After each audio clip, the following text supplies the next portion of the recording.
What is going on, everybody? It's finally here. It is the deadline. I can't believe we're finally here. I've waited so long for this, and it has lived up to it so far with a ton of trades, a ton of movement. We have so many people lined up today to really help you guys out in understanding all the stuff from a fantasy point of view, from a real life baseball point of view. So, this is your Sports Ethos trade deadline coverage for 2022, the first of hopefully many. I'm not going to leave these guys waiting around for too much longer. I'm going to bring them right in. So, David Mendelson, how you doing, man? I'm good, man. How are you doing? It's good to finally meet you. I've been a fan of Triple Play. It's good to finally get you on. I've talked with Marty, talked with Britton, but it's good to talk to one of the men in charge. Well, man, I appreciate that. It's nice to finally talk with you as well. And what a great first time to be able to talk on a day like today where so much is going down. It's been crazy, man. It's hard to keep track. It's been like little pockets I find. It was last night with the Mancini trade and a couple of other things, and then this morning with Soto. A lot of stuff. We got another person here who's going to help us get through it. Mike Kurland. How you doing, man? Just, going full Florida man for this one. Just got back from the beach, so I kept the hat and glasses on and decided to pop in. I wish I knew that. Perfect. Man, I feel so underdressed right now. It's a whole vibe, dude. It's just vibe. It is. It's the trade deadline vibe, man. Got to bring the heat. First people on today, man. We got to do it right. Absolutely. There's a couple more people who are going to be joining us in this hour. I think you guys already know if you saw over on Twitter, but the Welsh and Joey P leading off duo. Well, Joe is recently departed, but the former leading off duo there. Mike sat in the chair yesterday. Mike, you did a great job on leading off, man. Thought I'd let you know that. I want to let you guys also know that this will be kind of a free format. Like, there will be questions. I'll be throwing questions your way, but feel free to interrupt each other. Feel free to get in there and debate if you guys disagree on something. By all means, I want to know what you guys think. First and foremost, of the Juan Soto trade. Mendy, let's start with you, man.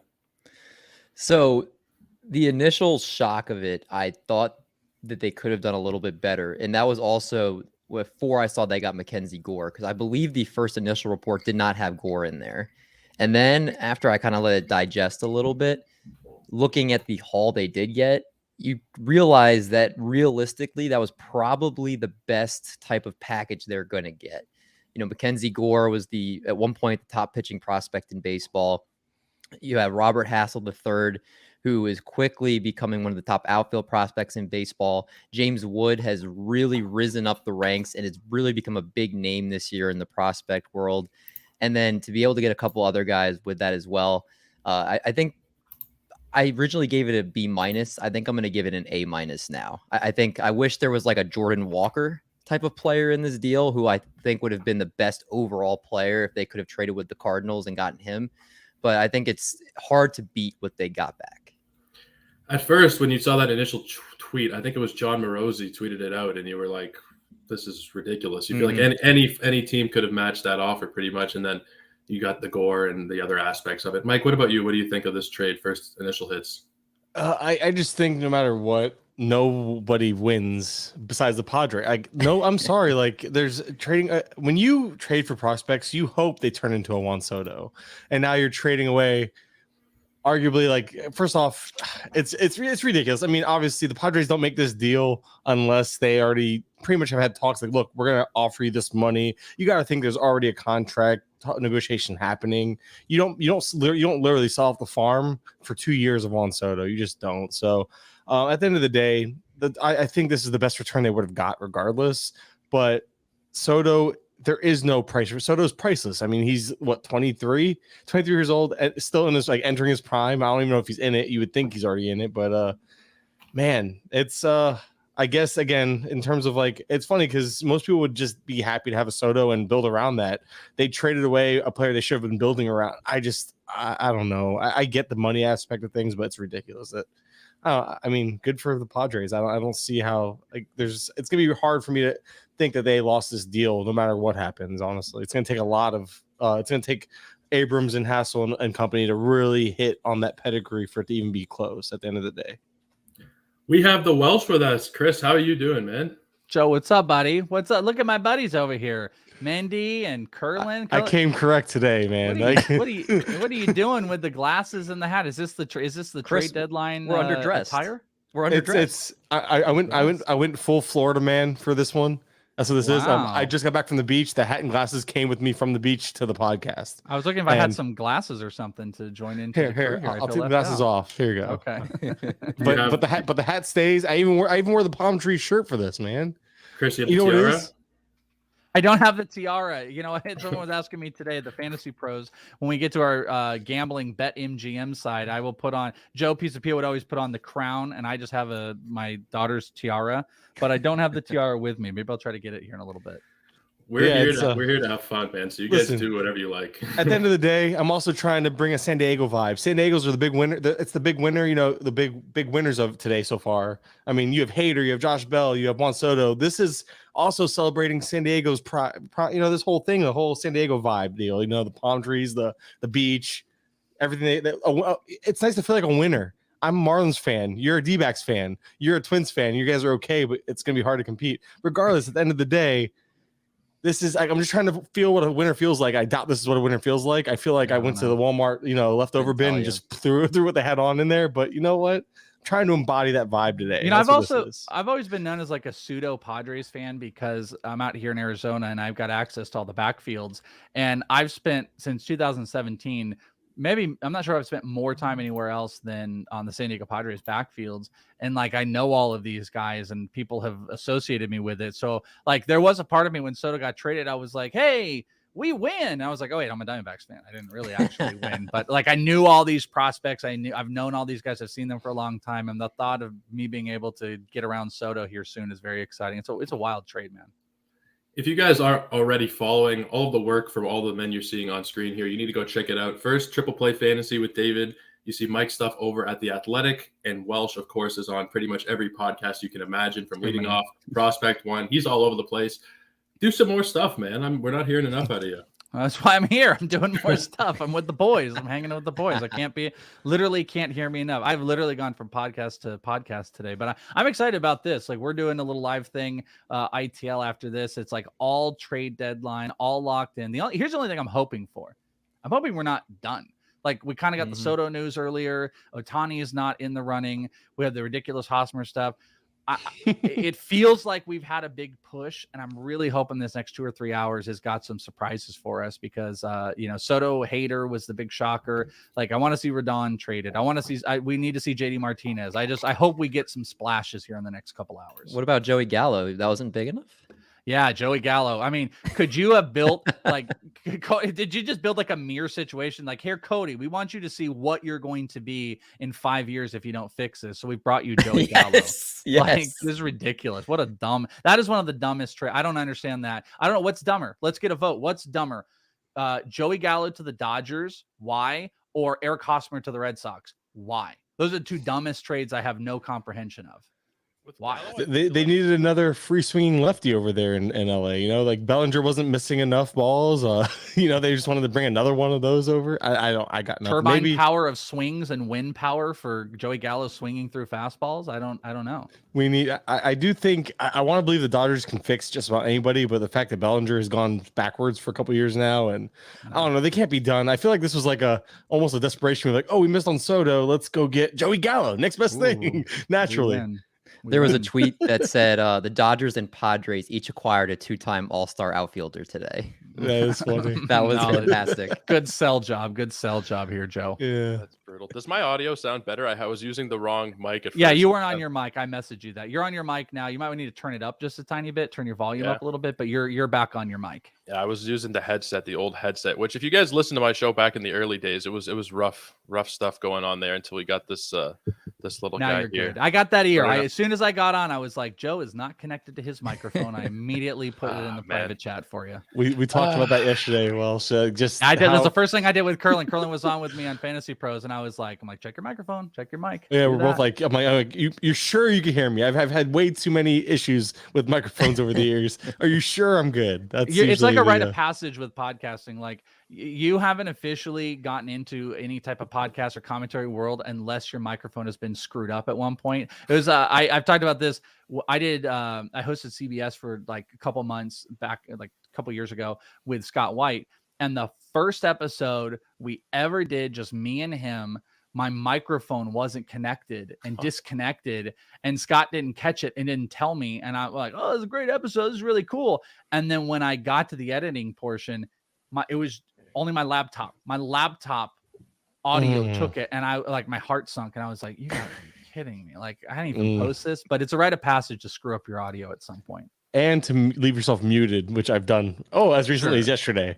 Yeah. Or have you guys ever done the thing where you go in a StreamYard, you realize like you set up for your show, but you don't add yourself to the show, so you record yourself talking and then realize that no sound's going to translate because you never added yourself into the audio? I haven't done that, but we definitely hit not go live, and then you think you're going. And we're getting into the weeds. We're getting into the weeds of all the technical side. We're like, there's no trades going down right now, so we're just talking about how we all screw up. Yep. Yeah, I've been looking at the usual suspects here, Passan and everybody else, and nothing really in the last half hour or so. I was going to ask you guys, though, is there someone, I know Bob Nightingale is kind of off limits at this point, but is there anybody that you guys trust specifically? Is it Passan? Is it Buster Olney? Who's your go-to for info? Definitely Bob, for sure. Bob. If Bob says something, I'm like, oh, I know it's going to be the opposite of what he says. So I trust in exactly the opposite. I mean, Passan's the most trustworthy. I feel like Heyman and them might be jumping Passan as far as breaking the news, but if Passan reports it, I know it's a go. I think Morosi was the one who reported the Soto trade. I think he was first, but I could be wrong about that. Yeah, you might be right. I think Passan's I think he's the guy. I mean, beat writers actually aren't terrible with this stuff, especially ones that are like, if I see Mish on when it comes to the Marlins, if you know the trusted ones that you really trust with certain beat writers, with certain teams, those are other good sources of information. But in terms of big names, Passan's obviously, I think, the go-to for many of us, if not most of us at this point. Yeah, I think ESPN does a good job. Like, for as bad as they are at a lot of things, the people they hire to break news, Passan, Adam Schefter, Adrian Wojnarowski, like those guys, usually when they tweet stuff out, most of the time it's pretty accurate. So like, except for when Passan was hacked, that was great. Yes, yeah, that was good times. How did he let that happen? How could that have possibly happened? His password was 1235 instead of 4. Well, and it's just who'd because have thought? like those are the guys that get targeted. Like no one's trying to go and hack any of our stuff because who cares? But it's like you'll get people that are really interested in going and getting a Passan and telling everybody about this awesome deal they can get on a PS5. Yeah, I think it was like a crypto thing when they hacked it. They did like some crypto.eth or whatever. Yeah, there you go. Yeah, exactly. Oh my God. Still nothing really big. Maybe we can talk about a couple of the trades that have happened already. I already got their take on the Soto trade before you came in here, Welsh. What do you think about the return fantasy wise? Like, how long will it take for guys like Abrams, gets a bump right away, but what's your overall outlook on this package they got back? I don't need to go crazy about it. Listen, you guys kind of said it, like trading Soto is impossible. Like, what are you possibly going to get? I would say, I think it's a stupid move that the Nationals are a joke. If you go and look at what they've done over the last couple of years and you imagine that they had Harper and Trey Turner and Juan Soto and that they couldn't figure out how to make that work, it's embarrassing. They should be embarrassed. But I don't know how you get a better deal if you're building for the future than this deal. The Cardinals clearly, hilariously, wouldn't want to give up like Walker and Carlson, whatever their deal is. Dodgers, the rumored trades look pretty stupid, to be honest with you. I thought they would trade like Bellinger and Dustin May and Miguel Vargas, and it looked way light. So I think they did the best job they could. I've talked about Yarlin Susana, who is going to be a dude everyone's talking about in a couple of years. He's out here in the complex. I've seen him pitch multiple times, 6'6", large dude, big power fastball, big swinging strike percentage as far as the minors go. He was a great get. James Wood, monster get. I'm critical of James Wood. I've seen something I don't understand. Every time I see him, he sucks. He plays down. He doesn't want to play in low competitive environments, so he struggles. Then he gets into big places. He's hitting bombs, hitting 300, stealing bases. He's an insane talent. Robert Hassel, I like more than probably anybody. Huge contact hitter, speed. I think he's going to build into power. There's little Bryce Harper things I see in him. Love Hassel, love Wood, love Susana. Abrams is a huge get. They got Mackenzie Gore. I think it's the best possible deal you could have got. I still think it's stupid that you trade Soto, but these are pieces for a garbage minor league system. They've got a frontline-ish starter. They got Abrams. there's a good player to build around, and you got 3 or 4 minor leaguers that you really can try to prop up with a system that was really struggling. So I think it was the best possible thing they could have done. But, in a blanket, you just don't trade Juan Soto. It's like fantasy. Like even in dynasties and rebuilds, I see everyone's like, well, I'm not competing. So, I got to move some guys. So I got this offer for Juan Soto. But why? You're trading a bunch of players that you would pray to God can be Soto. Just because you're rebuilding, I don't think I would ever move guys like Tatis, Acuna, Soto, Vlad. I'm not looking to trade those guys in dynasties, regardless if I'll do it any other way to reformat. So I would turn the same thing to real baseball. Why the hell am I getting off of Soto because he's going to cost a bunch of money? You build around him. That's how you get guys to come and play with you in free agency, and they've failed every step of the way. So I think it's a great return. I think it's a solid trade on both sides. Padres are ridiculous. That lineup of Soto, Tatis, and Machado is I think partly they're more content to move on and start over because they won the World Series there, and they figure how many teams actually make it. So that's why maybe they didn't push as hard as you might have seen another team to retain a guy like Soto. Like in a couple of years, if the Jays haven't won anything and Vladdy wants to walk, I think they're going to give him a blank check. I think they'll avoid that at all costs. Kurland, I'm kind of interested. You've been a Marlins fan like forever, right? Can I plead the fifth? Is that an option on these things? Oh, we're gonna find out about a bandwagon? Whoa. No. I've been watching them suck for years. It's cool, man. It's okay. We get excited for the far and few success stories in between. That's what it is.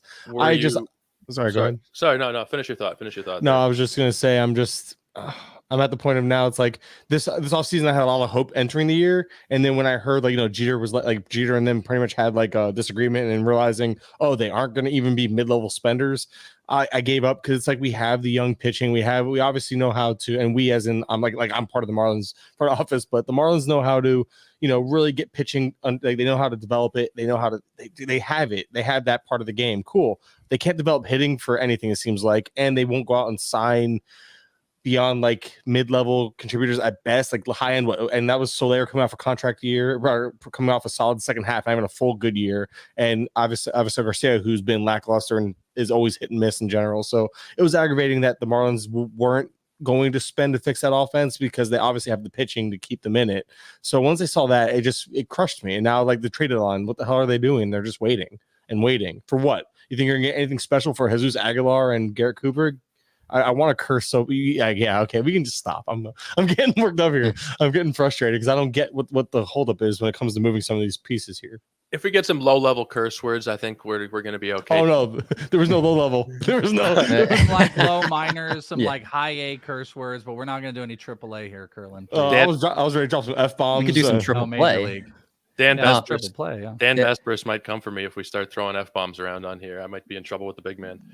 I won't do it. I'll be nice. So I want to take you guys back a little bit here. Take you back to December 4th, 2007. Talk about the Marlins when they sent Miguel Cabrera and Dontrelle Willis for Andrew Miller, Cameron Maybin, Mike Rabello, Julio De La Cruz, Dallas Traherne, and Burke Badenhop. That was the package back then. That was kind of my lead into the Kurland question. I was going to ask him, and I'll ask all of you guys, how does this compare? How does the Soto trade compare, you think? I mean, I think you're getting better prospects now. I mean, I have to look and see. I mean, Andrew Miller was their top prospect back then at that point, but you're getting a lot more. I think we know a little bit more about prospects, I think, than we did back then. Just the amount of people that are watching, like the Welsh and other people that are really plugged in more so than there was, 15 years ago. The only thing is this is an example of what can happen when on the surface, it looks like you're getting a bunch of great players coming back. But like the point that was already said, you're hoping somebody could be even close to what Juan Soto was. And this is the reality is not everybody pans out that way. And you hope maybe one or two of these guys could be worth the return, but to expect that all these guys are going to live up to the potential that you think isn't realistic. So, but the positive is what they did is they maximize. You usually see these type of deals. It's like two good pieces and then a couple like, all right, here over here. For some reason, I was thinking about that David Price trade. Remember when David Price was traded to the Tigers and he was still kind of a bigger name and they traded him what felt like nothing, but Willy Adames was the big part of the trade and that ended up being a thing. But like most of these trades have a couple of questionable pieces. The amazing thing is I think these are all insanely high upside pieces. They Their system targeted Yarlin Susana, which was really unique get that they were in on. Abrams has got huge play upside, and he gets to be a shortstop here. That's one of the craziest things about this. Abrams looks like he was going to move off. He has a chance to be a future shortstop for this team. And they got insane upside on Hassel, insane on Wood. So you're right. They're not all going to pan out, but they did something I think uniquely is they've got 5 of probably the highest pedigree players you could get in a system, and maybe over many, that it's like, I think the probability moved up that if 3 of the 5 work out here, this will be a big one. I always think of the Richie Sexton where the Diamondbacks trade like 7 or 8 players. I can't think of a trade that compares, but I keep thinking about what John Heyman said like a week ago, that this would be the biggest trade haul in the history of baseball. It'd be the biggest trade we've ever seen in baseball history. And I kind of don't feel like any of us think that. Like maybe we're preconditioned. Maybe if we hadn't seen all the pieces and speculated, we wouldn't be sitting here like, oh, okay, it happened. Maybe, but I don't feel like I've walked out where I look at that and I'm like, oh man, that is the biggest trade we've ever seen in the history of baseball. I'm just like, no, that makes sense. Like, so I don't know. I don't, maybe if I go back and look at deals, I'm going to, find other deals that, were as big or bigger. I think it's just on par. It's about what you had to trade, but I definitely don't think it's the biggest one in history. But I will say, I think it looks like one of the more complete opportunities a team has done to set themselves up for some success, whether Gore is a number 2 or 3, whether Abrams is just a solid player. It's just things I don't think they would have been able to do. I think a lot of our other organizations, unless the Cardinals would have just unloaded the truck and done Walker and Wynn and Graceffo and Carlson, unless they would have done that, I'm really not sure there was a better package or an opportunity to put together. And I still don't think that would have been like the greatest trade in the history of baseball. Now, would you say that maybe this plays into the fact that on the lowest level, like just fans in general, we have more coverage and more exposure to these players more than ever in terms of just knowing their names? There's analytics behind them. There's all this information that we didn't have even 5-7 years ago about prospects that like now when trades like this happen, us as like just the general fan and general, fantasy, whatever you want to put it, no matter where you're talking about it, we just know these players and know more about them than ever before. So that excitement is kind of less because it's already a known product, or at least a partially known commodity, compared to being like, oh, we got their 5 best prospects. These are all top 100 guys. And that could have been like, that's all you needed to hype these players up 5 years ago. You didn't need to know anything. Now we have so much more information coming in too. Yeah. Mendelson said that. Like, I totally agree with that idea is it's A, we know so much more about the prospects, but B, it's just like this literal trade has been out there for like 10 days. That part too. Yeah. Have they had dropped this on us today, we would all be like, oh my God, CJ Abrams, Gore. We would be losing Hassel, James Wood. We would be freaking out if they had dropped, if we hadn't gotten insane, if we hadn't thought Juan Soto was 100% getting traded and seen this, this actually would. And I think it's the information killed the impact of some of it. Though I know like Sporer, even up until like 20 minutes before, was like 1% chance it happened. Like he was so sure it wasn't going to happen, which I think, Bogman was kind of in that same front. He was only at 50%.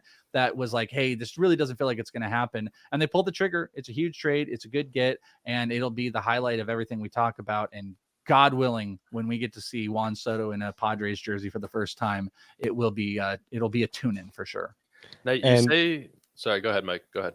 I just one last thing. I just wanted to reiterate that, you mentioned the great haul the Marlins got for their prospects back in the day. Thanks, Mendy. But I think it's kind of nice to see that prospect development, scouting, teams as a whole, when it comes to this stuff, have gotten so much better that prospects aren't such a wild card as they used to be. And that's not to say that they'll all hit on they're not all going to hit on what we expect and all that. But it is kind of nice to see like, hey, prospects are a more sure thing than before. Mandy, any thoughts? Yeah, I think we all kind of touched on it. Prospect analysis is a lot better than it was back then. The Nationals did about as well as they could have done.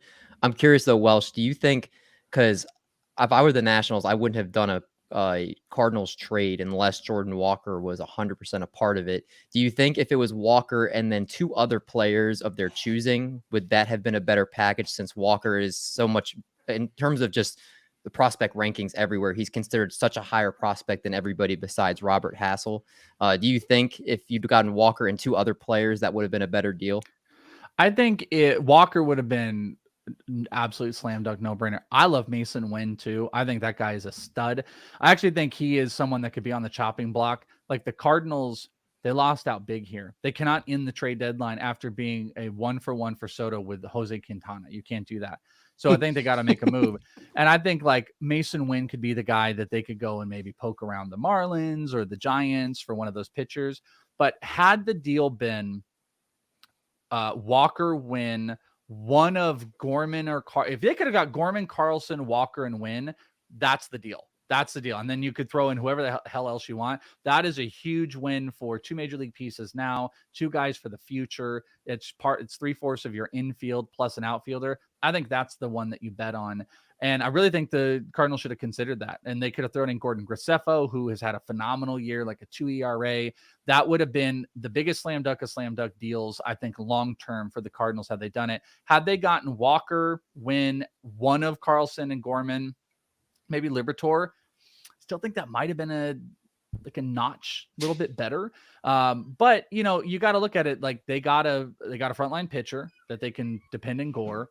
They've got their big guy who can play now in Abrams, and they got 2 huge prospects. That's just what the Cardinals were not willing to do. I think the Cardinals had to give up one of Carlson or Gorman with Liberatore and then Wynn and Walker, and that would have been relative. If it was Carlson, Liberatore, Walker, and Wynn, I think that looks and is probably bigger than the Padres deal, and it got it done, and that would have been a little bit better. Now, there was someone who said in the last few days, Welsh, it might have been you actually on leading off about you expect it, if Soto, and I might be putting words in your mouth, if Soto gets traded, then you expected Ohtani to come soon after. Was that you? Yeah. So I said on Monday, because I had this thought on the weekend, and I said it on the ITL podcast, which released like Monday morning on Sunday. I said, if Juan Soto was traded Monday, I think that would be the precursor to Shohei Ohtani being traded on Tuesday, because I think you've had all these teams that had built up these packages. They had everything set. This is what the exact same package was the Ohtani package. Everything was set. So you got 4 or 5 teams that are ready to unload their system, and you could get what probably is a better player, get a 2-way player that helps both sides of the team. I thought that would have been a precursor, but it was squashed because not only did he not get traded Monday, the Angels announced they're not trading him, and rightfully so, by the way. If the Cardinals are sitting here not willing to put Dylan Carlson in a deal, and the Yankees are not willing to put Anthony Volpe, then screw off. You don't trade Ohtani. You build off your team. If I'm any of those teams, I'm just like, here's a blank check. You tell me what you need. Dylan Carlson? Sure, go ahead.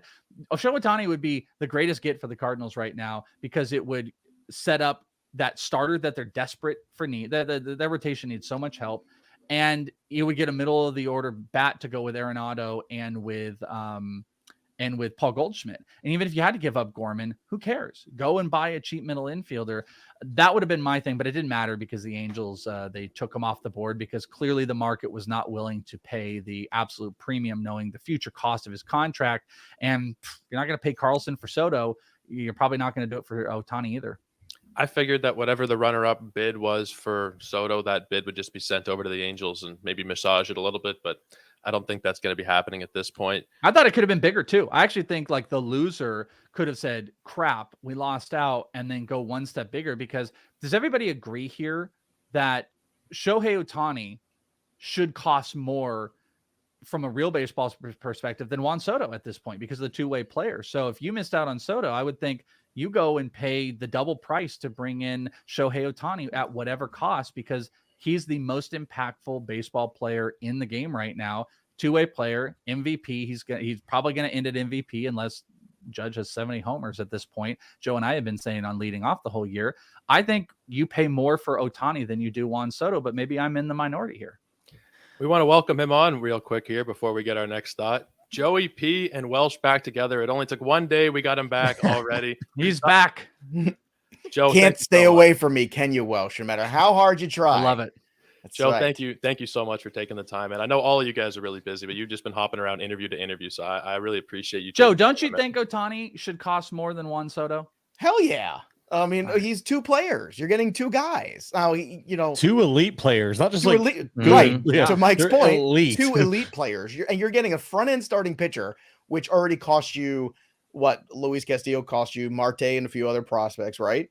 And then you look at what Juan Soto got you, and I'm saying Ohtani is Soto because nobody is Soto, but Ohtani is a pretty damn good hitter. And I think you always run that risk of, because he's wrapped up in one player. It's the same thing you talked about in the preseason, Welsh. Remember, we were talking about the odds of Ohtani. Why weren't they minus on MVP for Ohtani? Yeah. And it's because the injury risk is greater. Because if he gets hurt with the arm, you lose him for everything. I think that's the part that might hold up things. But I think the Angels, again, I just came off of an interview, so I don't know if I've missed anything. Ohtani did not get traded, correct, in the last No, well, hour? they announced No. he won't too. The Angels said like Okay, they've it taken was him a off the huge market. freaking mistake by the Angels. Enormous Yeah. freaking mistake by the Angels. This team is barren.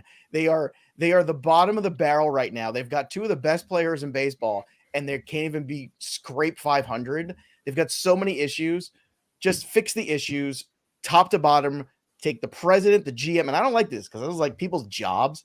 You need to get rid of everybody here and start over, because they have done such a terrible job of evaluating talent over the years, stocking this farm system, bad contracts, overpaying for older players. The whole thing, it's been such a disaster for them. The one thing they've really gotten right is Ohtani, but unfortunately, that's the only chip they have to improve their future. Because do any of us think the Angels are going to compete next year? Because I don't. No, I got the best question on the planet. Who is doing a worse job, the Angels or the Nationals? Who is worse at their job? Angels. Yeah, I would Angels? agree. What Who about said the Angels? Is Athletics? that you, They have Joe? nobody in their farm system, Yeah, and they're but horrible. there's no even hope though. The Athletics are by design, though. The Nationals had a super team. They had Yeah. the big three. They have what But- basketball would try to But create. they and had the a title, Welsh, so they got there. Yeah, so that's now true. you have Yeah. some capital with your fan base. At least The you got Angels- there and you won. The Angels have been doing what the Nationals have been doing since before the Nationals have been doing it, is the problem. Without That's a the championship. tiebreaker. Without, And the Without a Angels championship. are how about moving this? their players Without a either. playoff Yeah. appearance. Can we just get a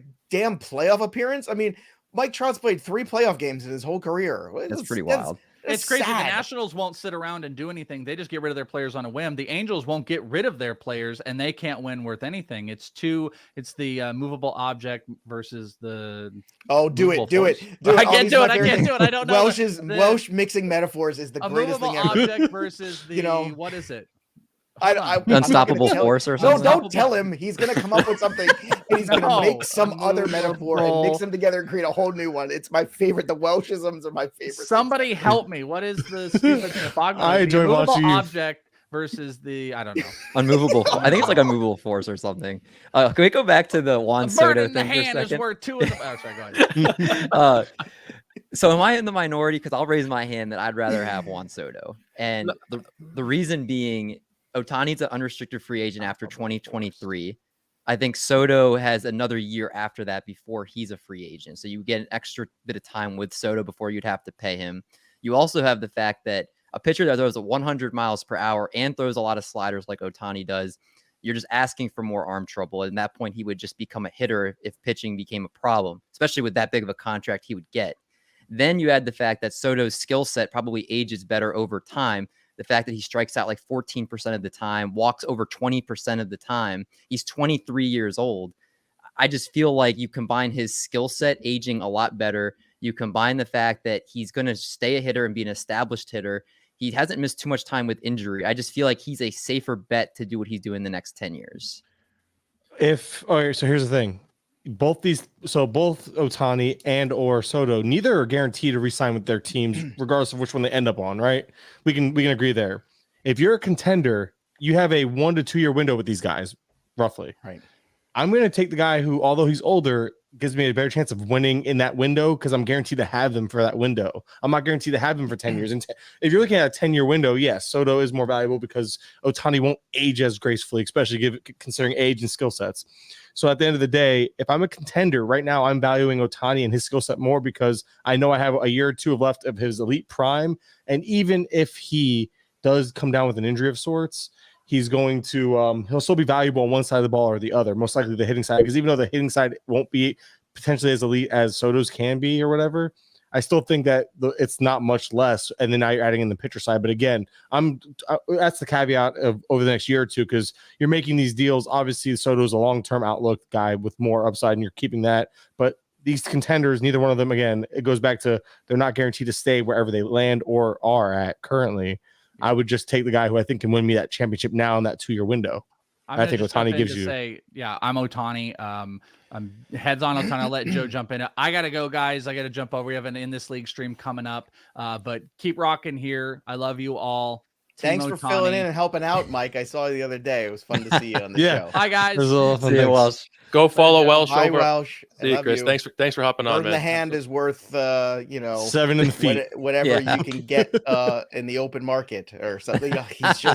He's been doing that for a decade with me now, where he always takes usually he takes two sayings and he combines them into one thing. And he doesn't even realize he's doing it. It is the greatest thing ever. It's You so know who it fun. is? It's like Little Carmine on The Sopranos. Remember? Yes, Little it's Carmine? that's exactly like that. You're like, what the hell are you talking about? If you guys aren't already following Chris, go check him out on Twitter at @isitthewelsh and go check out ITL and Fantasy Pros, where he is now taken over as the head honcho for the next. When do you come back, Joe? Right. Next year. Joey P No, you is know what it football is, man. time now.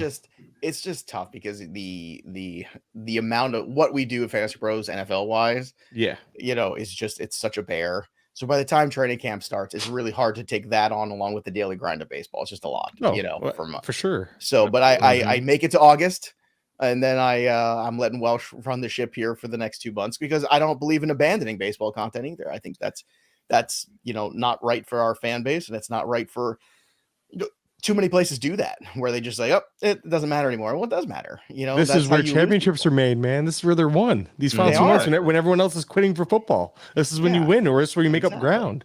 Fully aware of that. My 2 cents is I agree with the guys about Ohtani. Like that's the piece in the next 2 years that gives you the best window. And there's also like Soto's not signing in San Diego. That's not happening. You don't think so? Really? I don't think so. No way. They sold the farm for 2 years. That would be surprising. They sold the Yeah. farm for I'll be honest with you. Although they gave up a great theoretical prospect haul, I'm old enough to remember, what was it, Saltalamacchia and Elvis Andrews and all the, oh my God, look at my prospects went for Mark Teixeira. I'm old enough to see some of these trades where look at this prospect haul. And then at the end of the day, you're like, look at that prospect haul. And I think that's that at the end of the day, Soto is going to get $500 million with a B. And there's only a finite number of organizations that can give that to him. And the San Diego Padres are not one of them. They're just not. They already committed to Machado. They've got money in Tatis. This is their window. They've got great pitching. I was on the Padres earlier in the year. I said, look, if the Padres is getting the playoffs, that is a fantastic rotation potentially. Then you really have to deal with. The Hader trade was fascinating. How that all happened and came together, I don't think any of us could fathom. But I think at the end of the day, you went out there and said, yeah, 2 years of Soto is enough. Give us a shot to win a championship. Padres fans have never seen that. That's cool. Go out and give that to them. And if Soto then walks, Soto walks. But at least you did that and you had that moment and you still got Tatis locked up for a decade. So I think they've covered their bases. I don't think, Abrams, I think, is a really nice player. I'd be incredibly worried about the health of Gore personally. Welsh, I'm sure, continued to talk when I wasn't here about him being a 2-pitch pitcher and how he doesn't love him anyway. And Hassel, I think, is, an all-star potential player, but nobody's Soto. You're not getting a Juan Soto back for Juan Soto. That doesn't exist, that trade. Mm-hmm. We have a little bit of breaking news here. Nothing Ooh. earth-shattering, but Luke Voit will be going to Washington to complete the Juan Soto deal. Interesting. What do you guys think there initially? That poor Luke. It's a linear. Eric Hosmer's a dick. That's what I think. Yeah. If you're Luke Voit now, you've got to move your whole family. You got to sell your house or your sublet your apartment, whatever the hell. Just because Eric Hosmer didn't want to go, now you have to go. That's crappy. I'm leaving poop on a bag on his doorstep. That is. You have to light it on call. fire naturally. That's a good call, David. And Luke Voigt's Yeah, someone who I think's been coming around a little bit. And he might have been someone who's good buy low kind of guy, maybe even just pick up off the waivers depending on your league size. And now it's going to be kind of hard for him to have value down the stretch here wearing the Nationals uniform, I think. It's a linear move for him at this point. He's going from. The Padres lineup was obviously better already. Now it's gotten a lot better. But now he hasn't had. Voit never had a chance to really enjoy the Soto being in between him and all that. So he goes from one lineup to another where he'll still hit the top third, top fourth, top three, top four in the lineup and all that. I don't see much difference. Maybe a few less RBIs, but at the end of the day, plate appearances are going to be there. Playing time will be there. I know it's obviously a drop off, but I just don't think it's going to be as abrupt as you would think initially. Luke do you Voit goes from being the 6th best hitter in a Padres lineup to being the best hitter in a Nationals lineup. The force to Says be it all. reckoned with. The Nationals were in a tough spot though a couple years ago because they won the World Series. Then they had a choice to make between Strasburg or Rendon, and there was a lot of pressure on them to make that decision. They chose Strasburg instead of the position player, which theoretically was probably the wrong decision. And it turned out there was no right decision. Like both of those decisions would have cursed them no matter what. So at the end of the day, they were almost kind of doomed from then on in the situation. What they should have done is let everybody walk and just thrown a bunch of money at Soto before he could figure out how good he really was. But that's what the Rays did with Wander Franco. Just like, hey, before you really understand what's going on, kid, here's $100 million. What do you think of that? Okay. If I'm 20 years old, I'm taking that too. You give Juan Soto a couple more years in the league and you start talking about Ted Williams and Juan Soto in the same sentence. There's a little bit of a different conversation. And I think it's crazy to think he's not going to free agency. Like he is going to shatter every record and there will be pressure from the MLBPA for him to go to free agency. I guarantee it because he will raise the boat, like everybody else does, right? All I'm going to do a Welsh. The rising tide lifts all of your shares of Juan Soto or something like that. Right? That's what's going to happen here because they're going to then raise the bar for all the other salaries when he gets $500 million, and he will, and probably from Steve Cohen. We have another little trade to announce. Although first, Govier thinks I'm assuming this is Govier saying Joey P's going to save baseball just like Sosa and McGuire in '98. I've been trying for years. But we have a small deal involving the Los Angeles Angels. They're sending Brandon Marsh over to the Phillies. Return yet to be announced. Brandon That Marsh seems weird. That is very weird. Out of LA. They have. I mean, I think I have to look in their prospect system. I'm pretty sure they have like too many outfield prospects, so that may be why.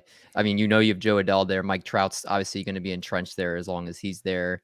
Taylor Ward is, I know, tailed off, but he's looked like a nice piece. And then, yeah, I'm pretty sure they have a couple other guys coming up, so maybe Taylor Ward's like 28. Trout is injured. They're okay. Adele hasn't done anything. Can they afford to move Brandon Marsh and all his strikeouts? I don't know. Not that Brandon Marsh has been anything special by any means, but it's like it seems like such a I expect. You told me Taylor Ward was on the move. That makes more sense. Just given the age, and again, this team. You know why? Doing? It just hit me. You know why? Jason Worth is back. That's when they were relevant, and now he's going to be their Jason Worth. Right. That's what it is. You know what? If they put a Jason Worth jersey on him, that'd be fantastic. Just don't tell anybody. Yeah. Just let him go out there for the crowd in Philly. They would cheer him. I'm telling you right now, they would cheer the hell out of him. They love Jason Worth in Philadelphia. But it's just a weird trade. A team that should be, we were just talking about how they should be sellers, and they're selling their young player. What is going on? They're not selling their aging guys. They're not selling Luis Rengifo, who's running hot and could be a solid utility guy for a team. They're not selling Ohtani, and they didn't move Iglesias, right? They're not moving. They're not doing anything. Like Iglesias was the guy I thought was like, okay, somebody would want him. Like that's you make the case. Get him out of there. They have Syndergaard on a 1-year deal. Get him out of there. What are they doing? There's a lot of rumors that he was going to Philadelphia, but obviously that has not happened either. No, but Brandon Marsh is like this caught me off guard more than you get a tall guy with long hair. You get Syndergaard. No, not him. Who's the other guy? Marsh. Yeah, we'll take that guy. That guy has a beard. The beard makes the difference. Oh yeah. The latest news we've got on Syndergaard, and it's from Bob Nightingale, so it's essentially it's wrong. Day. It's opposite day, so maybe so. Carlos Rodon, Tyler Mahle, and Noah Syndergaard, their market remains sky high. Some contenders already bowing out. So I hear that, and I hear that these guys are all going to be on the move in the next couple of hours. Not sure what to really expect there, but I'm hoping that Syndergaard, I don't know. I saw my Blue Jays looking into Syndergaard. It's like, is that really a move that's going to push the needle? It's like a Quintana move for St. Louis, I feel like. It's a little bit more depth. Was you mentioned Quintana. I feel like St. Louis is got to do something here, don't you think? Like they're in it. They're getting an all-world season from Goldschmidt. Arenado's in his prime. Like how much Wainwright is 174 years old at some point in time. Like he's going to stop playing baseball. You think? Like shouldn't you kind of push some chips in and go for it? It feels like I don't know what they're doing. Like I saw Jose Quintana. I see Luis Castillo move, and I didn't think he was going to go there. And I saw Montas not go there, and I was like, oh, okay, that's kind of tricky. I would like to see Mahle maybe. Lopez. See, I'd like to pull Lopez. Lopez would be great. Or what about Carlos Rodon? I mean, I don't know. Are the Rodon Giants will sellers? be good there too. Like I feel like they should be, but are they? Like the thing about the Giants, they have like 15 players on this team that are either great DHs, great utility types, or great platoon types. They have like a player that like 15 other teams could use and trade for. Well, if you're the they won't Giants, trade Mike, them. Mike, if you're the Giants, don't you think to yourself, well, if we can't get somebody to overpay for Rodon now, we'll just wait and see how it goes next year because we have him under contract, and then we can be right here and do it all again. Isn't Rodon have like an opt out or it's an opt in, whatever it is? I thought it was 2 years with the opt. I think it was a 2-year deal, but I think it was a 1-year deal, and then the second year he can opt out. Or something I like thought it was 2, and then the opt. I thought there was another one in there after. There was. I think the opt out is after year 1. I'd have to double check. Somebody look at Spot Track. My goodness, we got to pull Spot Track. I think you're right there, Mike. I think it's an opt out after this season. If I'm then if they don't move him, they're fools. If that's the case, yeah, I think that's why his name's been popping up in trade rumors. So. The Cardinals would be a good fit there too, but Lopez would be the guy that I'd want. Yeah, Lopez, the reason why I can see the Cardinals not going after Lopez is because Lopez, unlike Rodon, I'm almost positive Lopez has like 2 more years of team control. So it's going to cost. Yeah. So it's going to cost a lot more to get him. And I the Cardinals, we always see them cheap up at the last moment. Like, oh, you know what? We don't want to give up this single A prospect. That's the only difference holding it back right now. We don't want to give that up, so we're going to hold our guys and not make the move. Like that's what scares me. The Cardinals, they could use one more pitch. That's why I think Molly, however you say his last name, could be like that middle ground of like not quite as good as some of these guys, but we've seen how good he could be away from that park. So Molly could be a good fit for the Cardinals and might be the right price. But I think the Reds are setting the standard kind of high, especially after what they got for Castillo.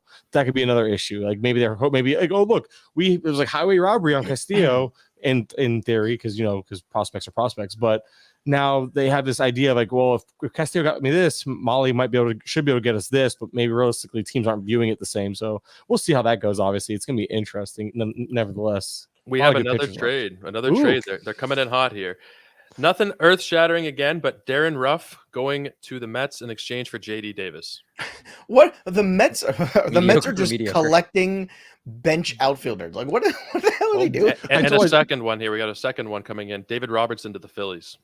There's their closer. There it is. Closer. There it is. So Robertson gains value in fantasy because he's going to get some more. He's in a secure role on a better team. But it's funny because all the Giants did was flip flop lefty platoon bats. That's such a weird trade. The Cardinals, just going back to them for a second, they're starting rotation. Adam Wainwright, Miles Michaelis, Steven Matz, Dakota Hudson, Jose Quintana. I mean, they need to upgrade that rotation. They need 2 pitchers realistically, like to get Molly and Rodon to even have a chance to realistically compete with the Padres, with the Dodgers, with the Braves, and the guys that they're going to have coming out there. I mean, the Braves could practically go Max Fried for 4 or 5 innings and then have Spencer Strider come in for like 3 or 4 innings. Like the Cardinals have great offensive talent, but they need to get some pitching there if they want any chance of succeeding. Because, I mean, Matthew Liberatore, if he's their hope of maybe coming up and being their 5th starter, he has not looked good so far this year in his limited time. Like, this is not a good rotation at all. If they don't make a move for a pitcher, they're in trouble. I think the Mets, I was just reading the comments here. I just jumped to the Mets. That Darren Ruff deal. I think Ruff is the better hitter right now between him and Davis. I just think it's a weird deal because they're both left-handed platoon bats. But I think with how the Mets have approached the whole, like, hey, let's fill our bench with like specialists. Like they went out and got Naquin, Vogelbach, and I think Cannon and like Naquin might platoon there. I think they're trying to kind of get not necessarily cute, but have more options for lefty and righty to have these specialists off the bench and as depth pieces. I like what the Mets are doing because you can never have too many bench pieces that are actually useful. It feels like something else is coming. Yeah, I'm waiting for it though, right? The Mets have to do something else. No, right? like these weird moves by the Mets feel like something else is coming. Like because these are very odd. Like let's get Tyler Naquin and Daniel Vogelbach and Darren Ruff, and we're all looking at each other like, what? It's not really like what are we doing here, guys? It's like something else is moving through there. I mean, they did. It feels like they just got, it feels like they just traded for DeGrom, getting him back, today and all that. Like, yeah. And look, that is huge. And I've heard a lot of people make that argument and that sentiment. Well, the biggest, trade deadline acquisition is Jacob DeGrom. Yeah. And yeah, if he's Jacob DeGrom, he throws more than 5 innings. I was going to say, if you can stay healthy, his arm stays attached, like that'd be great. But that'd be great if I grew hair back on my head. But these things don't always happen necessarily.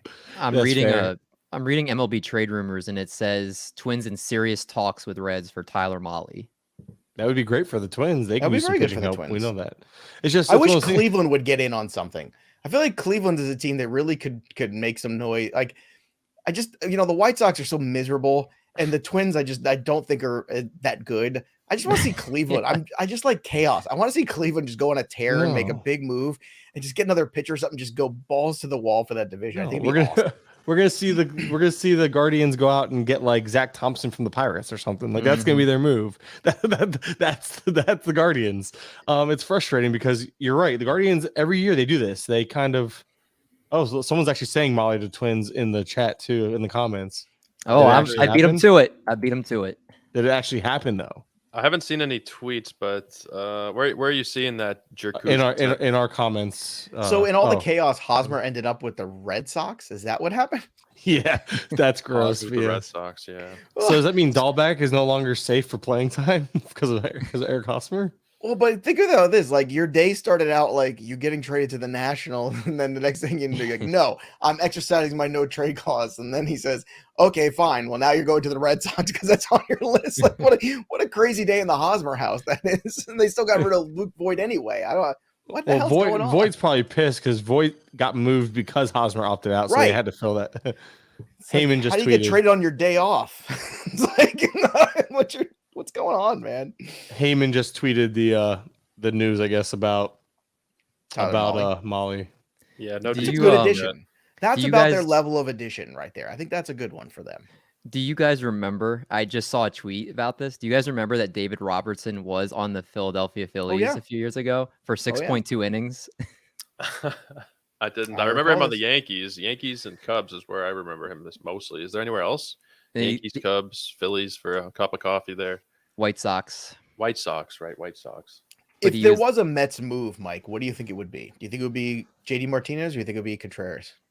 I think it has to be a catcher. I think Contreras is going to be the guy. It's their obvious weakness on this team because are they really going to go out and get another? I mean, don't get me Well, wrong. they could still bring out Alvarez. I mean, jeez, Yeah. man, the guy's hit I monstrous home runs everywhere. I don't get what the deal is there, but maybe they want to give Alvarez the rest of the year in the minors, and Contreras is a rental, so that it would fit. That the whole going for it this year, getting a guy that not only will make their catcher spot more solidified, but now Contreras can slot higher in the lineup and give them another big banging bat in the middle of the lineup. But this team, you look at it, it's just solid from top to bottom. I mean, the issue is obviously there's some depth issues. Well, that's I what I'm think, saying.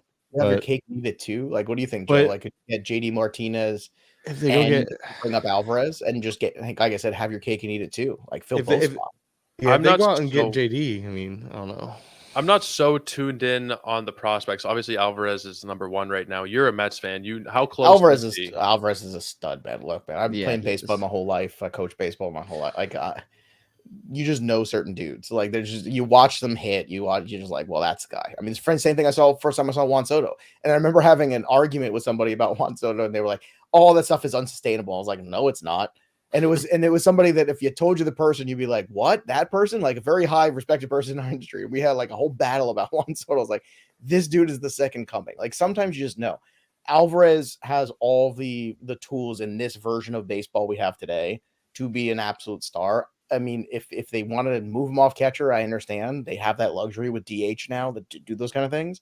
But if they keep him at catcher, he can sustain there. And they already had DeGrom throw to him and Scherzer throw to him. So it's not like they're unfamiliar with this guy completely. And they both had good things to say. So I don't know, man. To me, if you keep Alvarez and move anybody else and you make this team better, I think that's a win for the Mets. Well, I think they're not gonna. They don't need to add any starting pitching. If they're gonna do anything, No. it will be a catcher. If they really do, and the bullpen is how is the bullpen really? Besides Diaz, like I don't follow the Mets very much at all. Other than Diaz, is it Well, pretty Diaz has solid? been unbelievable this year, Yeah, and the rest of the bullpen's like every other bullpen. You're like, Yeah. you just hope that those guys are right that night. And Yeah. Craig Mish, my illustrious co-host for many years, once said something that I thought was very profound. He said, "If relief pitchers were any good, they'd be starting pitchers." That's true. Now, to And be I- fair, at least relief pitchers over the last few years, almost like the last 5 years, it feels like relief pitchers have become more of a specialty. Like I feel like teams Yeah. have I feel like they've recognized failed starters early on to where they develop these guys in the minors now. That's why you Or see even these in guys come college. up. I remember Yeah. like Houston Street was the first guy I remember was like, that guy's a closer. He's a college closer. He's going to go to the major leagues as a closer. And I was like, wow, what a unique new path that we're braving here. Yeah. But The there was fireman something role very kind simple of and developed. profound about that thought process, though, and it's Yeah, true. that's really I mean, funny. if- It's if true, They you're were right. good. Well, I feel They like a were- lot of times now you see these high leverage guys that come out of the pen are just guys that don't really, they just throw out their mind. They throw 100 and they can't really go deep in games. So Right. they just put them in the bullpen, which seems like the logical thing the to Cardinals have got to do something. The Cardinals. do. are I'm the just one that needs yeah, just and the Dodgers. I'm waiting for the mind-numbing. Dodgers. The Dodgers have to land an outfielder or two, right? Like, do. Oh, they're not they gonna got go- Joey Gallo. They got Joey Gallo. Oh, Like I said, they okay, need can we to talk land an about that? outfielder or two, What in right? the hell was that? They wanted a Bellinger 2.0 on this team. They wanted another lefty that just can't hit anything right now. The That's Molly what- trade is official. Yeah, Jeff Molly's Passan official. tweeted it. Yeah, Jeff Passan tweeted it's I good. waited for Joey- Passan first. Yeah, it's for 2 hitting That's a great- prospects and a pitching prospect. that That's a haven't been named yet. great haul. That's a great get for the Twins because they're right in the mix of that division, and getting some starting pitching for them and a guy who's shown to be as good as he is in Tyler Molly on the road. I think it's a great fit. Joey So, Gallo on the road makes from- Cody Bellinger look like Tony Gwynn. Yes, so Yeah. that's Yeah, why I mean, I'm looking at the for all Dodgers the and it's like- Bellinger hate we can have. I mean, come on, Joey Gallo. Like yeah. I saw that and I just that's definitely even more perplexing than whatever the hell the Mets are doing right now. Well, that's why you look at the Dodgers, you look at the Mets. The Mets, obviously, catcher, their biggest need. I think they're going to address that. Dodgers outfield is still a need. And even their DH, like they have Jake Lamb pretty much hitting against righties, and he hasn't been doing anything. So they're gonna. I mean, there's so many teams. I feel like they know they can go like, hey, Marlins, we'll take Garrett Cooper off your hands.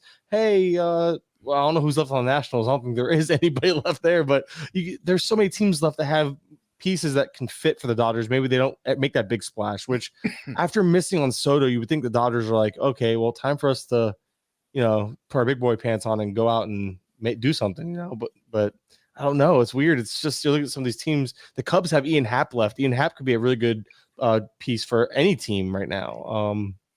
If you're the This Mets, is- that would be the duo. Mendy, your face lit up there. Did you see something on some rumor or something there?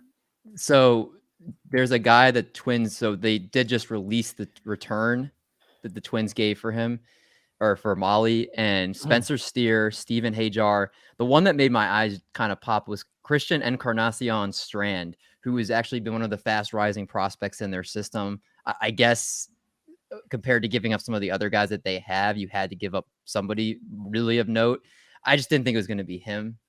He's going to be a player that everybody will be talking about in a couple of years. I think he's really starting to make noise, especially over the last month or so in the minor leagues.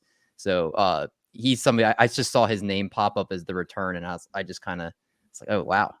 The Reds are building a pretty decent little system here over the last few months, going back to the winter with the first trade with Seattle, and now they've really built themselves up into a decent little program.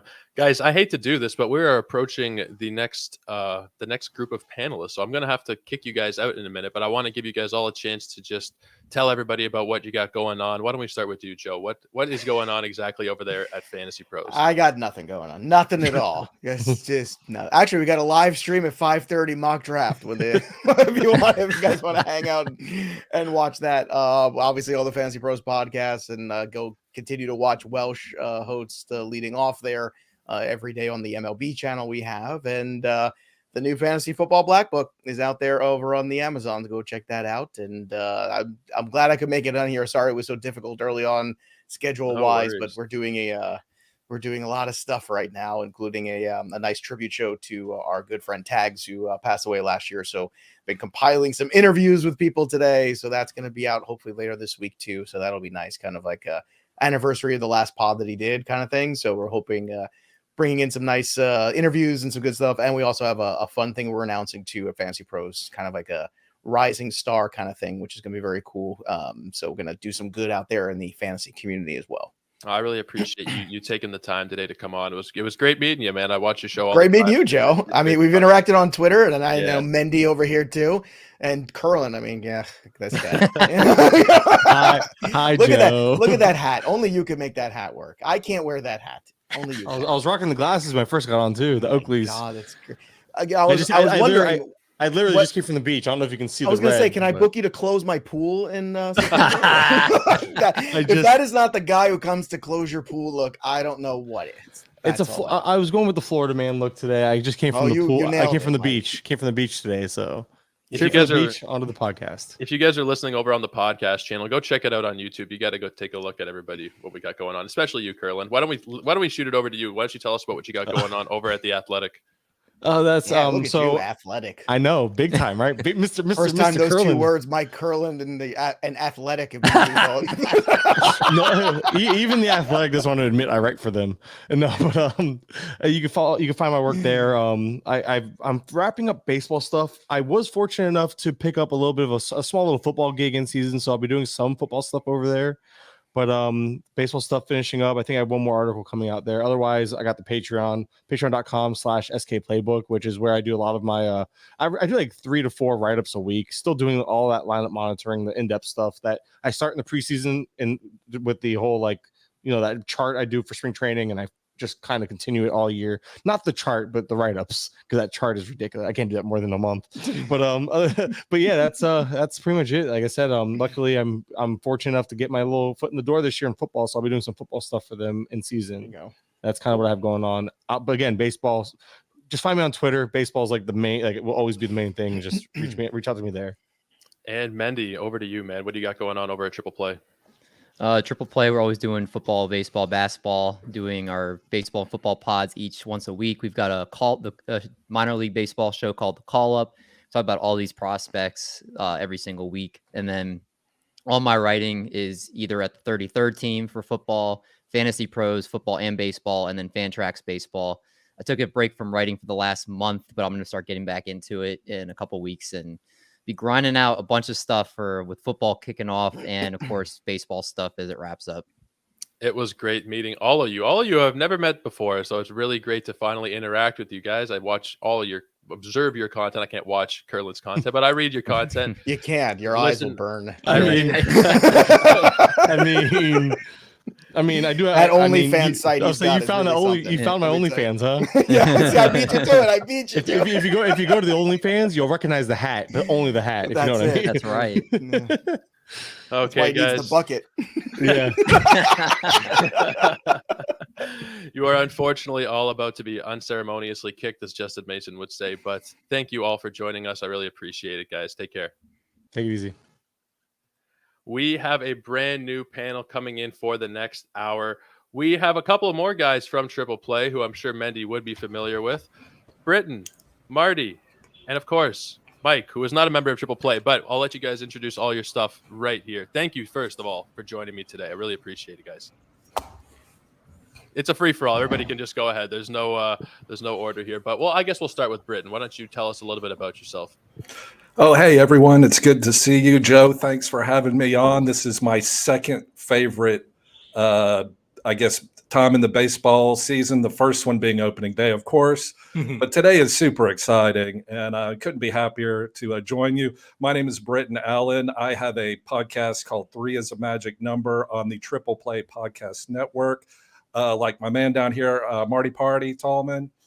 And you can follow me at Twitter it's just my name, BRITTON ALLAN. Not the most creative Twitter handle in the world, but that's where I post all my podcasts and videos, and it's all about fantasy baseball and baseball. So please check it out if you can. Thanks again, Joe. Hey, absolutely. And I think this is Govier. It might be Deary, but I think it's Govier saying Britton is so sexy. Well, Govier, you're going to be on in a little while, buddy. So maybe hop in a little bit early into the chat and you can come on here, talk with Britton for a second. Marty Tallman, another Triple Play member. We just talked last week, actually, or maybe it was 2 weeks ago now. Britton, Marty, and I were on the Potapalooza panel talking about some disappointing hitters. So a little bit of a reunion here. Marty, man, how you doing? Joe, I'm doing great. Thank you for saving me from my day job. I've been on the phone all day trying to sling sales, so this is a lot more fun talking trade deadline. Thanks for putting this on. You can find me at Marty_Tallman on Twitter. I'm writing for Fantrax. I'm on the Fantasy Baseball podcast each week, and super excited, man. This has been a crazy day. It's been insane. Hopefully there's more stuff. I think the big dominoes likely have fallen, but we'll see. Maybe an Ohtani trade comes out of the woodworks or something like that. Our last panelist here, my friend who has been on the show before, Mike Carter. How you doing, man? Hey guys, how are you? Is there something going on today? I wasn't aware. Yeah, Jonathan Lucroy retired. That was the big news today. You mean the White Sox didn't try to sign him? I'm wondering. I'm sitting here. I'm hoping against hope by wearing my White Sox hat that they're actually going to do something more than get Jake Diekman. But we'll see what happens. We got a couple hours left. Great to be on with you guys. Britton, never been on with you, but a big fan of your work. Great stuff that you're doing. So, Thank you. Very cool. Thanks for having me on, Joe. Yeah, no problem, Mike. Why don't you just tell us real quick about what you got going on right now? Oh God, what don't I have going on? No, just a pure baseball guy. I don't do anything with football, so I'm with baseball to the bitter end. I'm working over at Fantrax right now, covering bullpens on the weekly basis for them, which has been interesting. I also have worked at SP Streamer for a bit as well, doing streaming hitters for them on the weekends. And that's kind of where I'm at right now, getting ready to start school again next week here with the students and everything. So it's all going to come to an end. I do want to point out my great T-shirt, though. I always wear a different T-shirt for these. It says Jesus saves, if you can see it. It is. My pastor at the church said it was not offensive. I asked him. I wanted to make sure that I did that before I bought it. Jesus is a flame-throwing lefty here on my shirt. So I want to make sure everybody saw that one. It's a great one. That's great, man. I'm really looking forward to chatting with you guys. I've chatted with all of you before, and it was cool because the previous panel was all new guys. I was meeting you guys I've all talked to before. So maybe I won't be quite as nervous here as we get into hour two. Just checking the feeds here as I've been doing here pretty regularly just to see if there's any more breaking news.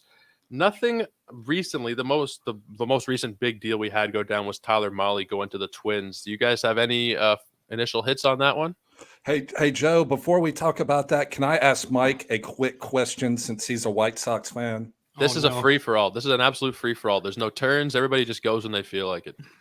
Hey, Mike, all right, so what about a Carlos Rodon back to the White Sox? I was floating that all day today. I was thinking about that, and I thought the public relations nightmare that this would be for Rick Hahn, bringing him back. But there's a part of it that makes really good sense for them if he was to decline the option for next year. I mean, I think that makes him hard to trade. If he invokes that, I think they owe him $23 million, which would be pretty funny from a White Sox fan standpoint. Because my thought was, they actually need a hitter too. Well, if Jock is healthy, maybe they could do something and get Jock and Rodon, in Chicago, because they need some help. They need some help, guys. It's been ugly. Jake Diekman is not going to solve the problems, but I would love that, Britton. I think that would be a great move for them. But people here would have Rick Hahn on a platter for that. Let me tell you. Letting him walk and then paying for him. Right. Exactly. They tried to sell us on having Keiko and Cueto, in the offseason. And Cueto's been great. I mean, no fault of his. But if your big guys don't do anything, Eloy Jimenez has got 5 home runs. Moncada's hitting 203. Lurie Garcia plays every day, no matter what is happening. My buddy and I went to the game last night, and we were jokingly referring to Lurie as the love child because he gets special treatment from La Russa. We can't figure out why he's hitting 213. I just keep saying, hit my weight. If you hit my weight, you'll be a millionaire. Have you guys seen the videos of La Russa going around? I think it was from yesterday, maybe the day before. Fell asleep in the falling asleep. It's the top of the first. The guy's falling asleep in the top of the first. Well, it was really interesting. We had great seats. We were right behind, between home plate and first base dugout yesterday, and maybe 12, 15 rows up. And he came out to do the lineup exchange, and Matheny was out there doing it for the Royals. And there was some guy with La Russa. I don't know if they're auctioning off time with Tony before he falls asleep or what. But the guy came out with the lineup card, and he was having banter with him. And La Russa was literally like in La La Land. He's looking around at the crowd, waving at people. I'm like, oh my God, this guy's he looks like the Crypt Keeper. Somebody wake him up. There's a pitching change that needs to be made. Somebody make sure Tony's still breathing. Man, is he gonna get fired? Are they gonna do it, Mike? What if my brother and I were talking about this? I've been talking about it for a couple of weeks, and I thought, I wonder if there's a way to save face in all of this by saying, maybe he has a health issue, or he's 78 years old. He clearly does not seem to be wanting to do the job. The thing that really bothers me the most is that he wrote books about his preparation, right? Like the preparation was meticulous. And then for you to go into a game and say, you know what, I'm 1-2. I think we're going to intentionally walk this guy here. There's nobody in baseball that would do that. I don't know what the hell he's talking about. Like after the game, people ask him questions and he gets so angry with the reporters. They're like, well, what? I mean, what would you do? I was like, not that, like the question here is, what a lot of people want is they say, hey, this team lacks fire, it lacks energy, put Ozzie back in, pick and Ozzie's the post game guy. It's really uncomfortable. I mean, Ozzie's the post game guy on the White Sox broadcast, and he's just like, this is like a death by 1,000 paper cuts. They just can't do anything right. They'll win a couple games in a row, and then they lay a turd like they did last night. I mean, Daniel Lynch looked like he was Warren Spahn last night. I mean, they made him look like he was an all-star. It was unbelievable. Sorry, I'll stop ranting. Is he bouncing back, Mike? Lance Lynn? So I'm sorry, Marty, you cut out. What is Lance Lynn bouncing back or what? Yeah, I think he will. I think he, similar to like the NBA players that don't play real hard during the season, he's clearly not, nor am I, a big fan of conditioning. And I think he's been using these games to kind of try and get himself back into a flow and be working on stuff. But the thing that's important to remember about Lance Lynn is that he's essentially a one-pitch pitcher, right? I mean, so he's basically challenging you. He's 6'5", 250 pounds. He's saying hit it, right? So I don't know that always fits in real well with a philosophy, but I'm hard-pressed to tell you what the White Sox philosophy is right now. I mean, for reasons that I don't fully understand, none of their starting pitchers want to throw a changeup anymore. Giolito won't throw it. Kopech is throwing 2 pitches. He pitched great last night, but I just don't understand. They should be way better than what they are. I just don't know what the plan is here. Obviously, the big guys need to produce. I mean, Moncada's got to play better. Eloy's got to be better. TA looks like something's off too. I mean, he just doesn't look right. I don't know. No power anymore. There's no power in Anderson. I think he hasn't hit a home run in 6 weeks or something. I mean, he's got, there was a stat on White Sox Twitter the other day about the home run leader since June 1st is Josh Harrison with 5. He's got the most home runs on the team. I mean, it's sickening. It's sickening. Even Abreu, who's done pretty well this year overall. I mean, he started kind of slow and he's turned it around, but still not really much power there, despite everything else looking up. I think he's leading the league in 6-3 ground ball, double play balls. Honestly, I mean, I think every time he comes up with a runner on first, he gets it to the shortstop. It's unbelievable. I wanted to get to your take here, all of you really, on some of the big stuff that's happened so far, namely Juan Soto. That is the big haul. The first group thought more or less it was pretty much as good as you're going to do when you're trading away Juan Soto. Do you guys think that they should have held out for more, or maybe not included Josh Bell? Let's start with you. Marty. How do you think that the Nationals did today?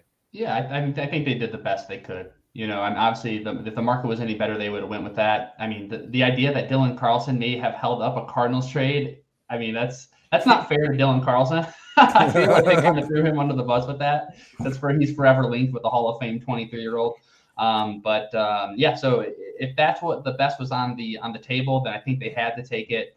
They already blew it with Soto, by not flying him out to the All-Star game, by telling everybody he's on the trading block. There was no way they were going to keep him. He clearly didn't want to stay, even with the $400+ million contract. So they had to do what they had to do. I think back to Miguel Cabrera when the Tigers traded for him all those years ago, and the Cameron Maybin, the Andrew Miller, like that didn't work out.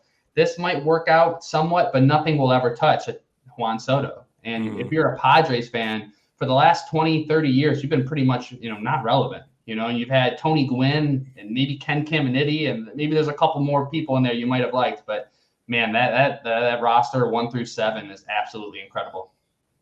Braden, what about you, man? I absolutely love it for both sides. It's a carpe diem situation, which, as we all know, is French for go get Juan Soto if you possibly can.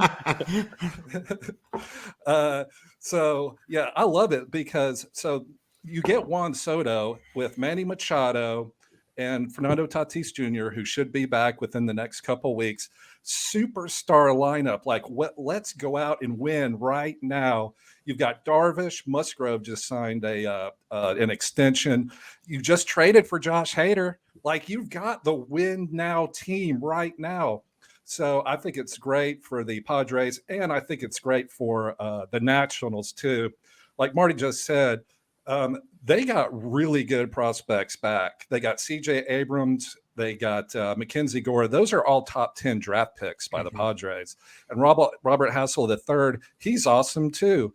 So they're building for the future. And, like Marty said again, you're not keeping Juan Soto, and you got to trade him now. Like, maximize his value. And it's right now because, 3 months or, next year, if he gets hurt and, tears his ACL or whatever, then the market goes down. So I thought it was great. I thought it was big time from the Padres, and also check your gut time with the Nationals, because trading off a superstar like that is hard to do, but they're not going anywhere anytime soon. So I thought it was great for both sides.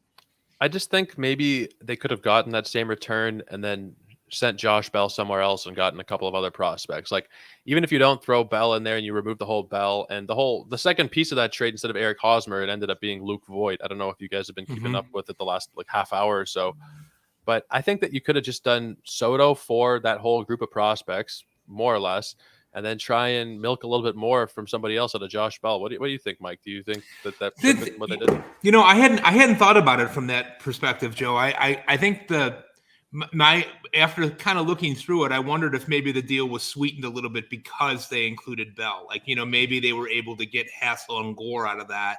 I don't know. I mean, I guess maybe someday we'll find out the truth about that. But I think my biggest take, the only thing that I would say, I think Britton and Marty nailed it. I mean, I think it's a great trade for both teams.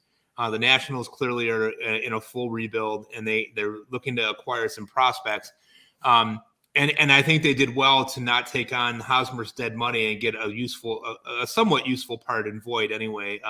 They know if he's healthy, he's going to hit home runs. So that's a decent replacement for Bell there. The one thing that I found interesting about this was that, a couple of weeks ago, Preller and the Padres were crying about money and being poor, and they've just spent a shit ton of money in this week. And if they're not serious about if they win this year, couldn't you see a scenario where they say, we don't want to pay Soto $500 million either. We're going to trade him. Like, they could turn around on this if they don't win it all their pieces are in the middle of the table right now. If they don't win it all, they could very easily flip Soto for prospects next year to somebody. That's a great point. That would be, it would be crazy. I mean, fun. but that's Major League Baseball. Major League Baseball is insane. We have no idea what's going to happen. Right? I just saying here, I had no idea that Luke Voit was a part of that trade. I picked him up in a head-to-head league this morning. I am pissed. He had a double header today. Come on. Hey, can I ask y'all real quick a question? Mike brought this up about Eric Hosmer invoking his contract no trade clause or whatever, which it's totally his decision to do. But I thought that was fascinating because, they're trying to get rid of you. And so you're just going to say, no, you can't trade me. So I'm just going to stay here for the next 4 years. Yeah. I wonder how that would work. I wonder if the GM looks at his contract and said, okay, you have a no trade clause, but that doesn't mean I can't DFA you. So you go down and play at El Paso for the next 4 years. And you're making $18 million a year, but you're going to get on the bus and you're going to drive around Texas and wherever else, and you're collecting your money. But I strongly encourage you to reconsider your stance on trades. Yeah, it's really interesting, isn't it? Because, I thought, I think he has 3 years and $39 million left on that contract, if I'm not mistaken. Yep. And he had 10 teams or 12 teams, whatever, that he could veto a trade to, which is his right as a veteran player. But I mean, so he doesn't want to go to Washington, but he's going to go to Boston instead. Like, Boston is okay. I mean, I could see it if he's a guy that's married and has young kids and he's living in San Diego, he's established there. I can understand not wanting to move. However, it's part of the game, right? So now he's on Boston, and God only knows what the hell Boston's doing. I looked at that last night. I go, what's the plan here? Let's trade Vasquez, and then we gave him Reese McGuire, which is fine. But like, what's their plan? They get Tommy Pham. Is everybody just going to slap each other around in the clubhouse? I mean, what's going to happen here? You're right. It's Tommy Pham, Reese McGuire, and Eric Hosmer. What are they going to talk about? You know, Chris Sale. Put their lockers. No, they could talk to McGuire about jerking off in the dollar store parking lot. Oh, no. That story was legend here. It should never die. Immediately when they traded for him, Jack, my son, my who's 12 today. Today's his birthday. He goes, "Happy birthday! Happy birthday! What can you tell me? What can you tell me about Reese McGuire?" I go, "Not that one. Yeah, I ain't gonna tell you that one." You know. Oh my gosh. Yeah, that story has taken on like folklore here in Toronto. Oh, almost. I bet. It's How great. you guys feeling about Anthony Bass, Joe? Are you excited? The thing with Jordan Groshans, who we traded away, and we got another guy back. I'm blanking on his name now. Another reliever. Zach Pop. Yeah, he's actually Canadian. I think Jordan Groshans, we've kind of overvalued him in our own mind here in Toronto, when in reality, you know, if you're looking at like Eric Cross has his top 500 dynasty rankings. He's not in the top 500, just for whatever that's going to tell you. I know it's different than real life, but that's like first thing that I went to fantasy wise. And obviously, like I said, it's different, but there's still something there with the lack of power that doesn't really excite me with him. I think that the name brand, people are still remembering a few years ago when he was more highly touted. The actual product recently hasn't been so great. So we shore up the bullpen. We have like 4 guys in our pen who used to be Marlins now. Yimi Garcia, Adam Simber. It's packed with Marlins. I like the trade. Okay. I don't think it really does exactly what we need. I think we really need an impact starting pitcher. Preferably a lefty. I would like Carlos Rodon. That would be ideal. But at this point, I think we'll be lucky to get Noah Syndergaard. Hey, can I ask Marty a quick question? Yeah, go ahead. Marty, I saw that Robbie Grossman got traded. Thumbs up or thumbs down from a very well-noted Tigers fan? Yeah, thumbs up. I mean, hopefully he'll be the left-handed Jesus who we got back, Chris England. I think that's his name. I wrote it down real quick. Just some stuff. He's one of those guys that I actually had to look up. Like, who is this guy? So the Braves got him in the 16th round of the 2021 draft. He's played the season at the Florida Complex for 5 games. He played single A this year for 12 games. He has a 4.64 ERA, 26 walks, 56 strikeouts, and 52 innings. So here's the tie here, Brendan, is that Chris Fetter, the Tigers pitching coach, he recruited England for the University of Michigan when he was there. So there's a little bit of a tie there. Clearly, he really likes him. But Grossman was struggling, man, and I had him across. You know, I was touting him. I was excited. I was expecting him to be a 2020 guy, batting around 250, atop the lineup, maybe get you 80 runs, 60 RBIs. And just like the rest of the team, they have fallen flat on their face. He's been lost, and even in OBP league, he's unplayable. So if the Braves can get something out of him, like they did the Duvals, the Solairs, and everyone, suddenly got everything. Exactly, Scott. But yeah, I'm just happy to get rid of him. Anytime Al Avila, who's the GM for the Tigers, if he makes a move, it's usually for the worst. But in this case, yeah, like Scott said, I'm glad we got anybody. Yeah, it's amazing how his production fell off. Like Grossman, like you said, was a 2020 guy last year, and now he's got 2 home runs for the year. Yeah. I don't know. Do you guys think that we'll see Pablo Lopez move today? I hope so. Do you guys expect something like that to happen? I know that they've said that they're probably not going to move him outside of a massive return, but with the market kind of thinning out for starting pitchers, I could see someone maybe overpaying for him as we get closer to that deadline. Yeah, the GM for the Marlins, she tweeted out something just about an hour ago. It says, "We're not done yet, ... So, we got an hour and 30, 40 minutes. So, maybe. Yeah, I think it'll take a lot to get him. Even though he's got the shoulder issues from time to time, which is a little scary. If you're making that big of a trade for a guy like him, boy, you're going to really want to make sure that he's healthy down the stretch, and you're going to need him. It seems like he gets felt by shoulder, and maybe that's just me anecdotally saying that, but it seems like he's had trouble on and off with that, and it's a little bit scary. Although he's probably, of the guys that are supposedly available, he's probably the best one, right, at this point. So yeah, I'm the only reason why I'm a little afraid of like the trade for him. He's never pitched over 109 innings ever in his career. He's at like 115 right now. He just got blown up on the Mets. Of the guys still left, Tariq Skubal, Merrill Kelly, not Molly. We can talk about Molly. Noah Syndergaard, Madison Bumgarner, and Paul Blackburn. Those are like the most notable still left. So I would Watch the White Sox. top row. Watch the White Sox get Bumgarner for no reason. Watch the White Sox get Blackburn. Yeah, no, I mean seriously, watch them do something like stupid, like get Bumgarner because they love what he was 5 years ago. They're famous for it, right? Get Griffey 5 years too late, you know. La Russa. Yeah, right. There you go. They got him 20 years too late. For sure. I'm shocked that Carlos Rodon hasn't been traded yet. He's got that opt out, so he's been great this season. He's going to opt out of his contract next year because he's going to sign a much more lucrative long-term deal after It would this seem year. that way, yes. So he's pitched 123 innings, 158 strikeouts.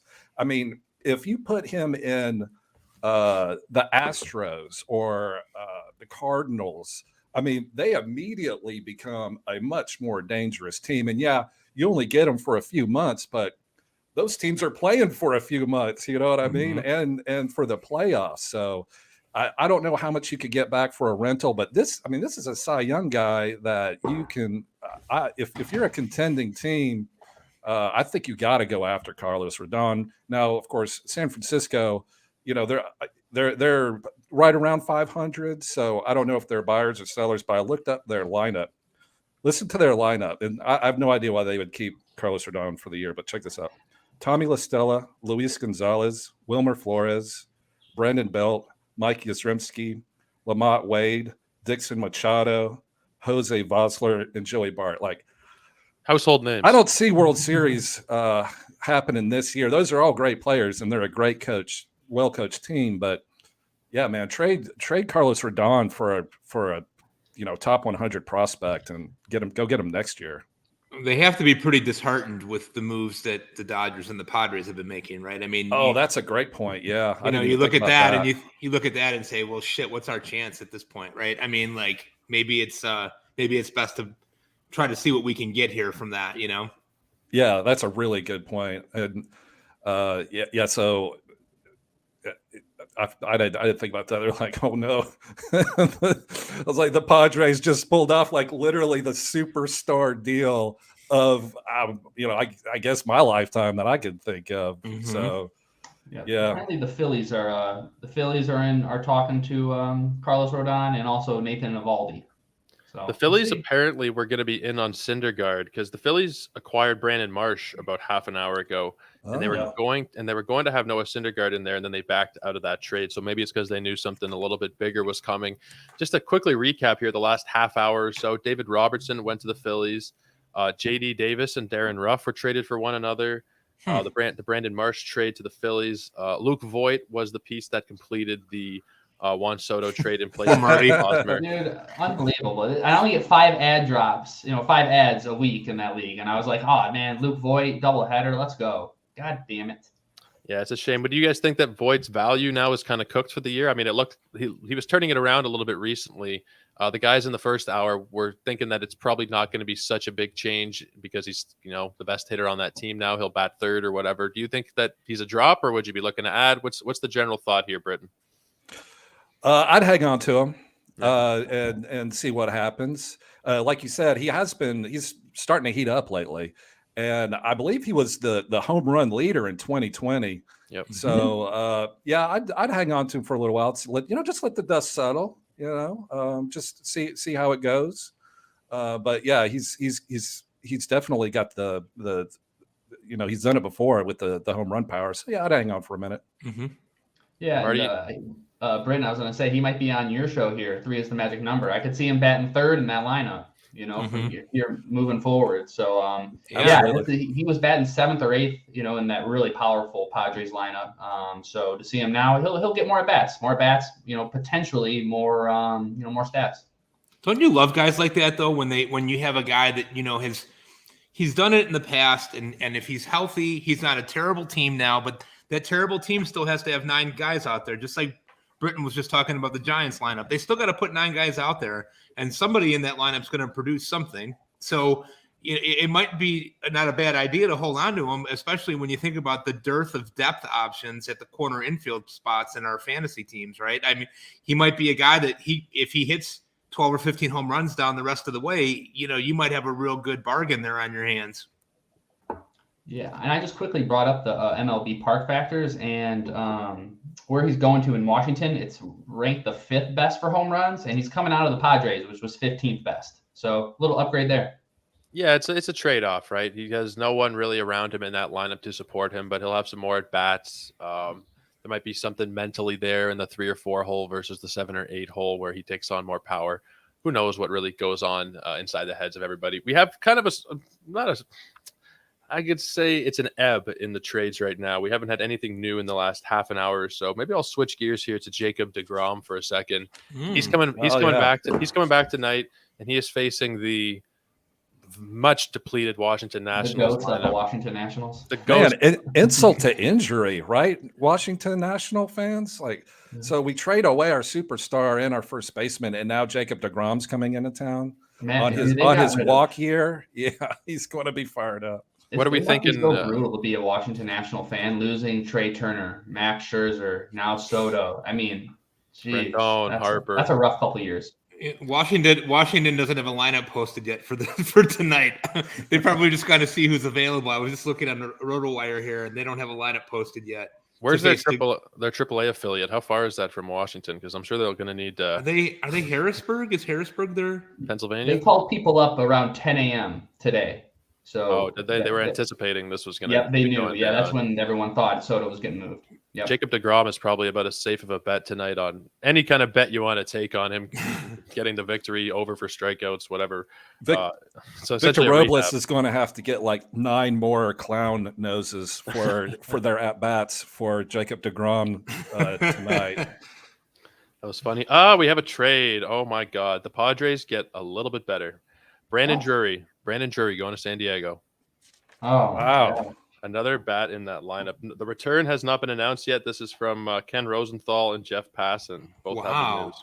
I love it. Look at them go. They're saying, hey, we're not no half measures as what was that?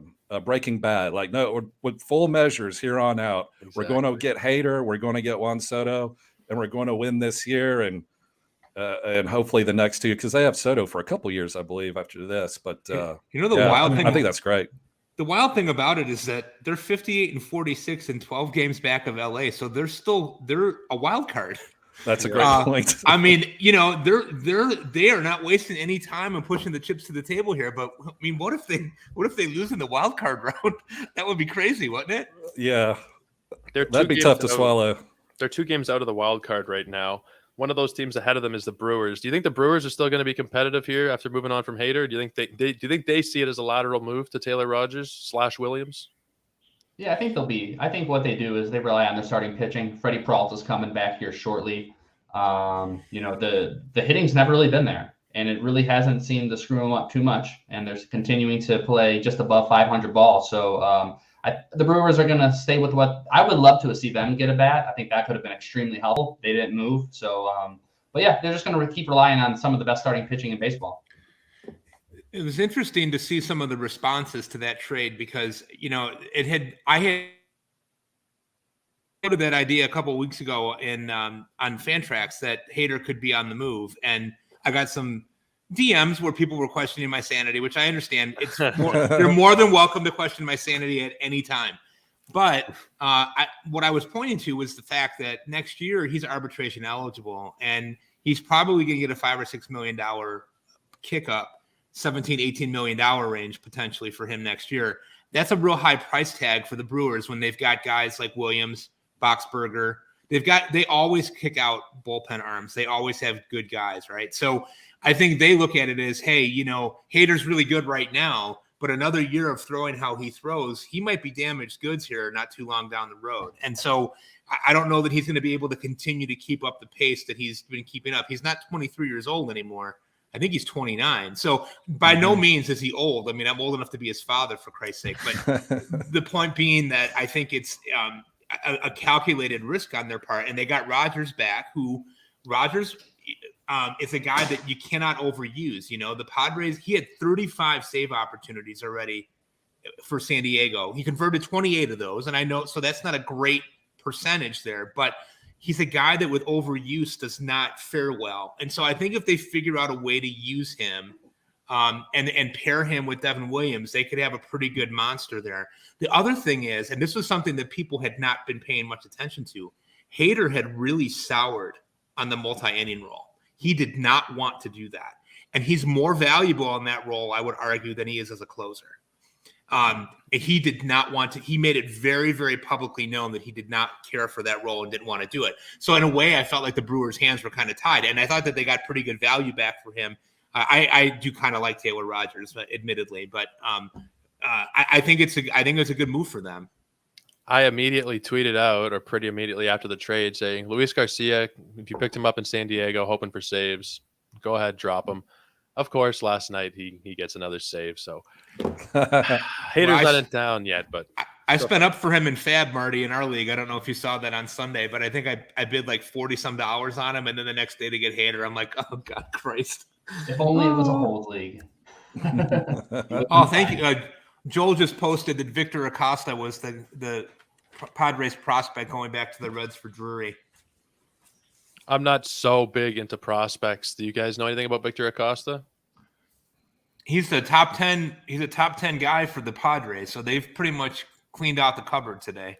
Yeah, the Padres have no system left. They better hope Juan Soto resigns, or else there's going to be some angry fans with pitch torches in a couple of years.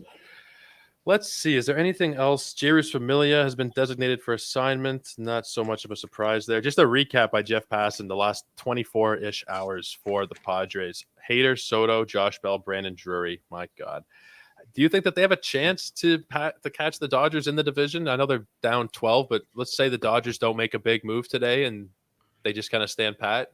Well, Joey Gallo, I mean, if you want to call that a big move, up to you. But do you think that they have a chance of catching up to them? No, it's less about the Padres move. They're just 12 games. That's a lot of games. I think most teams have around 40 games left, 40-something, 45, maybe around there. So, no, I don't think so. But when we get a chance, I want to talk about Tyler Mahle, because that can be huge for the Twins. Let's talk about him. Well, can I just add one thing before Marty goes into that, because I think Mahle is a huge piece too, and it's depressing as a White Sox fan. But one of the things that I think is really interesting is that when we're talking about all these things, there's all those ancillary things that go along with some of these moves that come with it. And I lost my train of thought. I had a point there that I was going to make about Marty. Go ahead. Sorry, I'll come back to it. Well, I was just gonna say with Mahle, I mean, yeah, as a Tigers fan, the AL Central, it's not our year this year, Mike. I think we just got to sit back and relax and enjoy what the Twins and even the Guardians are doing to a certain extent. Mm-hmm. But for Mahle, that is huge. I have Mahle in so many different leagues, and just looking, quickly, and just going back to the ballpark factor. So it's been brutal watching him play in the Great American Small Park. That is number 2 in the league for the most home runs in, year out. Now he's going to the target field a lot more friendly, 19th in home runs. Mm-hmm. So the K percentage has always been over 25%. His xERAs are about 3.44, so about almost a point higher or lower than his regular ERA. So now he's going to be, and when we know this, the last month of the season is always dedicated to in-division play. So that's a lot of the Royals. That's a lot of the Tigers. That's a lot of the struggling White Sox. And so, I think the arrow is pointing far up for him. So if you have an opportunity to trade for him in your home leagues, I would look to do so, to the less savvy player. I've had Tyler Mahle all year, and a couple of them I couldn't be happier, hoping that we can get something closer to what we got out of him last season for sure, where he had I think a 4-win season. If you're talking about WAR, he was really a valuable guy last season, and I think it kind of flew under the radar. He broke out last year. Yeah, it was a Tyler Mahle breakout season last year. So, he's got the stuff. So just like Marty said, now he's in, he's in a division where he's really going to help. Yeah, I remember what I was going to say as you guys were talking about the Dodgers. One of the things that I think is really interesting, I don't think that the Padres are going to catch him either, but I do think this is interesting too. The Dodgers don't necessarily have to do anything too splashy, because in the coming weeks, they're going to get Chris Taylor back. They're going to get Blake Trinan back. and maybe at some point they get Bueller back. Bueller, please. Right. Oh, yeah. So if they get those 3 guys back, that's the same as that's better than any trade acquisition that they're probably were going to get at this point. And Gallo's interesting just from the standpoint of maybe somebody could fix him. Yeah, I thought that was interesting. He was looking to get out of a big market, and so he went from New York to Los Angeles. Yeah. They're a lot more friendly in LA, and the reporters and the actual fans around the team and stuff, they're nowhere near as harsh. It's more when you go to a Dodgers game, it's more of a party. And I've been there a bunch to Dodger Stadium, so they'll be a lot nicer to him. But mentally, I'm feeling for Joey Gallo. I mean, that's tough. Day in, day out. Getting booed. He was talking about players from other teams were coming up to him saying, "Hey, man, I'm sorry, dude. Just keep your head up." I mean, that's when you know it's bad. That interview was sad, man. I That read was that awful. too. Oh, Yeah. God. And at least going to LA, the Dodgers fans hate Cody Bellinger more than they hate Gallo. So he's got somebody else to share it with. If you're Joey Gallo, though, this is the best news you ever could have gotten. You're like, so I'm leaving New York, going to Los Angeles, and I'm going to be on a Dodgers team. I mean, what else can you ask for if you're Joey Gallo? I mean, it's not like the Yankees did him wrong or anything. It just didn't work out. Yeah. I think he could possibly have some value. I mean, if he gets regular playing time, probably more of a daily change league kind of guy, but maybe something will change in his headspace now that he's out of New York and he can be that kind of high OBP home run kind of guy. Let's see the Dodgers Yankees World Series Game 7. Bottom of the 9th. Here comes Joey Gallo, ready to crank one to take the Dodgers to the World Series. Oh, that would be so beautiful. That would be some drama. Yeah, Poetic justice on that. Romantic. Yep, for sure. World Series MVP Joey Gallo. That'd be amazing. Roster Resource has already slotted him in 9th batter in left field. So all of you James Outman believers, unfortunately he might have to be taking a seat, which is an amazing way to start off his career. Home run, went 3 for 4, he got a single last night. But I'm happy for Gallo. I'm happy to see him move out of there and get away from the toxic environment. And yeah, for him to have a renaissance in LA would be pretty cool. Small trade here to announce. The Mariners are acquiring Kurt Casale from the Giants for Michael Streifler, I believe is Streifler. Huh. I think he's a minor league guy, but not a big trade there, but it's been kind of dry for a little while. So good to have something happen, at least see that there are some pulses out there. We're just an hour and 20 minutes short of the deadline.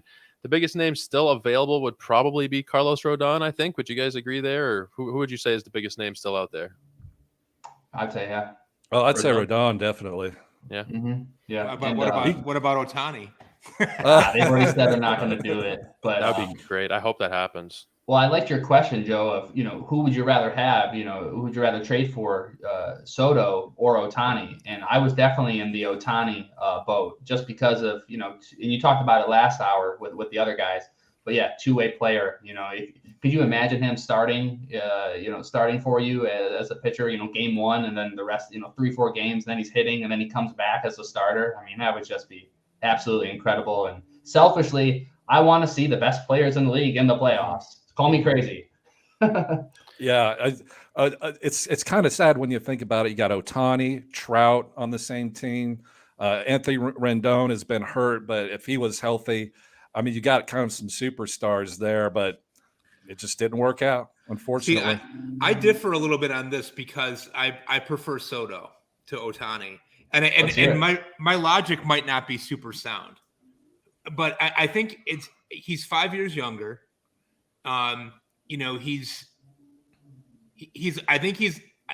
want to say he's a better hitter than Ohtani, but I think he's a better hitter than Ohtani. I'm comfortable with saying that. Yeah, and I wonder sort of in my, I'm not always a super optimistic type of guy when it comes to these types of things. And I worry, with having had the arm trouble at one point, how much longer are they going to let him continue to do this? Right. I mean, let's say that he does that another 2 or 3 years. And I mean, it's remarkable. It's completely remarkable what he's doing. I've never seen anything like it before. But if you then take the pitching away 2 or 3 years from now, say, and you're comparing hitter to hitter, you're then comparing a 30 or 31-year-old guy to a guy who's hitting his prime. And from that standpoint, I prefer Soto. Yeah, I prefer Soto. Yeah. This is what I would ask, if you are one of the teams looking to get Ohtani, you are looking to win this year. Right now. So, Yeah. Mike, let me ask you: let's say it's the White Sox. You trade in, you get Ohtani, and you win the World Series next year or this year. Do you give a damn if his arm hurts in 2 years? No. And I think that's what you kind of got to ask yourself. Yeah. Especially if you need starting pitching and you need an impact bat. Not taking anything away from Soto, and I think long term, if you're in a dynasty league, Soto's a no-brainer. You definitely want to have the 23-year-old. But for the rest of this year, I go Ohtani. Yeah, that's a great point. Got a question here. I'm assuming it's from Dan, who is one of my seniors over here at Sports Ethos. I watched a truckload of Dodgers, almost zero Yankees. Is Gallo even an upgrade over what Jake Lamb has been doing in that role? Potentially. I think potentially, yeah. If some of the things, like I said earlier, if something gets cleared mentally from leaving New York and he can just be in that, like Marty said, fun environment down there in the Chavez Ravine, I think that there's a decent chance that has some kind of value. I know we're talking fantasy or real life here. It's a little bit different. I think he'll have more real life value to the Dodgers than he will in a fantasy perspective. But what do you guys think? I think Jake Lamb's not bad. I'm so sorry, Joe. I couldn't resist. Britain has won the day. Britain has won the day. Yeah, Jake Lamb was on the White Sox last year. Our latest reclamation project. Take somebody who was a prospect who struggled, and then have him come to your team and watch him continue to struggle. That's the White Sox way. That's how they do business. Well, I'm looking at Jake Lamb's stats. So 67 at bats so far this season, 2 home runs, 4 RBIs, slashing 239, 338, 433. So I think, if Gallo has a good week, he can put up better numbers than that. So I think the ceiling's obviously higher, but what the Dodgers pride themselves in is when they take somebody off the bench, it's going to be a solid contributor. Whether that's the McKinstries or whoever they grab off there, they seem to fit right in. Joey Gallo, as we know, it's all or nothing. So I think they wanted to add him just to try to put them over the top, but they're not going to rely on him. And I said this on Twitter: if he has a bad month, he just won't see the field. They just won't play him in the playoffs. And I think all the Dodgers fans are going to be okay with that.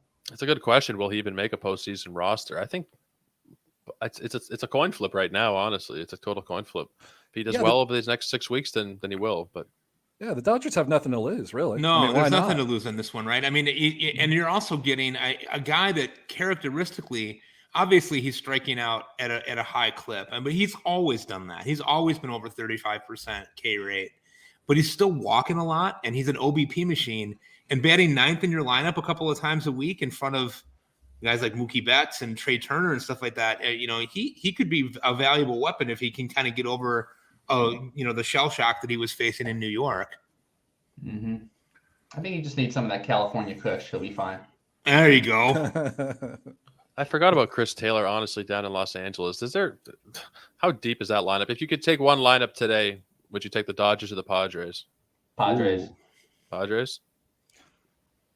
Mike? Yeah, I gotta go Padres. Fernando Tatis Jr. And don't get me wrong, the Dodgers are great, but Tatis, Soto, Machado, yeah, it's all the sex, that's what it is. The Dodgers are the solid, got a good job, but the Padres are the new hotness right now. Yeah, that's the new thing. But I also kind of like some of those, Christy Brinkley type, El McPherson. I'll go with the Dodgers just to be contrarian, because I think that the Dodgers, they have that experience factor. The Padres are the sexy, shiny new toy, and they're great. I'm not disparaging anybody that's on that team, but the Dodgers have some pretty experienced guys that have been through some wars. Mookie, Trey Turner, Freddie Freeman. I know Muncy's not been some guys with a lot of experience there. And I think that means something when you get down to the nitty gritty. The Padres have a bunch of really good hitters, but have any of those guys really produced in a pennant race? And maybe they have. And I'm just thinking anecdotally off the top of my head. Champion. Yeah. Soto. Yep. That's about it though. Right. Machado's never even been to the playoffs, I don't think. Hosmer. With the Dodgers. Yeah, but Hosmer's playing first base for the Red Sox right now. Yeah. Oh, okay. Yeah.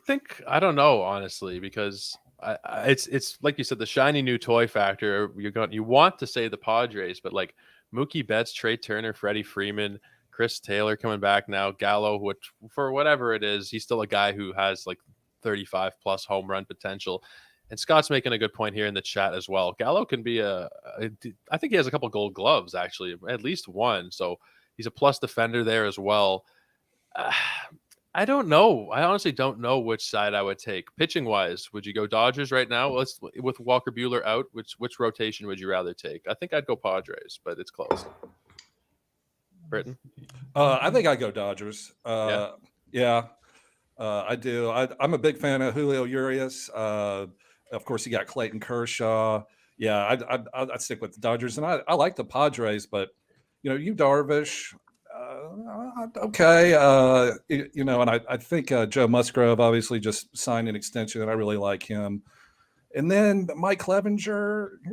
Okay, I watched Clevinger pitch the other day, and I remember watching him with the Cleveland Guardians. And man, that herky-jerky stuff he does up there, I've never seen anything like it. I mean, it is all kinds of parts and things and all kinds of stuff, super busy going on. So I'm a little worried about that. But yeah, I think I'd just better safe than sorry. I'll just take the Dodgers. One thing with the movements like that, I think Luis Garcia might have the most unique wind up there for Houston. The way he the rock the baby rocks back and forth, yeah. But I'm looking at I think that's a great question. Like a really good question. Which starting rotation you'd rather have moving forward? And Mike touched on it earlier. I love the veteran leadership and the what the Dodgers have accomplished in the playoffs. They've been there a bunch. So you have Kershaw. And you have a bunch of, good players in that sense. What is it? Kershaw, Gonsolin, Andrew Heaney, obviously a question mark. Tyler Anderson's been playing over his head all year, but he's still been great. Julio Urias, he's really good. But you look at the Padres, man, Darvish, Snell, Musgrove, Sean Manaea, then Clevinger. 1 through 4, I'm going to have to go with the Padres, but it's super close. I think you could flip a coin on that one too. I just think because Gonsolin is like, he's not going to keep this up, right? Like, I don't think he can. Tyler Anderson, it's just these guys are not names that you go to and think what they're doing right now is set in stone, what they're going to be giving you the rest of the season. Where I feel like you have a little bit more consistency there with the Padres. And Darvish has been great despite not striking out as many batters. I still think that they're very deep. Now, maybe not as deep without Mackenzie Gore anymore. Man, I still can't believe that trade. I still can't really believe it. Mike, what do you think? Would you rather have Dodgers or Padres? I'm such a pain in the ass. I mean, just in general, but today even more, because I hear you guys talking and saying things, and I keep thinking, like, are the Padres got all this powerful offense and have kind of rebuilt their bullpen on the fly and got Hader, but like, if you're in a 3-game series, who are the 3 guys that are starting for the Padres?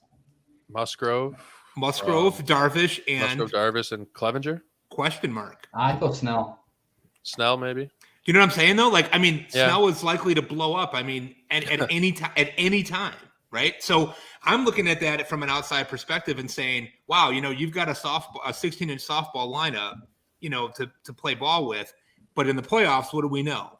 There's a lot of 2-1, 3-2 games in the playoffs that come down to who's got the best pitching at that time. That's not to say they can't get hot, but I'm looking at that. I'm thinking, like what you were saying, Britton, before. I'm like, man, get Carlos Rodon in there. If he's your third starter, you're the favorite, in my opinion. But it's not that easy to have that happen. So Mike, who would be the 3 Dodgers you'd roll out there? That's a great question. I mean, I think it depends on where Buehler's at when the playoffs start, right? But I mean, True. I forgot about that. If Buehler's healthy, it would be Buehler, Kershaw, and Urias for me. Yeah. For me, that's 3 good ones. Let's say Buehler's not back. Who's the third guy for you? Is it Anderson or is it Gonsolin? I'm going to start Jack Carter, my son. I'll tell you what, he won't throw it hard, but he will throw strikes. I will tell you that. Getting outs. That's what he does. Talking about not throwing strikes, and that's the thing about Blake Snell that does worry me. He's got a 12.8 walk percentage at this point, which is in the 5th percentile in all of baseball. But he still has an extra ERA of 3.49. So he's that X factor, man. He can roll out there, get you 6 great innings, or he could blow up. So yeah, the more we talk about it, the more I might be leaning Dodgers. Damn it, Mike, you are a pain in the ass. I see. It's the problem. The problem is that I have I have so much time alone to think. And then I get to talk to guys like you guys that are super knowledgeable about this stuff. And I just am like, yeah, but if you thought about this, and I'm like, nobody cared. Like my family, nobody's even here. They don't care. I talk about these things. They're like, we don't even know what you're talking about, dude. Like, it makes no sense to us, you know? But it's just, I always find that interesting. You know, things don't get won on paper, unfortunately. Right. So it's like, you can look great on paper. It's a team that's playing hot at the right time. And who knows? I mean, we haven't even talked about Houston. Houston made some great moves in the last couple of days, right? I mean, they got Trey Mancini, they got Vasquez, they got Will Smith. I mean, like, they really bolstered themselves up. Like, I'm looking at that, and everybody wants to get on the Yankees jock, and that's great, but they still got to be Houston, in my opinion. You know? Yeah. They've had a tough time. They can't beat Houston. You know, Houston rolls in there and just beats them every time. So yeah, that's a big question mark. I love the Trey Mancini move. I love that trade. He's going to do wonders over there. I sit there and I look at that stuff and I'm like, did they even give anything up for these guys? Like, I mean, they gave up Ohtani for Smith. Ohtani was no longer useful to them, even though he's been fine. They got a power lefty. They got a massive catcher upgrade in terms of offensively, in my opinion. Maldonado is great defensively, and the pitchers love him, but they really need somebody that can be a little bit more consistent with the bat. Dave, Astros just brought new garbage cans too. Bang bang. What about, is Wilson Contreras getting moved? I haven't seen anything yet. He can't stay in Chicago. Oh my God! If he stays in Chicago with all the crap that he's been pulling in the last 6 weeks, I have no soft spot in my heart for Wilson Contreras. Wait, why? All I see him is hugging and crying. I didn't know he did something wrong. No. He's a Cub. That's all that he has to do. He's a Cub. Now, I'm not anti-Cub. To be really clear about that, I am not anti-Cub. What I'm anti is they won one World Series with that core that they had, and Contreras was part of that core. And they're like applauding him like he's like Pujols leaving. I'm like, what? Are you people on drugs? What is the problem here? Like, he's a catcher. He's decent. He can hit. He can throw. He's not a great catcher. Agree with you. That is the one that is their Pujols. I mean, in the sense of like they only have one World Series in 100 and something years. Right. Like, this is all they got. Yeah, this is that last part to say goodbye to. You know. Yeah, I just felt like I was surprised that they hung on to him as long as they did, because I thought when they were first doing all that stuff, I thought, they're going to pick somebody to build around, and it probably will be Baez or something like that. And they didn't keep any of those guys, and now they got a real uphill climb to go. But it's fun. Contreras and Happ all weekend were crying and hugging and loving each other, and everything was, and this could be the last game. Wouldn't it be hilarious if he doesn't get traded? I think he goes to the Mets. I think a lot of the stuff is connecting him to the Mets, and I think the Mets make the most sense at the end of the day. They need a catcher. They need a catcher. The Cubs need to just fully start over, and I think that's kind of one of the last pieces really remaining from that 2016 team. Happ wasn't on that team in 2016, was he? Can't remember now. No, he was not. No, he wasn't there yet. Yeah. So what about San Diego's catching? I mean, why not? Why don't they just give the number 7 and 8 prospect, get rid of all 10 of your prospects today for some players that you can use to try to win this year? I think Alfaro's been pretty good. Yeah, Alfaro has looked pretty good. That's true. And I think Nola's back from injury. Nola. Yeah, I forgot about him. That's right. They're probably not too worried. Austin Nola, the guy hasn't played, and I don't even think he played much last year either, did he? I think he's just been injured for a while, so easy to forget about him. Yeah. Matt Boyd traded to the Mariners. That's the most recent bit of news here. Pretty quiet hour overall. The first hour, I don't know if you guys were listening in, but there was like constant news coming in over the wire. A bit of a dead spot. I hope that people are on the phones preparing us for the last hour now. We are an hour and 4 minutes away from the deadline.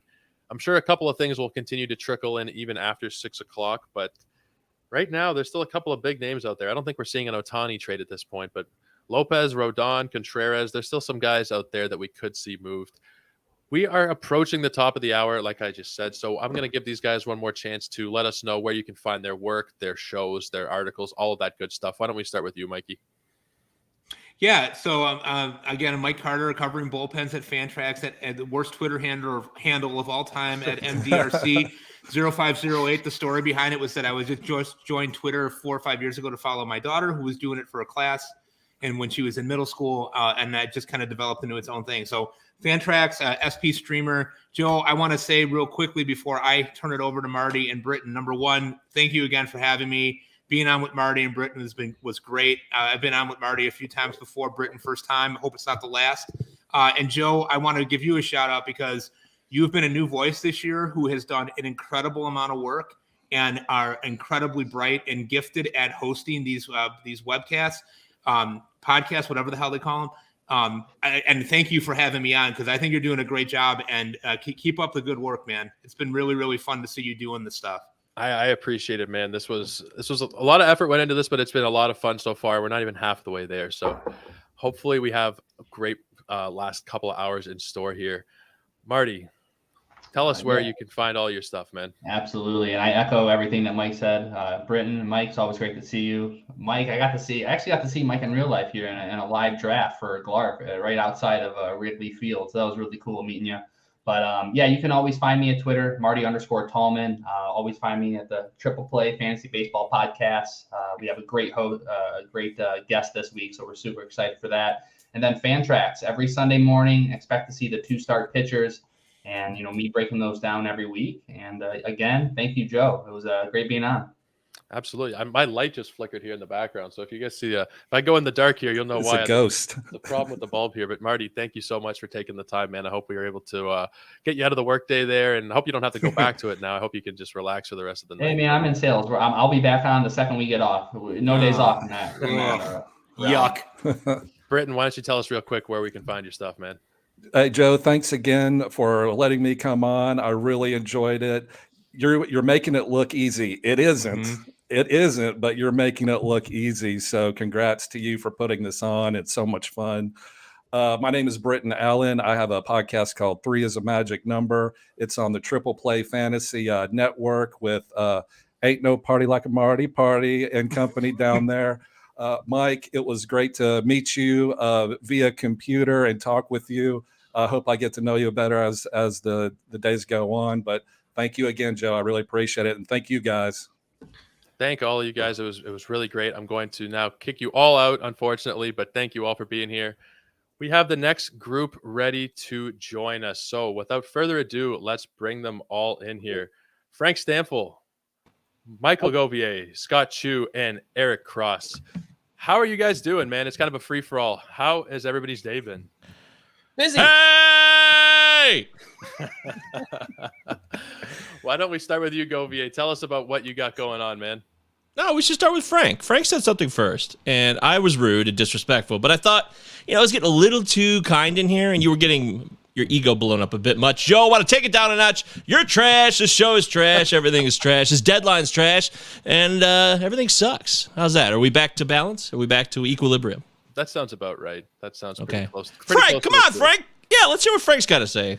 How you doing, Frank? Oh, I'm doing well, man. It's been a very busy day. Obviously, Juan Soto news broke earlier in the day. I'm up late most nights, so I was honestly just kind of waking up like while that was all going down. So it's an awesome thing to wake up to, and a bunch more trades going on here as well. So happy to break it down. Happy to be here. Bunch of great guests that you got here, and I appreciate you having me on here, Joe. Oh, it's great to finally meet you, man. I'm a big fan of what you do, and it should be a great time here. Hopefully, as we get into this last hour before the deadline, we have a lot of moves. I'm praying for a Shohei Ohtani trade. I'm not thinking it's too likely, but fingers are crossed. Speaking of crossed, Eric, how you doing, man? Hey, good. How's everyone doing? I'm just sitting here in awe of the awesome shades that Mr. Scott Chu is wearing down there. Look at that nice little blue shades. Those are awesome. But yeah, it's been a fun day, and ready to break it all down with you fine gentlemen. It should be a lot of fun. If you're watching on the podcast side, you should come over and check out the YouTube. Scott is definitely competing with Mike Curlin for outfit of the day here so far. Scott, oh, how you doing, geez, man? I missed Curlin. What did he wear? He had his bucket hat on with the Marlins hat on top, the shades. So at least he was dressed. That's a positive. Yeah, but he was calling himself Florida man. That is not what a real Florida man looks like. It would be much more haggard and disgusting. He looked like an easygoing, hey, I'm a middle-class Florida guy. I want real Florida guy who's got a bag of meth in his pocket and is ready to fight alligators. They got to have that, like, Florida man eyes. Like when they yes, exactly, oh, Scott. Yes. That's how you know it's a real Florida man. Well, I'm doing We great. are- I got my Super Mario 3 shirt on. These cool glasses you can see behind me over there. I've got this like rainbow thing. I've got a bunch of colored glasses because instead of having a personality, I find it's just cooler to wear fun stuff and grow a mustache. We have quite a wide representation here. We have CBS, we got some Fantrax, Fantasy Pros, Pitcher List, Palazzo. We got a little bit of everything going on here.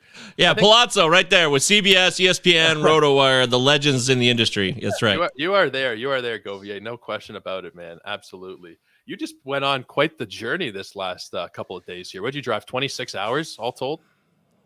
That's more. It's like 30 hours. So stupid. 30-hour drive in a 4-day period. You never go full 15-hour drives in a 3-day period. If you're going to drive 15 hours straight, you should be there for at least 7 to 10 days. This is just a little lesson for everybody. Don't make the same mistake I did. Don't end up like me. But yeah, I'm so glad to be here though. So being through that drive, this makes this appearance that much more enjoyable and exciting. I got my co-manager, Eric Cross here, my Fantrax buddy. I got Frank, who I haven't seen since December. And I got Scott, who I've never been on a show with. And I was so glad that we're able to do this show together. Of course, Joe, my old pal, who I've been on your show. You've been on my show. Make sure you check out Joe's episode of the Palazzo Pals when you get a chance after this trade deadline appearance. Absolutely. Yeah, you guys both from Michigan. You guys have been wanting to get connected. So finally getting a chance here. Figured you Michigan guys all knew each other, but I guess not. Let's start off, I think, with the biggest news of the day. Someone mentioned it. Juan Soto. Is this what we were all pretty much expecting? Soto to the Padres for everybody? Frank? Yeah, I mean, look, I don't think any prospect package was going to be worth Juan Soto, but this is probably the best that you could possibly do, right? I mean, you're getting really the 4 top prospects in the Padres organization, and I'll let Eric talk about those because obviously that's his area of expertise, but I thought that it was a really great return. Like, you don't want to trade Juan Soto, but if you're going to do it, at least you're getting a pretty massive package here. And look, from a fantasy perspective, it's like, okay, the value doesn't change. Like Juan Soto, sure, I guess like counting stats could go up with the Padres, and it's a good thing for Josh Bell and everyone else who's there, like Manny Machado, and hopefully we see Fernando Tatis within the next couple of weeks. But yeah, I was a little skeptical. I didn't know if it was actually going to happen, but it did, and it was massive. That initial report, the first tweet from John Morosi, it was like, that's it. You know, everybody was kind of thinking there's got to be more to this. Every team could have competed with that initial report there. So it seemed kind of light. They added on quite a bit. Eric, you are the prospect guru. What is your thought on the return here for the Nationals? Yeah, no, I kind of echo what Frank said. This is probably I don't think any trade return would have been like enough, quote unquote, for Juan Soto, but they did pretty damn good. Obviously, CJ Abrams has been like a top 5, top 10 prospect for a handful of years now. Elite upside.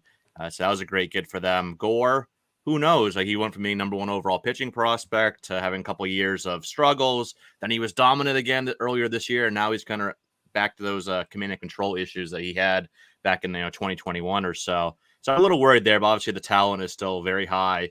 And then Robert Hassel and James Wood. Those are 2 huge prospect talents. I have Hassel top 10, James Wood not too far away. He's drawn some Willie McCovey comps, which I hate putting comps like that, but I can see it. He's 6'7", big power, good athlete as well, proving to be a much better hitter than I think anybody gave him credit for when the Padres drafted him last year. So yeah, that's a huge return there for the Nats. But again, Padres getting Bell and Soto there, great gift for them too. That makes that lineup so much better. And yeah, I love that Soto actually has a lineup around him now. Machado, and then obviously Tatis when and if he gets back. That's better than Josh Bell and the misfits that they had over there in Washington. So yeah, I think it's just a great deal. A lot of value going up all the way around here. It was announced in the last hour or so that it was going to be Luke Voit completing that trade going to Washington. Do you guys think that he's still someone who is going to have some fantasy value over there, or what are you thinking? Hell yeah. Yeah, absolutely. Why not? I mean, if he's going to start and he gets to take cuts every day until one of his knees falls apart, sure, why not?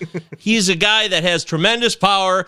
Still, his claim to fame is the 2020 season, the Bozo season, the 60-game season, which will, as time passes by, become less and less relevant. But that 22-homer performance he had, that's what he can do. I mean, that was incredible.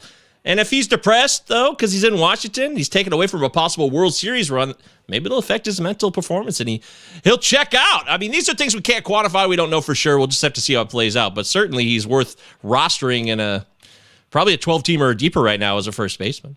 What do you think, Scott? First on the Soto trade, and then second, maybe what do you think about Luke Voit? Yeah, I mean, I think they nailed it on the Soto trade. That there is no fair trade, but if you have to trade him, and I think the Nationals had decided long ago they had to trade him once he turned down $500 million. This is what you can get. Like, there are very few teams that needed to, like, that really wanted to improve aggressively, right? Because you got the Padres, they do all this. They're still a ton of games behind the Dodgers, right? So they need to make a really big move, and they have a loaded system where they actually have the ammunition to make the Nationals think about it, right? Like, that was one of the biggest challenges is, sure, there's other contenders, but what are they going to give you without hurting their current major league team? The Padres were one of the few teams I think that could do that and actually get something out of, even if they don't re-sign Soto, it doesn't matter. This is their window anyway, right? They've got him through all of that. So, I mean, I thought that was a great trade for them. And again, if you're the Nationals, there's never a fair trade, but if you felt you had to do it, like a lot of fantasy managers feel right now, they feel they have to make a move. There are no fair moves for those guys, but you might get something, right? I'd never do this trade in fantasy because, like, we just don't have the same considerations that real baseball does. Mhm. But I thought that was great. And then with Voit, I mean, to me, he's, if you play in a league, over at Pitcher List, Nick likes to focus on that Yahoo standard format. I don't think you can roster Voit there because it's the 2 utility, no corner infield, no middle infield, only 3 outfielders. So I don't think he really makes the cut there. But once you start talking about like a normal format anywhere else, where you got the 5 outfield, you've got a corner infield required. Luke Voit's a nice corner infield to have, I think. Like, injuries might press him to your first base, but he's probably your corner guy, and that's fine, right? Because you might have to replace him for any number of reasons. He hurts something, he's not performing, but he's going to play every day for a team, and he's going to hit in the middle of the order, right? Like, if he was a catcher, he'd be like an instant number 3 catcher because he hits in the middle of the order, and there will be some people on base sometimes. Absolutely. There's a volume play there when he's healthy. We got a question here from Dom. What do you guys think is the most impactful trade outside of the Soto deal today, Frank? What do you think? Yeah, so I'm kind of wrestling with Tyler Mahle finally getting freed from Great American Ballpark. I know that, Eric, you for years have highlighted the home road splits there. So getting away from Cincinnati, I think, is fantastic for his value and probably bordering on a top 40 starting pitcher rest of season in Tyler Mahle. And then just the Jorge Lopez trade, the entirety of it, right? So going to Minnesota, hopefully there is a closer there because it seems like they kind of used Juan Duran. They've tried to use Emilio Pagan, who has been terrible this season. If Lopez could just slot in as the closer there, and then Felix Bautista just kind of takes over in Baltimore, now we have another closer for fantasy purposes. So Bautista's like widely available. If you need saves, go out and add him. Like, strikeouts ratios have been fantastic this season, but those are the ones that really kind of stand out to me. Mahle being freed from Cincinnati and Felix Bautista stepping in as the closer for Baltimore. Mike, what about you? What's your biggest trade outside of Soto? Well, first off, I want to say I've been pushing for the fact that there would be no deal, so I have to stand before the masses, this massive audience. If you guys want to roast me right now. I blew it. I was wrong. I was incorrect. I thought it was a bad move to trade Soto, but there's a difference between thinking it will not happen and thinking it's a bad call. And that's a lesson here for me to remember that pressures exist. And I know that as well as anybody. I know how many powerful owners and possible replacement owners there will be in the new national situation post-trade deadline when they get sold. So I should have been more aware of that, and I was wrong. But outside of the Soto deal, the Mahle name was the first that came to mind as well, Frank. Going to Target Field on the surface seems like a big change from the most homer-happy park there is in the Queen City of Cincinnati at Great American Ballpark. I think Tyler Mahle at Target Field is a big change. I also thought that Jorge Lopez might not get traded from Baltimore either, so I guess I'm really bad at deciding when these trades are going to happen or not. I thought that they would go in and stick to it, but I should have known better. The Orioles, even if they were a 500 team and shocking everybody by being that for the first time in forever this late in the year, they were going to trade Jorge Lopez because Felix Bautista is the real deal. So outside of those deals, I think those are the most impactful. I don't think the David Robertson one is impactful because I think that's still a committee in Philly. I saw some tweets and some comments in my text threads in my fantasy league saying, oh, David Robertson time in Philly. I'm not so sure of that. He's in the mix, but don't be assuming David Robertson is the closer there because they got a lot of arms. Eric, what do you think, man? What's the biggest trade today outside of Soto? You mean outside of my Red Sox acquiring Eric Hosmer? Hey, there it is. Well, there's another question as well here. I guess it would be good to direct it towards you. Do you think that they're going to sell? Are the Red Sox in the next hour going to start trading away some big pieces here? I wish I had an answer to that. I have no idea. The Red Sox, I don't even know if the Red Sox know what they're trying to do right now. Are they buyers? Are they sellers? Are they in the middle part there where it's kind of overlapping a little bit? We went out and got Tommy Pham, but traded away Christian Vasquez and then get Eric Hosmer. It's kind of a weird. So I still think JD Martinez gets still. I think he's the one that will. I think they'll probably be the biggest name. I thought, about a week or so ago, I thought maybe Eovaldi, but I don't see that happening now. But I still think they trade off JD, but who knows? But Tyler Mahle getting out of Cincinnati, like those home road splits have been insane. On the road, outside of Great American Ballpark, he's been like a top 25 or so pitcher for fantasy. And I'm not saying he's going to be that, but definitely if you're like in a 12-teamer, he's definitely like an SP3 now as opposed to like an SP4-5, which is what he was. 15-teamers. It's great news for our team, Eric. Yeah. Yes, absolutely. Though we just got Luis Garcia for San Diego, and then Josh Hader goes there. So, well, we're not perfect. You win some, you lose some, right? But another fun little trade that I think could have some implications on the road. The Angels and Phillies trade Brandon Marsh for Logan O'Hoppe. Marsh has that nice little power speed blend, but he's had huge strikeout issues in the major leagues, like 40+% K rate. So maybe this is a fresh start for him. Philly's kind of been looking for that center fielder. Marsh can play center. That's fun. And O'Hoppe is very underrated in terms of catching prospects, having a nice breakout year. I saw him last year out in the Arizona Fall League. Very good, all around catcher. So this is kind of a fun little deal for dynasty purposes. Scott, is there one that really stands out to you? Yeah, I mean, something else about the Marsh trade, it opens up more regular playing time for someone like Joe Adell, who's really trying to prove himself again at the major league level. So that's one of the fun things about some of these like minor trades. It's not so much about the players that get traded. It's about the opportunities that they create for other players like that. Usually so a lot of, you're going to see a lot of like articles and tweets come out talking about the players traded, but like where there's a little bit of maybe fantasy juice to squeeze is like, oh, who looks like they might get that playing time boost now because we're all focused on the big news, which is the names of the players traded. As far as like impactful, I found out about it this morning, so I'll use it. I do think it's Josh Hader. I still have little reason to believe he's not one of the 2 or 3 best relief pitchers on this planet. And, they went from not really having a closer to having the best one. Right. And we know late in games in the playoffs, that's what you're going to want. You need your guy that you can hand the ball to. It might not be in the 9th, but whenever that big moment comes, who do you want to give the ball to more than Josh Hader? Like maybe Edwin Diaz right now. And if you want to go with like experience, you can talk about like a Kenley Jansen or something, but Josh Hader is nasty, right? Like that stuff, it's disgusting what he throws. And, out of the 9th inning, you feel pretty good when he steps in, despite the little bit of roughness this year and some home runs.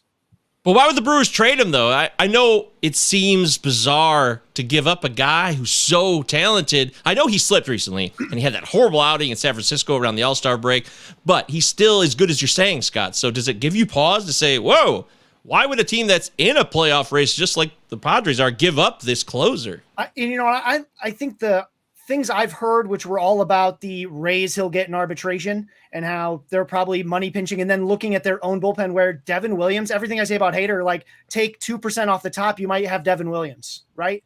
Like he's a really, really good reliever. So they probably thought, they're probably thinking a little bit like, they're probably thinking I can still make the wild card without Hader because I think we can have Devin Williams step up like he has this season. And then I can save money, maybe make a splash in free agency if things don't work out this year because I don't have to pay Hader. I think that's the only way you do it. It's a money move, and only because they have very strong bullpen pieces behind it. They do know when to cut. They know when to bail quite often. I will give the Brewers credit on that. They're pretty good at pulling the plug at the right time. It's true. It feels maybe a little bit premature on Josh Hader here. Is it? I don't know how lateral the move will end up being with Taylor Rogers, but just want to go through, excuse me. I want to go through the Twitter thread here, or the Twitter feed here, just to see if we have any news. Xander Bogaerts said he questions the direction of the organization with the Vasquez move. Said there are pieces leaving the organization, but none coming in. This is from Julian McWilliams, who's a beat writer. Trevor Rosenthal was traded to the Brewers. Apparently a Wilson Contreras deal is not likely at this time. And the Phillies have been in touch with Carlos Rodon, but the price is too high. That's pretty much what we have here in the last 10 or so minutes. Eric, do you agree? The Red Sox don't really know what they're doing? Yeah, I've long been a I've long questioned Chaim Bloom and some of his moves he's made since he came on here as the GM or president of baseball operations, whatever his official title is. But yeah, I just don't know. Like, obviously, with Boston being a big market team and having one of the highest payrolls year in, year out, obviously the mindset is deep postseason runs, potential World Series caliber teams every year. And while I'm not saying any of these deals are bad on the surface, it's just makes you scratch your head a little bit. Like, what are we doing with Eric Hosmer? Is he an upgrade from, Bobby Dahlbeck and Franchi? Yeah, probably. But we also have Tristan Casas waiting in the wings, almost ready in AAA. It's just kind of like one of those, like, how does it fit into the big picture, long-term type of trades? So, yeah, I'm kind of scratching my head here. I agree with Xander Foley. I wasn't surprised Vasquez was dealt. I kind of, thought that was going to happen anyway. There was a lot of rumors around us dealing him. But, yeah, I'm just not sure what they're trying to do here, moving forward. And the roster management with Garrett Whitlock and Tanner Houck and taking them in and out of closer roles, starter roles, reliever roles, right? Like, who's pulling the cords here? Who is it? Is it Cora? Yeah, Is it Bloom? What the hell's going on there? Who's the puppet master there? Yeah. Govia. I think you and I probably talked about this before. It's like Houck and Whitlock are very talented arms, and I still don't know what role they're best suited for, but just put them in a role and leave them there. Whether you want them starting, back into the bullpen, it's like they keep jerking them around too much. And it's been a very frustrating season for the Red Sox. Very up and down, very frustrating. Apparently, there's a couple prospects going to Boston along with Eric Hosmer as well. Haven't heard word on who it is, but I there's heard not a many rumor. Prospects left. I heard a rumor it was Max Ferguson and Corey Rozier. Max Ferguson has about 4,000 steals, but it was in low A, and he's a speed only guy for the most part. And Rozier's a solid, athlete, good power speed guy. Who knows if the hit tool will be there? So there's some intrigue there, especially with Rozier, but the move is still kind of weird. The Pirates have been a little bit quiet today. Do you guys think David Bednar will end up getting moved here in the next hour? I thought I came into the day thinking so, but yeah, at this point, probably would have happened if it's going to happen. Frank, what do you think about Bednar? I think he's awesome. I don't think he's going to be moved. I know he's got a couple more years of control. Like, they can maximize their return right now by trading him, but we really haven't heard much about it. I like the preemptive ad of De Los Santos. If they were going to make a move, I think he would be the next man up for the Pirates. But ultimately, I don't think that David Bednar will be moved. Govia, you agree there? Hell yeah! Frank knows exactly what he speaks of. He said it well. They never really planned to deal him, in my view, based on what we know about the time he still has left, how talented he is, and what's going on there, too. I think, there's one thing to trade a Kevin Newman or maybe somebody else who hits the road, but I think some of these parts that are legitimate pieces on a team that don't need to be moved right now can stay. They got a lot of fun pieces. So I've been wrong on a lot of this stuff. So what the hell does Mike Govier know? Sometimes it's very little, but I feel good and I've stayed on this course, so I'm going to lock it in. I don't think Bednar goes anywhere. Do you think your Tigers are going to make any other moves today? At you and Scott. Do you think maybe I heard rumored that maybe they just move on from Javi Baez if someone will take him today? I heard a couple people talking about that. No way. No one will take that, Scott, right? Would anyone take? Why? Yeah, for what purpose? Right? If you think about the teams in contention, who needs what Javi Baez offers? Right? Like they just don't. Outside of defense, I mean, that's it. Yeah. And the defense comes with throwing errors, right? He's really struggled with throwing errors, especially recently. It's just a certain type of throw. I was listening to Dan Dickerson talk about it. It's just where he plants his foot and he throws and he's missing bad, right? So he's really difficult to trade. Like I mentioned in the comments on the set before this, like, I can't believe they got anything for Robbie Grossman. Right? Like, the big problem the Tigers had, and I mentioned this when they talked about, Scooble's available. That's just to get other teams on the phone. Right? Yes. Like, they don't have anything to offer right now that's like that clear example right now. Like, as far as David Bednar, I bet the Pirates are betting on Bednar to continue to be good and get more next year because he's ARB eligible in 2024. And then he's not a free agent until like 2027. So yeah, sure. That's probably not even in the Pirates window because I have no faith in that organization, but it's still something where they can just wait and bet on Bednar to be good, continue to be good. And then next year they can say, he's not just a 1 year wonder. He's like a, 2-3 year wonder. So, offer me a little more. I'm still expecting a Tigers deal, by the way, for a couple of relievers. Hopefully it could happen here before the deadline hits. Yeah. Gregory Soto and Jimenez, I think probably should be. Fulmer should totally be on the move. Fulmer. Yeah. A couple of little pieces of what could possibly be news here over the next half hour. Syndergaard is down to Jays and Phillies, according to John Morosi, And Joel Sherman says that the Mets are throwing around Ronnie Mauricio in packages with 40 minutes to go. I'm not sure. It doesn't say who they're trying to acquire here, but I don't know. That would probably be JD Martinez or Contreras, I would imagine. Yeah, I think so. But the previous report was that, John Heyman said they don't see Contreras as likely at this point. So maybe JD Martinez is where they end up going with that. Not really sure here. Pretty quiet over the last little while. Nothing really major since this morning. Really, it's been a little bit the of final news showdown. In. Yeah, I think as we hit 6 o'clock and maybe in the few minutes after, we'll hear things announced. But fairly slow afternoon, I think, comparatively speaking. I remember one thing I want to add to that Tigers reliever stuff. I was betting on some of their relievers getting moved, and as a fantasy pickup for everybody out there, Alex Lang to maybe slide into the closer role if a couple of relievers get moved for rest of season. It's a sneaky play, not a guarantee, but if he does get the role, I like his stuff. I think Scott would agree. Alex Lang is one of their better relievers. Yeah, I think that's what they'll go with if they don't just try to like mix and match or something. It just depends on, really, I thought they were going to move both Soto and Fulmer. If either one of them stays, they're the closer, right? If they both stay, it's still Soto and nothing changes. But, really what I was watching for with the Tigers specifically is if they do, make another trade already with the trade of Grossman, that gives my dude Akil Baddoo, who's not playing well this year by any stretch. He did well. He was pretty good in AAA for a while. He's not performing at the major league level, but he might play more than twice a week now because there's a spot. I mean, that was the big thing for the Tigers is what else it's not just so much what they give up. They've got a couple pieces that we know what they are, right? Soto, Fulmer, that's probably it right now in terms of attractive pieces, unless someone wants to pick up Haas for, their backup catcher, right? And all they can really get from it is either like a 19-year-old pitcher, a 26-year-old pitcher in AAA, or like a prospect that's, super, super raw. That in years away. Like that's all they're going to get. And so, I mean, maybe they hold Soto, but again, the Tigers are in a weird spot where I almost wonder if Avila just doesn't want to get criticized anymore and have fire turned up anymore. Where if you just look at the returns he's gotten on the veterans he's dealt, they're not good. Right? Like you look at what he got back for. I mean, you traded JV, JD, all these guys, and they got nothing for them. They got Castellanos, and what do they have to show for it? Jamer Candelario, right?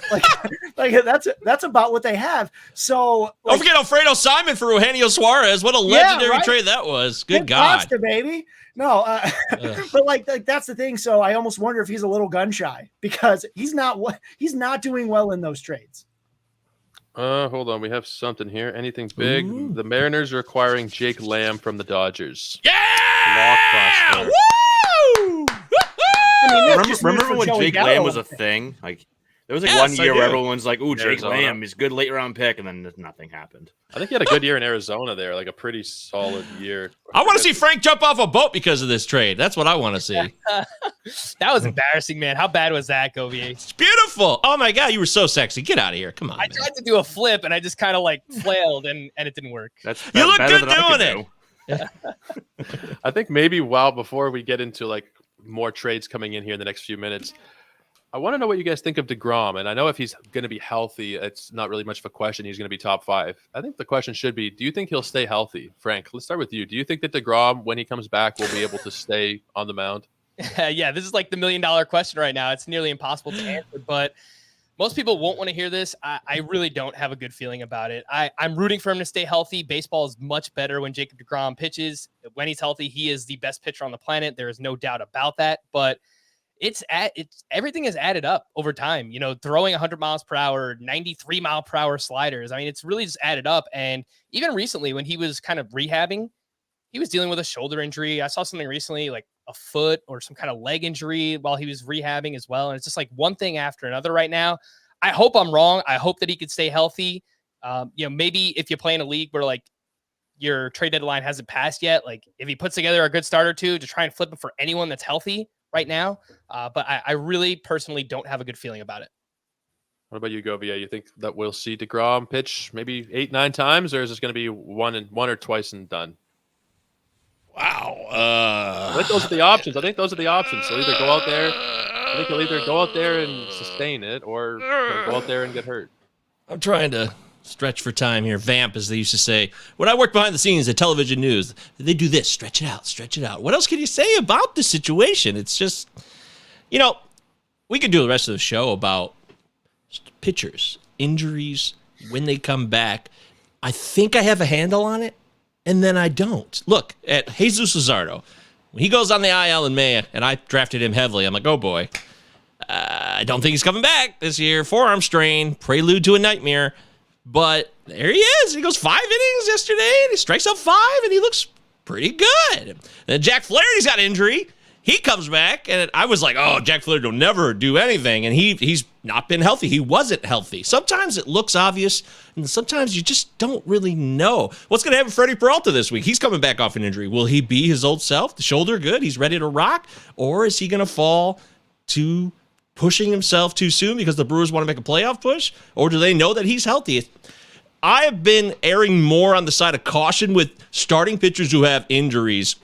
And I got to admit, there's Dave McDonald, Dr. Dave has gotten in my head the last couple of years, and I got to push him out a little bit because it's worth taking a few more risks here and there, but you don't want to get burned so badly where you're spending huge fab bucks for pitchers who are coming back from injury like DeGrom. DeGrom's, of course, worth it. He wouldn't be on your wire. He's going to be drafted and always will be drafted and kept until he comes back. But if you want me to answer it, I expect that something will happen. The only possible scenario where this goes well is they did rest him for a long time this year, and maybe they're like, okay, instead of having him pitch 92 innings in the first half of the season where he's so dominant like he did last year, let's just sit him for the first half of the year, and maybe we'll get 90 dominant innings in the second half and then through a playoff push. That's the only way this works out, and I would say the chances are 40% of less that it actually goes well for him. Scott, I know this is kind of a hard question, but I feel like everybody's always talking about DeGrom and will he be, top 5? It's like he will be top 5. I think it's better to frame it like this. Do you think that he'll be able to stay on the field?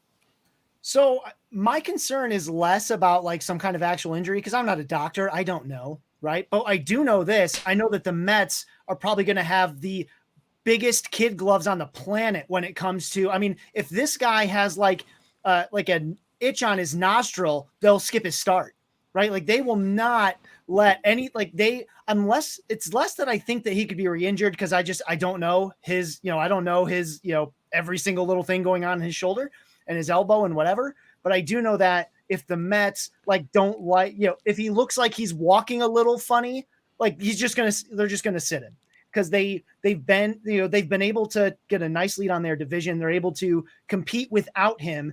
And that's been huge for them, right? That was once he got hurt, the big question was, can they do this without him? And they have. So I think every chance they get, they're going to sit him. They're not going to let him get hurt because they want him for October. They don't care about August, September, because I'm pretty sure they think they can win the division without him. So I'm less concerned about actual injury, trying to predict that, and more just there's only so much you can rely on him to boost your team. If you're looking at your trade deadline and you're thinking, well, I don't need a pitcher because I'm getting Jake DeGrom, I think that's the wrong play. You've got to get some more. If you need that pitching, you've got to find more security there because even if he doesn't get hurt, the Mets might just bench him, right? They might just say, you haven't pitched a lot the last few years. How about you skip this one? We don't need you for this one, right? I think that's going to happen. It's the Nats. Don't worry about it, bud. Sit down. You're fine. He's stubborn as hell, though, Scott. I've heard, the stories are legendary about DeGrom is really, really dedicated to pitching, and maybe he's finally changed a little bit, but I want to see it first before I believe it. Yeah, that's true. They've got him and Scherzer at the same time, and Scherzer will punch a guy before he gets off that mound if he doesn't want to leave, right? I think that's the reason with David Peterson. Sorry, go ahead. Go ahead. Finish your thought. I was just going to say, I know that there's that in them, but, I wonder if the Mets will find other ways to kind of limit his action, every chance they get, where if they think they can talk him off the mound, they'll probably do it. I thought the best way they could have done that is with David Peterson. I thought he was going to be the 6th guy there. They were going to give everybody else a little bit, one extra day. And then I added David Peterson everywhere. So it's a bit of a sore spot with me there. It's really just what a difference a couple weeks can make, right? He shot up strikeout numbers and he was looking like could be someone who could help win you your leagues. And now he's pitching in AAA. Eric, are you thinking that we'll see DeGrom? Well, he should be successful tonight regardless because it's this ghost of the Nationals team. Would you be trying to sell him after his supposed good performance, what we're going to see tonight, and then just, get whatever you can back for him before the worst inevitably happens? Yeah, no, I think I would, but watch him go up like 5 earned in 4 innings tonight or something ridiculous. Same thing I said when like Lance Lynn came back. I'm like, oh, Lance Lynn's got no offense, Govier. Lance Lynn has the Tigers in his first start, and he gave up like 7 earned in 5 innings or something like that. That's how baseball works, right? But no offense, all we are is offended around here. It's okay, it's fine. So. It's very, very true. Yeah, I think that the Mets are going to do like everything conceivable to limit his innings in terms of like limiting his pitch count and start. I don't think you'll see him go like 6 or 7 very often. Skip a start here and there, push him back. I think Peterson will be back at some point to make it a 6-man rotation, or if there's another injury, which there probably will be. So I think, yeah, they're going to do a combination of all that. They have about 60 games left in the season there, so that equates to about 12 or so starts hypothetically. I don't see him going more than like 45, 50 innings rest of the way, because like you said, they need him in October. They have a 3.5 game lead on Atlanta right now. Then it's a big drop down to the Phillies, 10 games back. At the worst, the Mets are a wild card team, probably do win the division, though Atlanta is right there and playing very well as well. So yeah, I think I think you can count on him for, if he gets to the first 2 starts, I'll feel a lot better.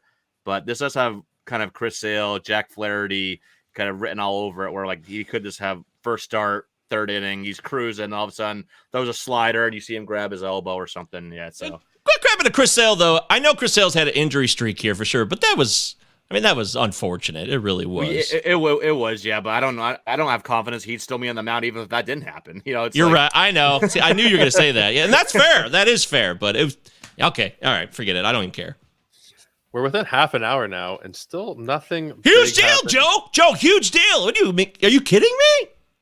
What happened? Did I miss? We got Brett Phillips on the move, baby. It's going down. Did someone actually sign him? I hope someone signed him. Hey, people said the Orioles were sellers, and I said, hold the phone. Brett Phillips is now a member of the Baltimore Orioles. As far as I can tell, it's official.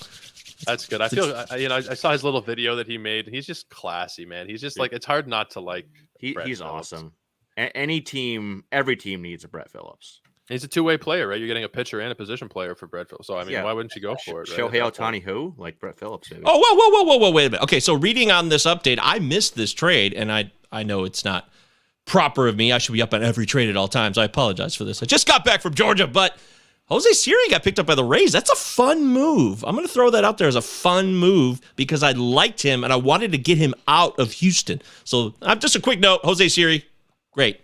I'm excited for you. There was a 3-way trade there. I forget. Was that the Mancini trade? Or... Yes, it was. Yeah. Okay. So, hey, that's exciting. But yeah. And Baltimore got a couple of good pitching prospects in Seth Johnson and Chase McDermott. McDermott's got really good stuff. So with Baltimore's good player development team there, those are 2 fun names to watch out for in the future. Is Baltimore the number 1 system, you think, right now? Best system in baseball? I don't know about number 1. I think they're absolutely top 10 and probably top 5. Like that's, they get a lot of the old Houston guys in that org now. They've drafted well. They've made some trades to get some guys. They've done well in the international market. Yeah, they're very good, especially on the hitting side of things. But both sides, they're very good top to bottom. So yeah, it's a very good org. Seeing now, Pablo Lopez being linked to the Yankees here in the final stretch. According to John Heyman, thought he might go to Baltimore too. Yeah, maybe that would happen. But Pablo Lopez. There was some talk. Yeah, seriously. Because they could lock him in. The Yankees will get him without giving up any of their top prospects. I don't know how the Yankees keep making these trades and not giving up like literally any. Waldichuk was fine, Wisniewski, they're good prospects, but they've held on to like that top little like top tier of their farm system, and I don't know how they keep doing it, but they'll probably get him for like some mid-level guys. And well, they got torched on that Gallo deal last year. If you look at what Duran and Josh Smith are now and what they might be, I'm not saying you're right. They've held on to their studs, no argument, but right. Yeah, those are solid guys. Again, kind of in that same range as like Wisniewski and Waldichuk for sure. Yeah. Is there one trade you guys are thinking is going to happen here in the next half an hour or so? Something you're expecting to happen? Anybody can chime in here. I think Rodon gets dealt. I know that the asking price is high, but I think San Fran, like the writing should be on the wall that they're not going to compete with the Dodgers and Padres this year. It was great last year. It was a great run. It was a really fun team last year. Just not happening this year for them. And I think it'd be wise for them to trade because Rodon's another guy we know, like another guy that could, get injured. Anybody can get injured anytime, of course, but he's one of those guys that has the elevated injury risk due to his track record there. So I think if they cash out now, he's pitching very well, get a lot of strikeouts. Phillies would be a good spot. Who knows? Maybe Yankees get in. I think our Toronto in the mix as well. So yeah, I think Rodon gets dealt in the next 20 minutes, but we'll see.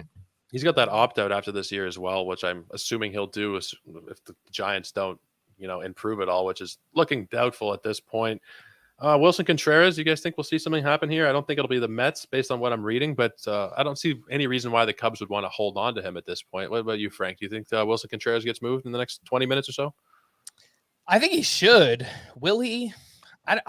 Coming into the deadline, I thought he was like the most likely candidate to be traded, and here we are, 20 minutes left, and he's the only one who hasn't been traded yet. So I'll go out there and say, yeah, I think he does get traded. I don't know where. I mean, obviously Houston doesn't need a catcher anymore. I know Tampa Bay was kind of linked to him. San Diego.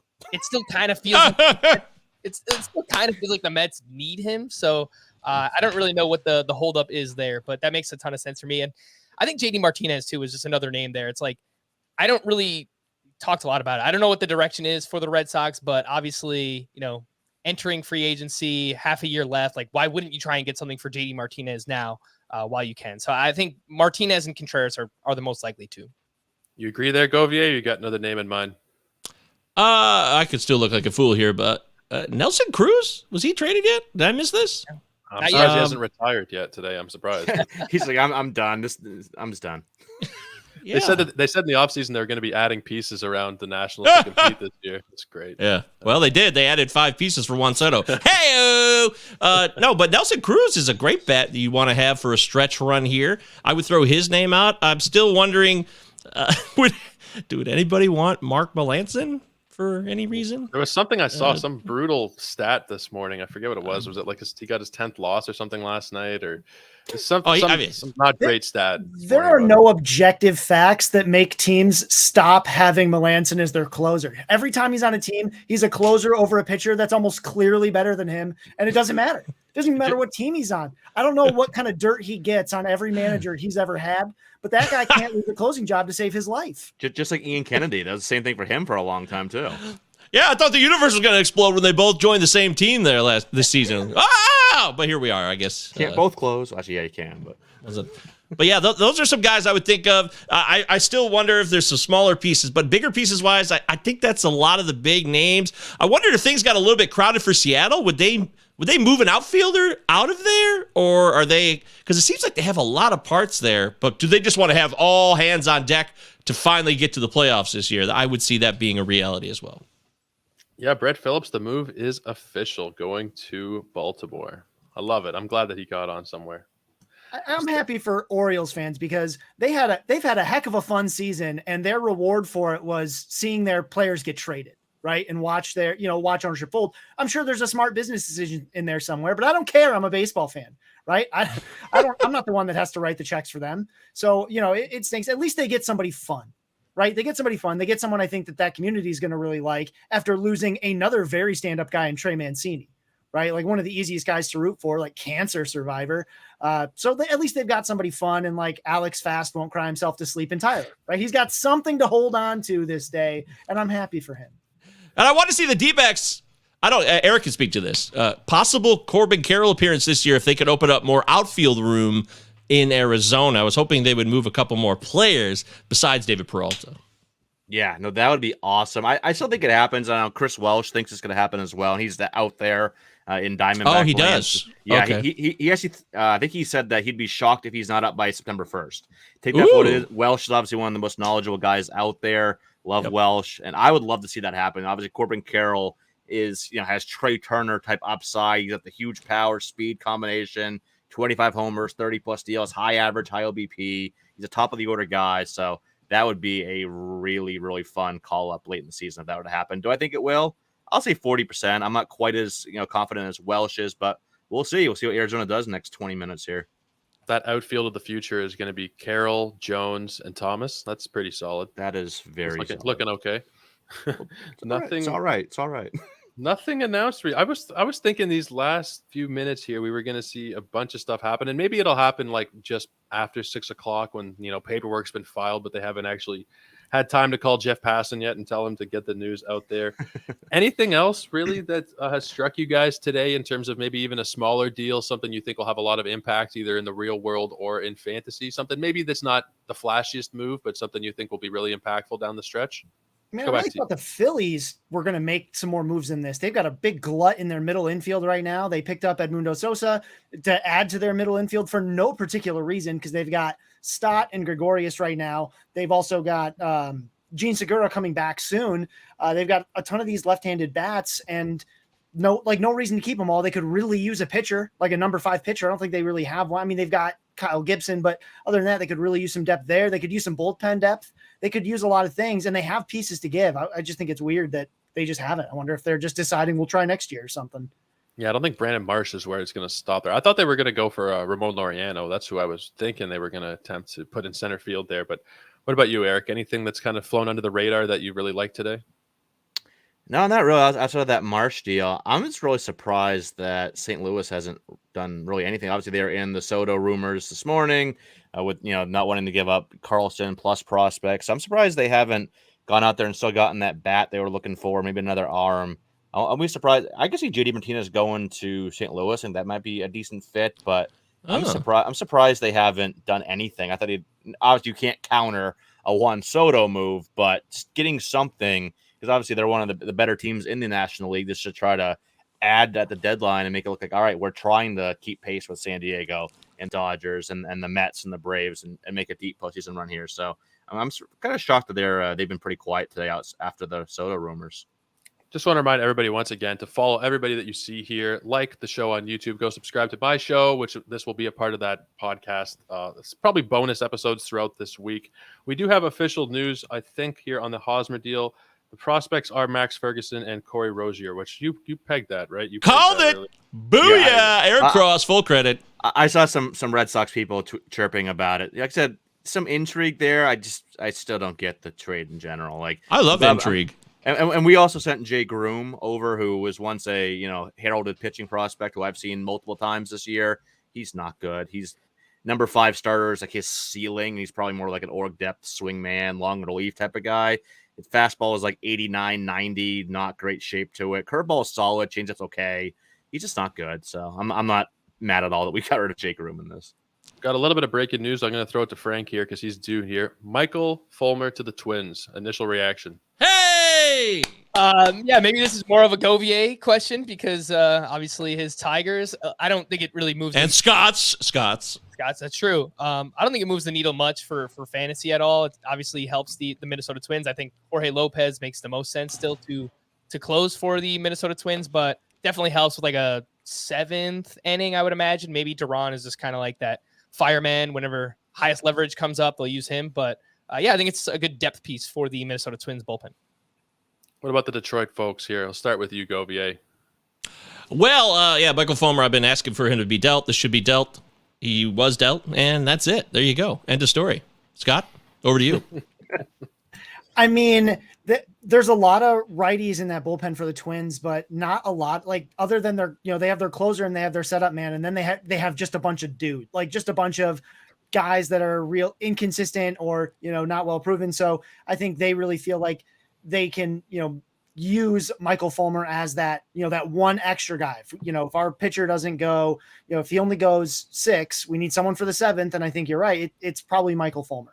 And they can do that. It gives them a little bit more flexibility. Bullpen was probably one of the weaker parts on this team. So that works, I guess. But I also agree with Frank. It doesn't move the needle much. It's like the one place he was going to go that Fulmer probably wasn't going to be a closer anywhere except Detroit if they traded Soto. So if you've been speculating on Fulmer, you could probably let him go unless you're in a very, very deep holds league, because even in shallow ones, there's better options. But I mean, I like Fulmer. It's just he's not going to play a fantasy relevant role for the Minnesota Twins. He's better than Pagan, though, man. I'll lock that in. Emilio Pagan is not built for the closer role. Me and Eric learned this one the hard way very early in the season. We did draft him. It was a flyer pick, really. And I think it was our last round pick, if I recall. It was super deep. Who cares? And then somebody paid like triple digits for him after we dropped him because he came into the closer's role and did get some saves in our tag team league. But in the end, he has imploded every opportunity he's had to close, whether San Diego, Tampa, Minnesota. He just doesn't seem He gives up too many bombs. Forget if it's a mental thing. He gives up too many dongs, and we need less dongs when you're a closer. The return for Fulmer is Sawyer Gibson Long. Is this someone you got on your radar there, Eric? I'll be Is that honest. his full name?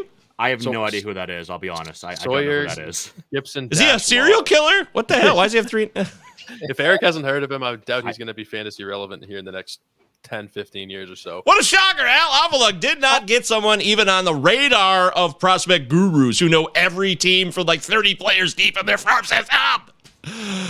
He's got a, let's see, this year, 4.23 ERA between high A and double A, but double A, he has a 7.17 ERA through 37 2/3 innings. He was a 6th round pick at a Mercer back in 2019, 6'4" righty. So he's 24 and a half and struggling in double A. I don't know. There's probably just a name just throw back there.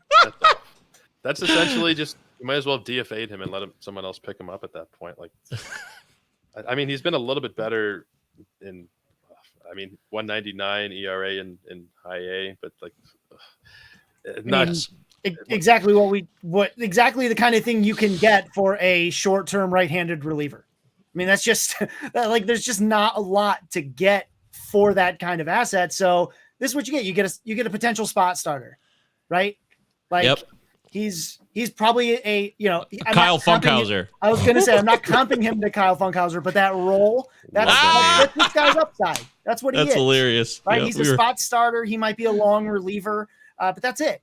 Right? So, but I mean, at least they got something. Like, maybe they we add a pitch and then he becomes more like I don't see any upside here possible, like better than like a 5th guy, but a 5th guy is, probably more useful to you than Michael Fulmer for another couple of months. I will say Chris Fetter, I trust. Their pitching coach. He is outstanding. I think he's very underrated. So if anybody can get anything out of anybody, it is the Tigers pitching coach, Chris Fetter, believe it or not.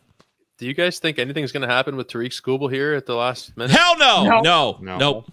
Ooh, It better not, because I'm staring at about $600 worth of Tariq Skubal autograph cards, and that's not really something I'm ready to part with. Apparently, the Phillies are close on Syndergaard. Great, good for them. They can Ken Rosenthal.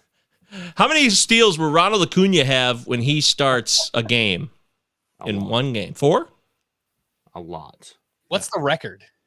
Yeah, seriously, what is the record for most steals in a game? That's a good question. I think it was against the Red Sox. I remember us giving up like 5 steals to John somebody. Lester? Was it John Lester? It probably was, because Lester has the worst pickoff move I've ever seen in my entire life. It was a strange thing. It was. I think it was against Tampa Bay, like 10, 12 years ago. I'd have to look it up, but.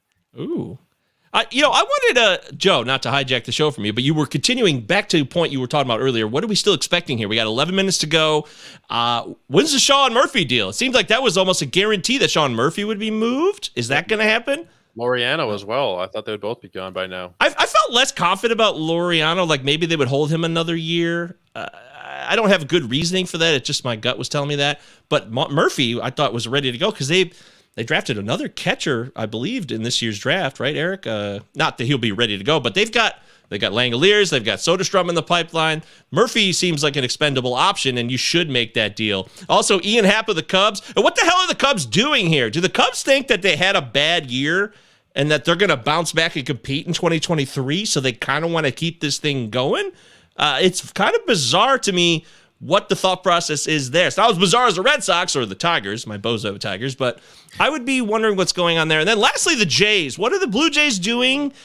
They need another pitching piece, and I think they need to switch up their bench. I will give the Mets credit. I know it looks like they're not great deals, but I think that the Tyler Naquin deal was a great call because though it hurts us for fantasy because we wanted Naquin to have a fun second half at Great American Ballpark where he'd hit a bunch of bombs, but he will, and I can see it now, playoffs, he has like a series MVP series. He's that kind of guy. He could go on a streak where like, hey, NLCS MVP, Tyler Naquin, he did it. That was why we made this deal. I can see that happening. So those are smart deals. They're not fun for fantasy, but for real life baseball, I commend the Mets on the trade like that. So. They also swapped Darren Ruff for JD Davis earlier. I'm not sure how significant exactly. that really That's is. Another thing.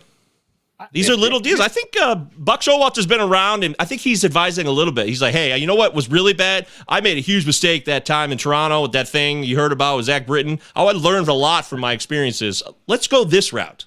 The Jays have surprised me though. The Jays have done well. They brought in Bass, but like I was sure they were going to add a left-handed bat. I'm sure they were going to add a starter, and it might be Syndergaard. But if they miss out on Syndergaard, then there's not really anybody else in that price range. You know, you don't really go from missing Syndergaard at the 11th hour to going for Pablo Lopez or Carlos Rodon. So, not. I don't want Syndergaard in the AL East as a fantasy manager at all. I don't want him back as a Jays fan. I think you know.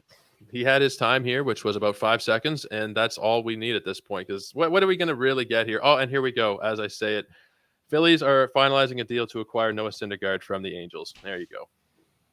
Perfect. Apparently, the Dodgers sent Mitch White to the Jays. Oh, boy. What's the deal there? What do we got? Give me something. I haven't seen that. I'm not. Let me take a look here. That's very. I haven't seen that either. That's very interesting. But well, this is your leader here, the chat leader, right? He knows what he's talking about. I would assume. It'd be coming from Dan Bespris, who hosts our basketball show, but he is a Dodger fan and LA native. Yep, here it is. Underdog MLB, Mitch White to be traded to the Blue Jays. Not sure on a return yet, but I like it. I mean, it's just pitching minor depth. league pitchers. Robert Murray's tweeting that the Blue Jays are acquiring Mitchell White for minor league pitchers. So minor league pitchers. All right. Pretty vague. I almost wonder if it's Nate Pearson, but dude, I was just thinking that same thing, Scott. It's kind of funny. Just give him a fresh start in a new organization. It'd be a hell of a sell low an on organization that knows how to deal with injury-prone pitchers. You know, for better or worse. Oh, right? Like just trade real injuries for Dodgeritis, and they'll be fine. Mickey Moniak and another piece there will be returning to the Angels. Oh, good fourth outfielder, Mickey Moniak. Kind of strange. They made two separate trades. They made two separate trades. Brandon Marsh for Mickey Moniak? Kind of weird, kind of strange. Yeah, there's been a couple lateral moves I've seen, like just JD Davis for Darren Ruff. Like that's mostly a lateral move. Yeah. Like, JD Davis is Darren Ruff minus 7 years of age or something like that. Yeah. It's like, oh, hey, we gotta, it's like a weird. You say like, oh, I'm one of the owners, and I got a right-handed batter that's disappointed but has shown flashes. Which one am I? It's the same guy. I'm describing both guys at the same time. What's the deal with all these lateral moves? I'd really like to know what the Jays gave up. I don't know how I'd feel if it was Pearson. You know, as a Jays fan, we've been conditioned for years to think of Pearson as a future star, but it doesn't look like it. It does not look like it at this point. I saw Pearson in Double-A. He was electric. Yeah, he was. I mean, I've never seen him in person, but from what I've seen, film wise, he looked great. But he looks like a guy who's going to be plagued by injuries for his entire career. He can't be a starter. I don't think he can function. Yeah, You'd know better. I kind of hope they trade him. They turn him into a closer because obviously fastball hits triple digits. That slider, I think, is a 70 grade slider. It's very, very good. So I could see him being a very good late inning reliever for sure. You can get away with spotty command for 1 inning at a time. Yeah, exactly. You can't for 6 innings. You can for 1. What do you think about this stuff, Frank? What do you think about the moves the Phillies have made here? Nothing too crazy here. I mean, from a fantasy perspective, Noah Syndergaard, he's a streamer. He's pitching to contact this year. He's been fine, but in the right matchup, sure, you could throw him out there. It's obviously not a great ballpark to pitch in. Tough lineups going up against in the NL East. I did want to bring up, we kind of brushed over the Brandon Drury trade. He wound up with the Padres, and this season he has massive home road splits. So in Great American Ballpark, 298 batting average, 915 OPS. On the road, 241, 771 OPS. So it seems like he's kind of penciled for the DH duties with the Padres. It is a much better lineup. There's no doubt about that. But the change of venue, I don't really love it for Brandon Drury. Yeah, it's kind of they have a series in Cincinnati. Maybe they were planning for that. Hey, we're going to use Brandon Drury for this one series in Cincinnati. We're ready to rock. I mean, and to be fair, a 779 or a 770 OPS, like if he's that for the rest of the season, that's a heck of a year for him. True. Right? Like compared to what you thought Brandon Drury was going to be before that. Dude, look at that, Scott. Wow, that's okay. There we go. There it is. There's Eric, that's what you were saying. That's what some of the guys earlier on this show too were saying. What the heck are they doing? Jose Quintana is not enough for the Cardinals to go into a playoff run. So Jordan Montgomery's that's interesting to see what they gave up for this. Do playoff contenders usually trade with each other this often? Because I feel like that's been really weird to me that like contending teams, like granted, it's usually been across leagues, but they're trading all. I mean, because the Astros traded to Atlanta, like you might see them again, right? Like, are you trying to help them? But I think that was weird. So apparently you'd think this was to make room for Pablo Lopez, but he's not going to the Yankees. Apparently Harrison Bader is the other piece going back to the Yankees there, but no Pablo Lopez deal is on the rise from what I'm seeing. The Mets do get Michael Givens from the Cubs in another trade here that has happened. Not the biggest of moves, just a little bit more depth there in the bullpen. I wonder what the Who Yankees got Givens? have planned, Who got Givens? Who was that? The Mets. The Mets got Givens. Ah, crap. I was hoping I didn't think Givens would stay there for some reason, but it seemed like maybe he would. He was making $4.5 million, so I thought he would get traded. That makes sense. Yeah, I'm not sure what the Yankees' plan is here exactly. Are they that confident that Domingo Germán can be a guy for them down the stretch that they don't need Montgomery? I know Montgomery's gotten a bit of a bad rap, but his lineup has really just not been there for him this season. He's pitched a lot better than what you'd get from looking at his win total. I don't know. I don't know that this is really something that'll move the needle so much for the Cardinals. This feels like another Quintana kind of move, maybe a little bit better than Quintana, but I don't know. I'm not really sold on that, to be honest with you guys. I mean, the Yankees only need 3 pitchers. They don't care. They don't care about 4 and 5 because they're only going to need 3 in October. So I guess they feel like, they're going to get Severino back at some point, they hope. And, Montgomery becomes expendable and they get Bader, who I think he's struggled with coming back from that injury in the sense of like, he's actually having a hard time getting healthy, but he's a good center fielder. Yeah, absolutely is. Yeah. Guys, I hate to do this, but we are approaching. Jesus, I can't find my words today.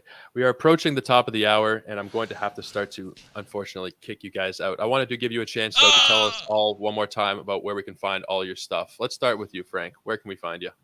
Yes, you can follow me on Twitter at roto_Frank, and you can listen to the Fantasy Baseball Today podcast, which comes out Monday through Friday. We also have a 5-minute podcast that's Monday through Saturday. That's Fantasy Baseball Today in 5. But yeah, all my work over at CBS Sports and on Twitter at roto_Frank. Thank you so much for coming on, man. I really appreciate it. Yeah, I've heard of that show. Let's go to you, Govier. Where can we find your stuff?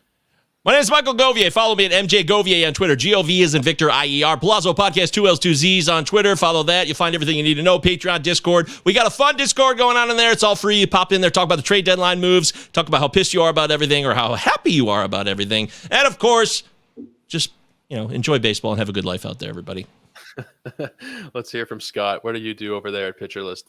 Yeah, so I'm the senior I'm a senior analyst at Pitcher List. I do all the hitting stuff, so Nick doesn't really know what I'm doing at any given time. It's really nice. That's how I stay under the radar there. But yeah, you can find me on Twitter at if the CHU fits. I do a lot of, I write the hitter list that comes out every Wednesday.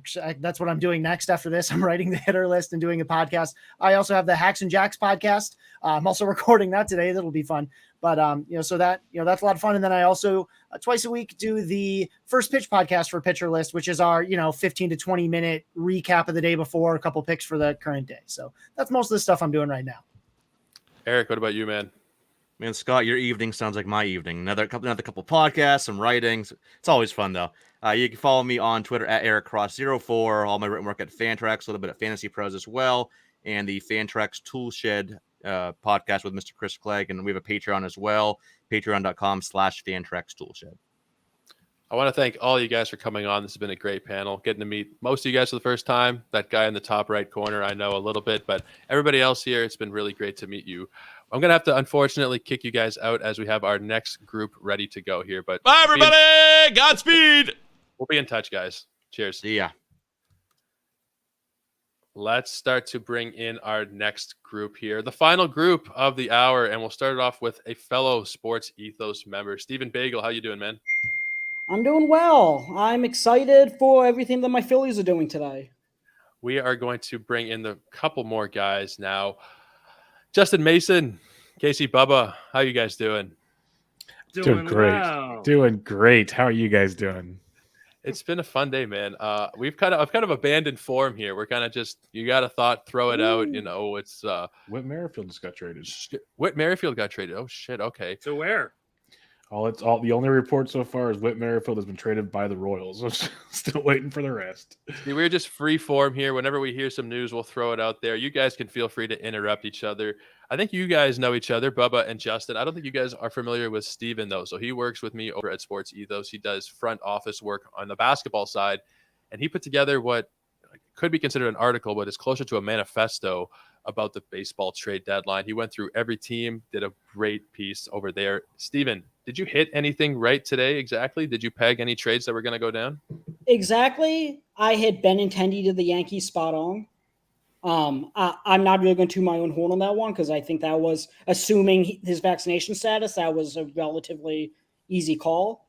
But I mean, there was a lot of things where I was on. Like I said, the Astros definitely need to get a lefty for the bullpen. They got Will Smith.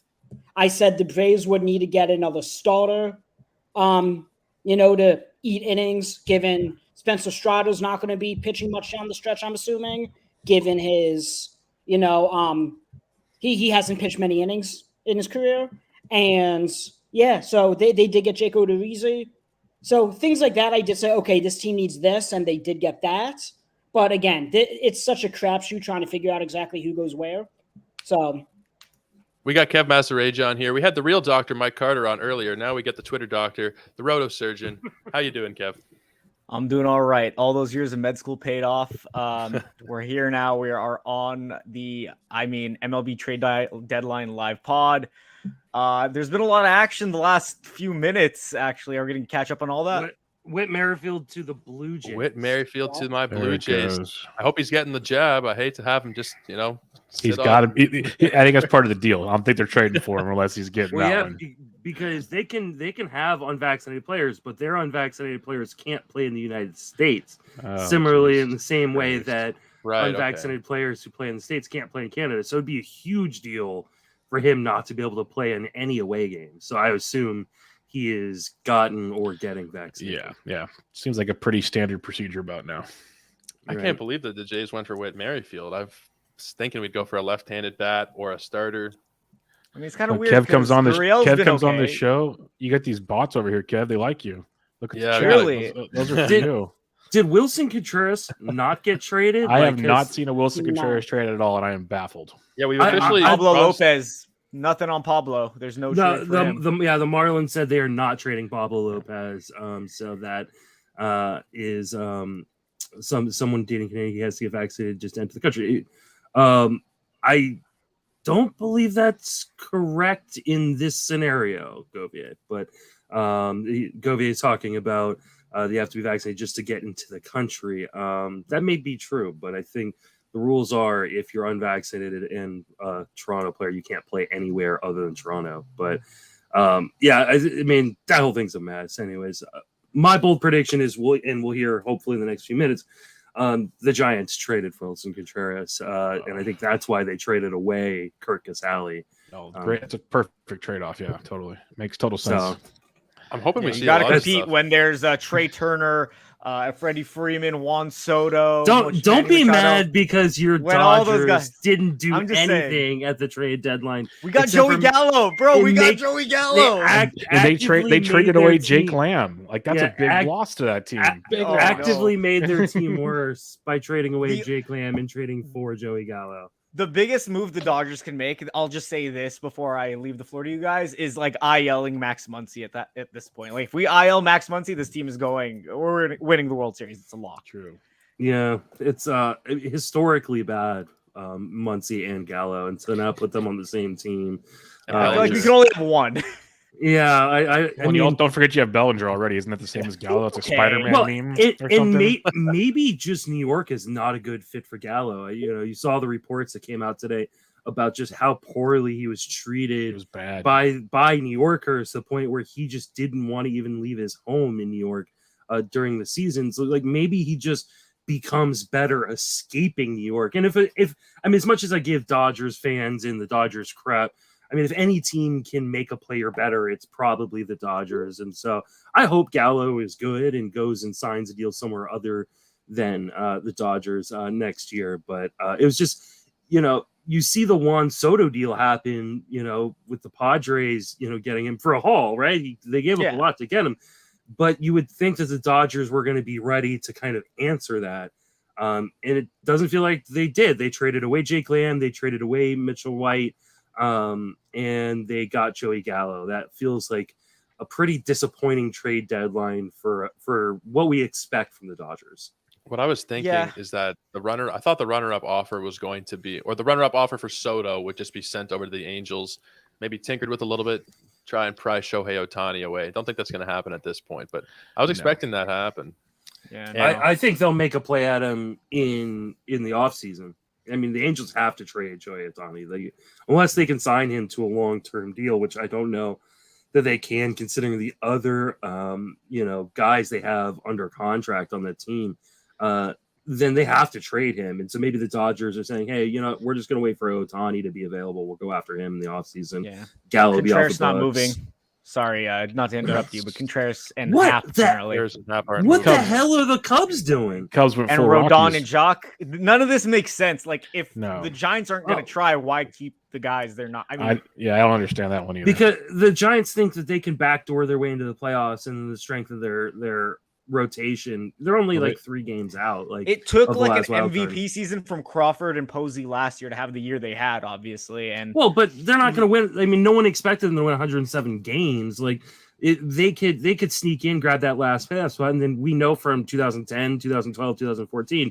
What happened those years, Justin? What happened in those years? I'm The curious. best team doesn't always win the World Series, right? It's the team No, with the but you have to best make the rotation that gets playoffs. hot. Well, there's an Like, extra playoff spot this There's year. an extra playoff spot this year, and that's what they're banking on. I guess. It's a I mess. mean, I they think should have traded probably- Rodon. I wanted to trade Rodon. That Do you think bums me Rodon out. opts out? He's gonna opt out if he stays healthy this year. He's opting out. So that's why they Yeah, should have traded 100%. him. That's why I 100%. was like, trade him now, get what you can get. If you like him so much, sign him again. But he's not coming back without another deal. Another guy not on the move today is Martin Perez. He will not be leaving Texas. They're thought going to he was re-sign him to a long-term deal. That'd be So what wild. is like? There are certain teams where you go, okay, this makes sense, right? Like what the Padres are doing makes sense. With the Not you the may Red not Sox, though. you may not like what the Nationals are doing, but it makes sense, right? Then you get to teams like the Red Sox, that you're like, what are you doing? Like can anybody make sense of this at all? Like, I have They no clue. legalized marijuana up there, so the contact high is pretty rich. You can tell Shane Williams having some fun. He's lost. It looks like to me. He's getting a bunch of I guess Hosmer and Pham, they can fight Voit together. Like Voit went there. Never mind. No, Voit's in freaking Washington. Voit should whoop Voit should whoop Hosmer's butt. Like he should be whooping his ass next time he sees him. Why wasn't Nelson Cruz traded? Yeah, What I don't is get going that one on there? either. What is the point? What is the point of any of this? Maybe nobody wanted him. That's hard to. He's been fine. Like he's been Yeah, solid. I feel like someone would take him even. He's also 40-something. He can only DH. Yeah, but even Everyone's just as got a a bench piece, DH. Everyone has one. I know. even just but as a bench piece. I mean, most of the playoff teams do not need a DH only bat. They need a guy who can play in the field. So I mean, I agree. I think they should have moved him, but there's just some teams that just boggle your mind on like what the hell they're doing. You'd have to think if the Nats weren't in the same division as the Mets, Cruz might go to the Mets because that whole Darren Ruff deal was just a platoon at DH with Vogelbach. So Cruz would have been a great fit there. What were the Mets doing? The Mets that was a great move for the richest- Giants. This isn't even a homer. richest comment for team me. now, Amazing like in move. baseball, in terms of their ownership. And their big move is Darren Ruff, which they way overpaid for. Like what? I don't get it. Another trade just trading happened. Montgomery Ooh. is still Yeah, weird. Raisel Iglesias goes from the Angels to the Braves. Oh, that's Chavez and Tucker Davidson. Wow. Wait. So Wow. Kenley and And Raisel Iglesias. now? Yeah, I guess he's replacing the Will Smith role. Yeah, from the other side. That Isn't is a Raisel better? massive. That is a massive deal for fantasy because Wow. whether or not you have Iglesias or you have Jansen, whoever ends up losing screwed. that role, you just lost. Iglesias was my 3rd round pick in you one lost, of my main an events. elite closer. Yeah, you just lost your main source of saves potentially with either Iglesias or Jansen. Like that's massive. And potentially both of them, if they platoon, then they both would become close to worthless. Maybe not worthless, but much less valuable if they do. Because the thing with Kenley, if you go back with the Dodgers, is like they've kind of lessened his workload. Like they were lessening his workload as the season went on. I feel like it would make sense to keep giving Raisel saves, but I mean, this nerfs them both if that's even a 60-40 in favor of Kenley or something. Like So now it's Ryan to Paris season in Anaheim. Aaron Loop. The Braves must be God. taking on that entire Iglesias contract Has to because be. For that the return, they have to be. is Yeah. Jesse Chavez and Tucker Davidson. Yeah, it's definitely they're eating that money. I mean, maybe that's a sign that they want to sign Shohei long term, and they go, in order to do that, we got to cut costs. Yeah, but Shohei might want to see what a postseason game looks like, so it's probably not a good idea. Yeah, that's brutal, dude. JD Martinez is still a Red Sox. Well, hey, that trade just came in, so we might have a few more to come. Let's just pray that Wilson Contreras wins somewhere. JD Martinez is on the field currently in Houston. So so was Christian Vasquez last night. So let's not get too excited. Poor guy, dude. Poor guy. Like that was a rough one. The PR team pulling him away from the media. Did you hear what JD Martinez said? He's like, before he went out to the field, he was in our meeting knowing how to attack the batter. So he knew the whole game plan for the entire game. And then they trade him. So he just crosses it over and like, hey, you guys want to know how they're going to pitch to you tonight? I got everything right now. Oh my God. That's funny. I will say that is a different way to actively tank right now, right? Yeah. Like, here, we're just going to give you the guy we've game planned for our series against you. So that way you could sweep us in your own park. Like, just unreal. I will say that Alex Anthopoulos continues to be one of the best GMs in all of baseball. I can't believe that he left the Blue Jays, man. He's Canadian. He left the Jays right when we were pretty successful. He kills, man. Guy knows what he's doing. Nothing else really coming through here. I was thinking right when 6 hit, we'd get a bunch of news. I figured we'd see some Red Sox trades, whether it be Eovaldi or Bogaerts. The Jordan Montgomery for Harrison Bader deal. Jordan Montgomery. That's a weird one, especially because you would think if that deal's going through for the Yankees, then they're getting another pitcher back somewhere else. And well, they said they already wanted pitching before they even made that move. Like, that's why it's even crazier. So I thought Pablo Lopez was going to have right after that move happened. That's like Kev said. The Marlins said he's not moving like right away. So it was a double whammy right out the gate. I'm just so confused at some of these trades. Like Sporer just said, it's like Kimbrel going to the White Sox last year for with him and Hendricks, with the Angels trading Rysel and Kendall. I just don't. Well, I guess this doesn't work usually. They know for the postseason you need all the depth you can get in that bullpen. They just did it once. They need it again. Their starters don't go that deep outside of like one or two of them. So you get two horses like that in the back. Iglesias can go more than one inning. He showed that with the Reds. I think that's my guess of what they're doing. And if with Kenley's concerns, you have a backup plan. Like they want to go and do it. It's a backup plan that's been there. Like. Yeah, it feels like, with Kenley's, reoccurring heart issues, he's had moments where he's looked like dog, crap this year. And other moments where he's got the fine, They got the money, so screw it. Apparently, JD Martinez is staying with Boston. No move will be coming in, according to John Heyman. Wow. Amazing. Wow.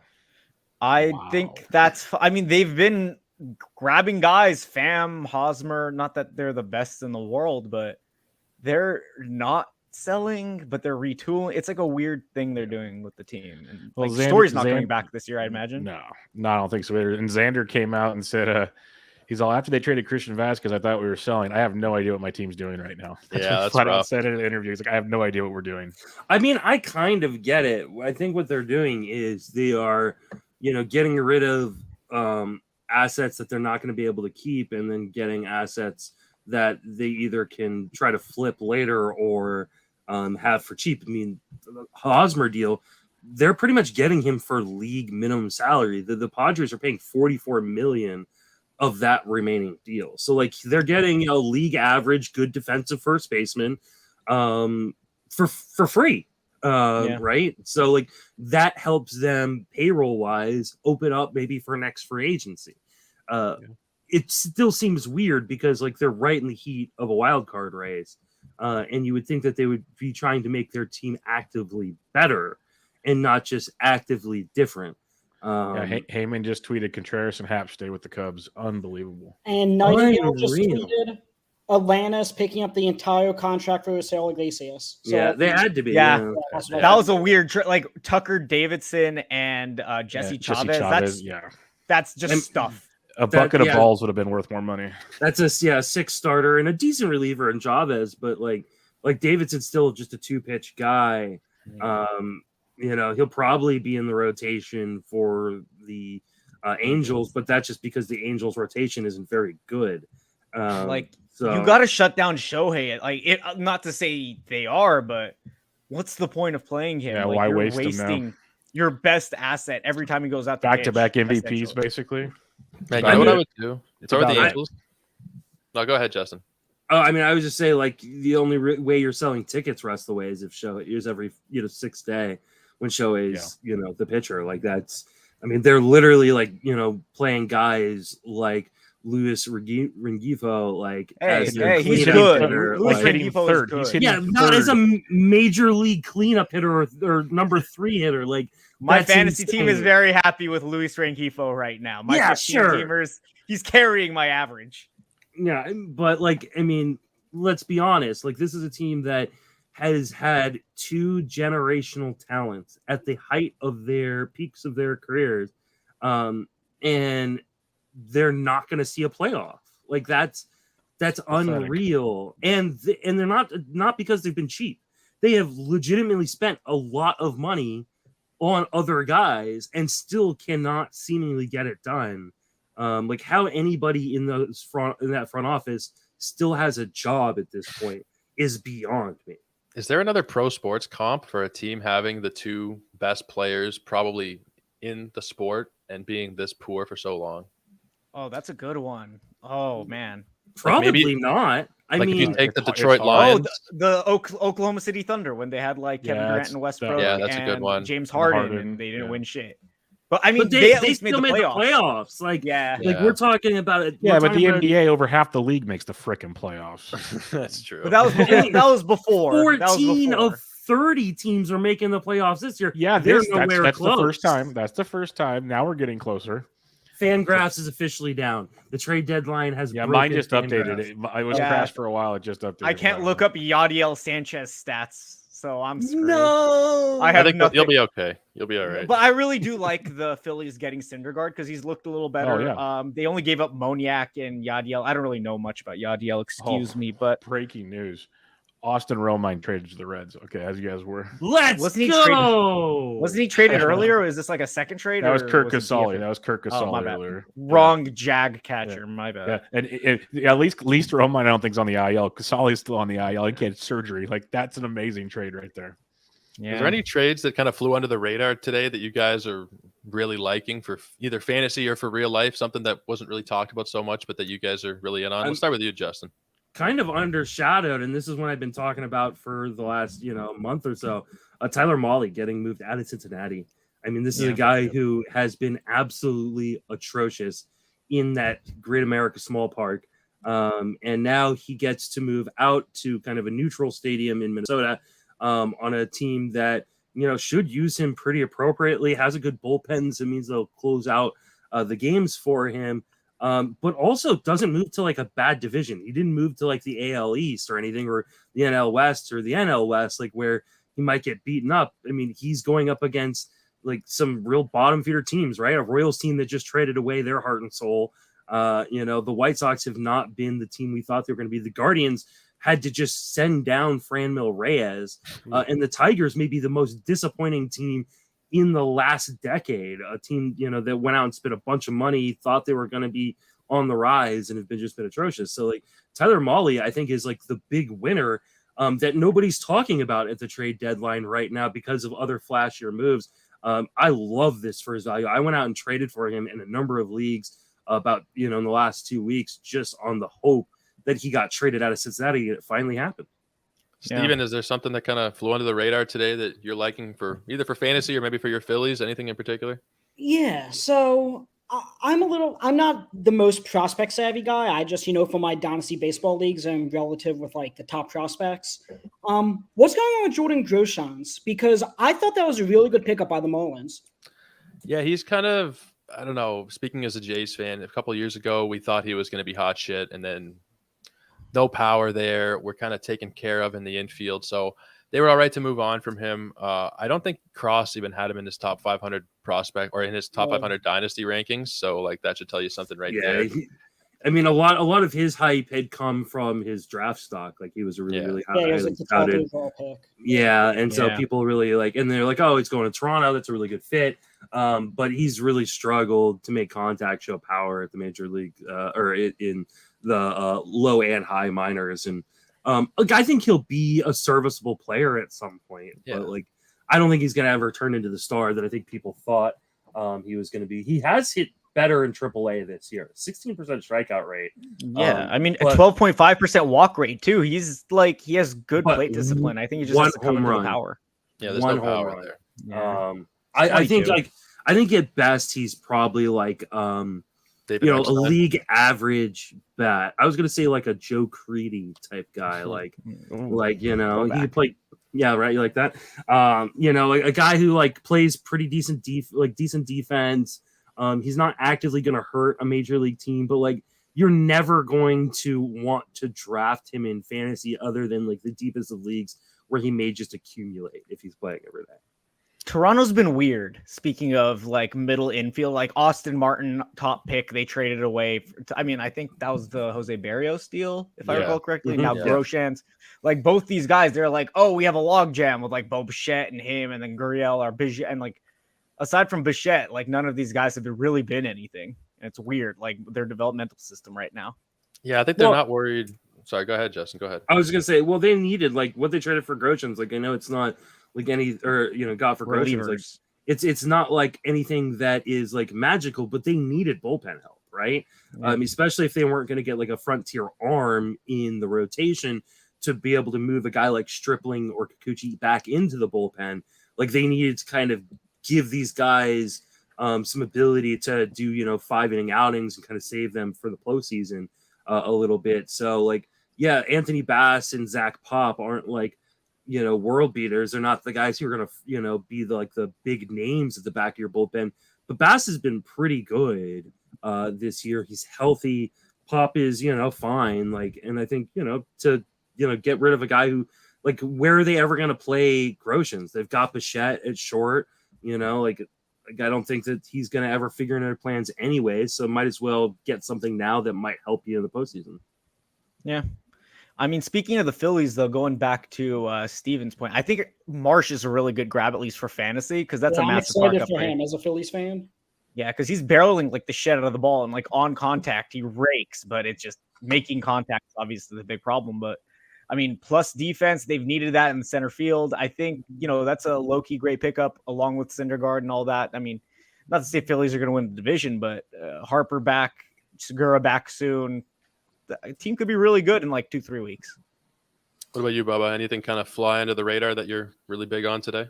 I don't know if it's completely under the radar because Juan Soto was the deal. No, I'm just kidding. Piggybacking on what Justin said with the Twins, just their total day between Mole getting Jorge Lopez and even Michael Fulmer to just strengthen the bullpen that's had its ups and downs. That division is top heavy with the Twins and the Tigers and the Guardians and the White Sox all together. Twins are the only one doing anything. They're the only one making moves, and so they might not be the flashiest of moves, but getting a Mole, getting that back end bullpen help to go with Duran, that's a pretty good haul if they want to try to find their way in the postseason. Now, do they have what it takes in the postseason? They haven't before, but they can at least probably get to the dance now, knowing they made a few moves while everyone stood on their hands, basically. So I like what the Twins did. And the underrated part of that too is I think all of those guys, I have to double check on Fulmer, but I know Molly and Lopez, they're signed for more than 1 year. Yeah, I don't think Fulmer is, but the other two for sure. So they get these guys for multiple seasons on top of getting them for their push next year. If they get Maeda back healthy next year, healthy Bailey Ober, that's a pretty good rotation now with Sonny Gray and Joe Ryan, Tyler Mahle, to set you up, especially if Correa opts out. Now they can go and maybe spread that Correa money around to 2 or 3 guys where Correa stays, and you still got Correa in the middle of that lineup. So Twins are sneakily and without having to break their minor league systems or the bank, they're putting together a pretty good roster. Yep. I was almost more surprised by some of the trades that didn't get done than what did get done. Wilson Contreras, I thought he was gone for sure. The guys in Oakland, Murphy and Laureano, for sure, I thought he was gone. Martin Perez, I don't know why these teams held on to certain players, especially Oakland. What is Oakland building towards? A relocation. That's what they're building towards. I don't understand it. I regret picking up Seth Brown. Oh, yeah, I made the joke a couple times over the last 24 hours that the Oakland A's were going to trade anything that wasn't nailed down, and the only reason they wouldn't trade the stuff that's nailed down is because they were too cheap to pay for a general contractor to bring up the nails. why they did. Like, I know that they still have control on Ramon Laureano and Murphy, and maybe they'll try to trade him, in the off season. But like, maybe with some of the early catcher deals, with Vasquez kind of randomly entering the trade market, the Giants being willing to trade Casali, maybe there just wasn't the market for catchers that we thought there was going to be. And that's why, the Cubs went, we just hold on to Wilson Contreras, and maybe we see if we can try to work out a long-term deal with him instead of moving him, or at least get the pick for the qualifying offer. I can understand that, I guess. Maybe like the whole market kind of fell apart and all the contenders are like, we don't really need it. I can't imagine a guy like Wilson Contreras didn't have suitors. I mean, like, I don't care how good your catching situation. Sean Murphy, both these guys. It can be made better by these guys. Like, even like the Yankees, like Jose Trevino has been great. Yeah, he was an all-star, but you're not telling me Wilson Contreras doesn't make your team that much better? Like, I'm sorry, it absolutely does. Like, the Padres, who just went all in, like, you can't tell me that Wilson Contreras or Murphy doesn't make your catching situation better with Austin Nola as your main guy and Jorge Alfaro as your second. Like, I don't understand like how neither of these guys, or like some of these other guys that Joe you're mentioning, like Martin Perez. Like, I understand that the Rangers want to sign him to a long-term deal. You can do that in the offseason. Like, you can trade him away and still sign him back later. Like, get something now to help rebuild this club that, while it is definitely on the rise and getting better with the additions they've made, still has a crap ton of holes. Like, it just does. Like, I mean, you saw the Giants, like, they traded Trevor Rosenthal, who they signed like 2 weeks ago. Like, I don't understand why like teams are holding on to these other guys that, clearly have a lot of value on the market. A lot of stuff that I don't really understand. One more thing coming in here. Now, it's Bob Nightingale. I do have to preface every Nightingale tweet with the fact that it is boob. Apparently, the Padres are picking up the entirety of what's left on Eric Hosmer's contract, $44 million. Yeah, impressive. Seems a little. They really don't like him. That's all I could tell. Well, I mean, you literally tried to trade him away to another team, and he tried to torpedo the deal. Like, you had to know, like, there was no way he would. And he would. The only reason like he was rationally still on this roster to begin with was because he's a clubhouse guy, right? And now you've just tried to trade this guy away. Like, I mean, you don't want that guy in your clubhouse. So like, I totally get it. And they got Jay Groom back in the deal. Yeah, former 12th overall pick or something. Yeah. Not a joke. So like, he's dealt with a lot of health issues over the years. So who knows what he'll end up being, but like, it's an interesting prospect. They were going to end up having to DFA him anyway. Hosmer, if he didn't, if they couldn't find a trade partner. I just don't understand. Like, yeah, I get why, and I already said why, like, Boston makes that deal, but like, why does Boston need that? Like I guess he's free. All you have to do is trade away a prospect. Plays good defense. They need a regular first baseman over. They got Cassis coming up. Though. Well, I agree. I agree with that. That's the surprising part. But over Dahlbeck makes sense. It's a weird move. That's for sure. I'm not going to knock that at all. You got to wonder if Hosmer gets moved in the offseason. Like, if he gets moved to a different team. He's free. I don't. Casas is going to be up there like soon. Not this year, but he'll be the guy like by next year. I think he's competing. Either out of spring training or one of the first wave of call ups. Or in early May. Definitely. You know what I don't get though with Martin Perez? Why would they want to re-sign him? Like, do they think that this is going to be what he does every year now? Like, he's never been anywhere near this good. Like, I don't think that they can expect that. Though this is just Martin Perez now. We signed him for 5 years. He's going to give us 5 years of roughly a 3 ERA. Like, he's never been even like a sub 4.5 ERA guy. I don't know. I don't really get it. He gets added velocity this year. Has done a really good job of kind of living on the edges. That park is perfect for him. Like, is he going to continue to do what he's doing at the level? No, I don't. But I don't think they're expecting him to necessarily. But he's healthy, which is huge. He can probably give you 180, decent innings, which, is an underrated hard to find part, these days. Hard to especially find these days. When you're an organization like Texas that has not been able to, really develop pitching prospects. When you throw Spencer Howard every fifth day, Martin Perez looks pretty great. How dare you speak ill of my boy Spencer Howard, who will still be a star at some point. Yeah, got to think maybe John Gray's injury played a part. They're like, we can't just throw nobody's out there. I don't know. Like, I would have traded him anyway. I'm not a GM. It's just a very long view. Like, they have Seager and Semien and Lowe. Like, they have guys, Adolis Garcia. They have really good pieces. They're just in an odd space. So maybe they think they could compete next year, and re-signing a guy they have in-house makes more sense than bringing someone in, because I don't know. Like, that's just my guess, but I still would have traded him. How serious is the Gray stuff? I know you left yesterday, or maybe I think grade 1 oblique is what I think I saw. That's like 4 to 6 weeks, but at this point, like 4 to 6 weeks, it's the season. That could end your season, especially the fantasy season for sure. Yeah, they got him signed long term. Like, they don't want to, risk him doing anything. So I wouldn't be surprised if he's done for the year, or maybe he comes back just to throw some innings at the end of the year. Fantasy wise, in redraft, like, he's droppable. If you can't roster him on your IL or something like that. But part of me understands what they're doing. At the same time, like I kind of said with other guys, like, you can sign Martin Perez, in free agency at the end of the year. Like, I mean, if you really want him to be back, you tell him, hey, listen, we got to trade you so we can get some value from you. But when, free agency opens, you're going to be a priority for us. We want you to come back. We really like you. And guys do that all the time. Look at Aroldis Chapman, right? Like, he, got traded and then signed right back. So I'm surprised that they didn't try to get any added value. But, I mean, this is also a Rangers team that clearly doesn't know what they're doing. Like, no. So as much money as I spent on Seager and Semien, they have no idea what they're doing. I think the last 2 years, especially, we've seen the real differences in front offices that know what they're doing and don't know what they're doing. Yep. Like, they're just kind of making it up as they go along.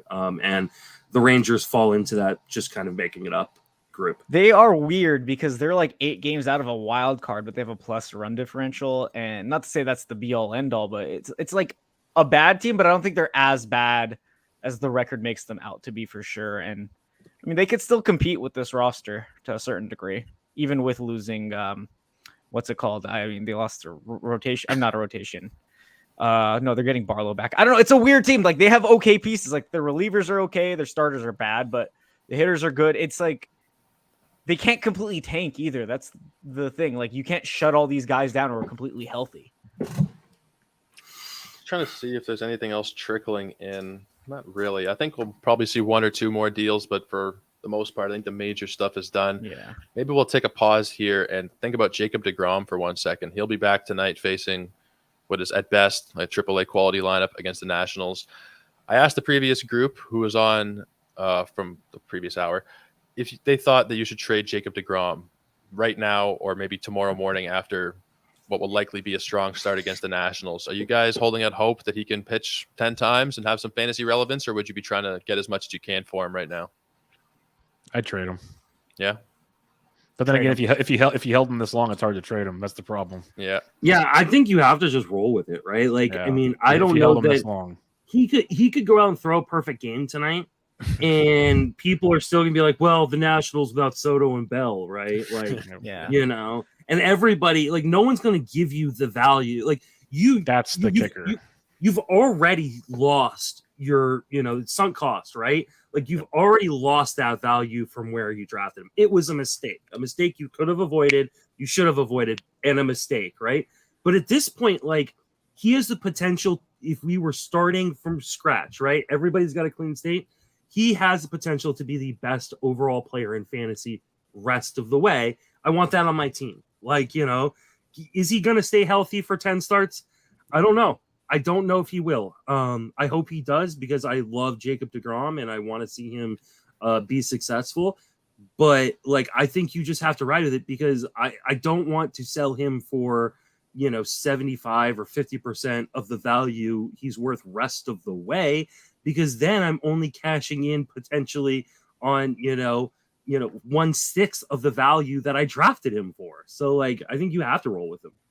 I mean, to Justin's point, yes, you might not get that value, but I got a question in like a Reddit AMA I did yesterday. It was like, should I deal DeGrom for someone's offering me Schwarber or Alonso? I'm like, yes, you do that. Like, without even thinking twice. Like, if someone's If offering you need you, the hitting, I get. I wouldn't even need the hitting. If someone's offering you a top 50 piece right now, top 25, those two players, absolutely you take that. But you don't sell just to sell. I think the Mets going forward, knowing that DeGrom's going to opt out, they're just going to let him pitch. I don't think they're going to worry about minor aches and pains because he might not be a Met come next season. So there's that, but there's also his UCL is still torn.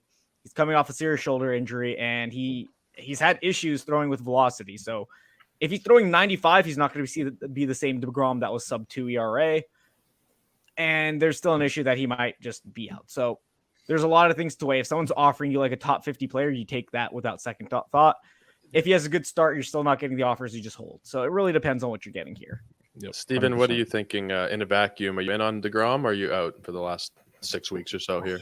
I don't know. I had DeGrom in a couple leagues and I sold over the offseason, which before he had another setback. The guy's so good. And as Justin said, he could literally be the best player in fantasy baseball. But I think at this point, I really need to see it in order to, really buy back in. Yeah, I think in a dynasty perspective, I'm not sure where he would currently fit in dynasty rankings, but assuming we are in a format like that and this isn't redraft, what would you be aiming for in like a keeper or a dynasty situation right now? What did you trade him for? What were you able to get back for him? I acquired him towards the trade deadline last year before he, started having UCL concerns and all that. This is one of the biggest trades that I ever regret making. I got DeGrom, and again, this is a 16 team. It's a keeper salary cap league. Okay. I basically traded DeGrom, or I traded for DeGrom. I traded Julio Rodriguez, who was like 7 or 8 million. So I was like, okay, by the time he comes up, he's going to be 9. And it gets worse. I gave up Bobby Witt as well. Oh, no. So again, I don't make trades like that often. I think I panicked when I saw Jared Kelenic come up at the end of last year and saw how bad he was. So I said, okay, prospects, they're a crapshoot. You don't know who's going to be good, who's not. So I did that, but then I kind of remedied the situation. I flipped DeGrom for Shane Baz and Aaron Nola, both at keepable prices. So obviously I'd rather have Julio and Witt. Yeah. But I'd rather have Julio or Witt, not even like give you one or the other. I'm sorry, man. That's rough. But yeah, the guy who I traded DeGrom to, I have Corbin Carroll, and he said, "Oh, I'll flip DeGrom for Carroll." I said, "Nope, I'm not making that mistake again. I'm not doing it." So, I like that. Right now, would you guys trade? You guys would trade DeGrom for Corbin Carroll right now, or what do you think? Yes, 100%. Yeah. I don't know. In a dynasty, I could see the argument for it. Yeah. I don't trust DeGrom for much longer. I just don't. Yeah, I think I might do that. I think a serious surgery is coming up one of these days. Yeah, I agree. I pushed all my chips in for a championship and really, Yeah, that's what you got to do to fly forever. But yeah. You bought him at an all-time high. You bought him at an all-time high. No one remembers who finished 13th with the best farm system, but everybody will remember that I won because I will never let them forget. Flags fly forever, baby. So I have a serious question though, because we've been talking about all this baseball stuff, but there's some sort of like demonic fan behind Kev right now, and I really don't understand what's going on there. It's my scissor fan. I love that. Okay, because I could only see like half of the blades. No, it's fine. No, you don't have to turn it off. Yeah, I got my fan on. I got a fan on here too. I could only see half the blades, and they're going in opposite directions. And I was a little afraid for Kev's safety. Yeah, just like that. I was a little afraid that something just giving him a haircut the whole time. Yeah. So I just it's like the one cool thing I have no posters. I have nothing in my room, but I have a demonic fan. So like, it makes up for it. There you go. At first, when you said demonic fan, I was looking in the comments like, did someone coming after Kevin? We did. I thought have Gobia some, was back. We did have some risque dating bots in the chat for a minute. That was I fun. think they followed Kevin here. You got some fans, I think. Yeah, I mean, every time I put out a tweet, like the only time it ever goes viral is when those like sex bots come and retweet it. It's like three followers, 51 following, Russian mail order brides and stuff. So Lisa Ann is a adult film star. She still is. Yes. She never heard of her. Never heard of her. She covered fantasy sports for a period. I don't know if she's doing it anymore. And this was a few years ago. And she followed me, on Twitter, because she was covering fantasy sports. And all of a sudden, in one day, I gained 1,000 followers. No and way. It was all the porn bots. It was all bots. I lost them within a month. Like all of a sudden, I went from 3,000 to 4,000 followers, and then within a month, I was back down to 3,000. I was like, well, that was odd. So don't underestimate the power of the porn bots. Every now and again, I'll get a notification, and it's that some random account like that has gone and liked a tweet from 3 months ago or something like that. Yeah. There's nothing better. DeGrom is going to be taking the hill actually right when this show is wrapping up, so you guys should probably be prepared Perfect for transition. that. Although I mean, it's against the Nationals. I don't know how much entertainment it'll really be. It's essentially another rehab start for DeGrom, but it's actually televised. So he'll strike out 10 in 4 innings and walk away. Yeah. Someone said, I don't know if was it on this panel or was it before, that he'll give up 4 earned runs and that was somebody else. I mean that would. I think Paul Spora made the joke that somehow the Mets will still score negative runs for him, and he'll lose 0 to -2 against the Nationals. But I mean, I'm just glad that he's back on the mound.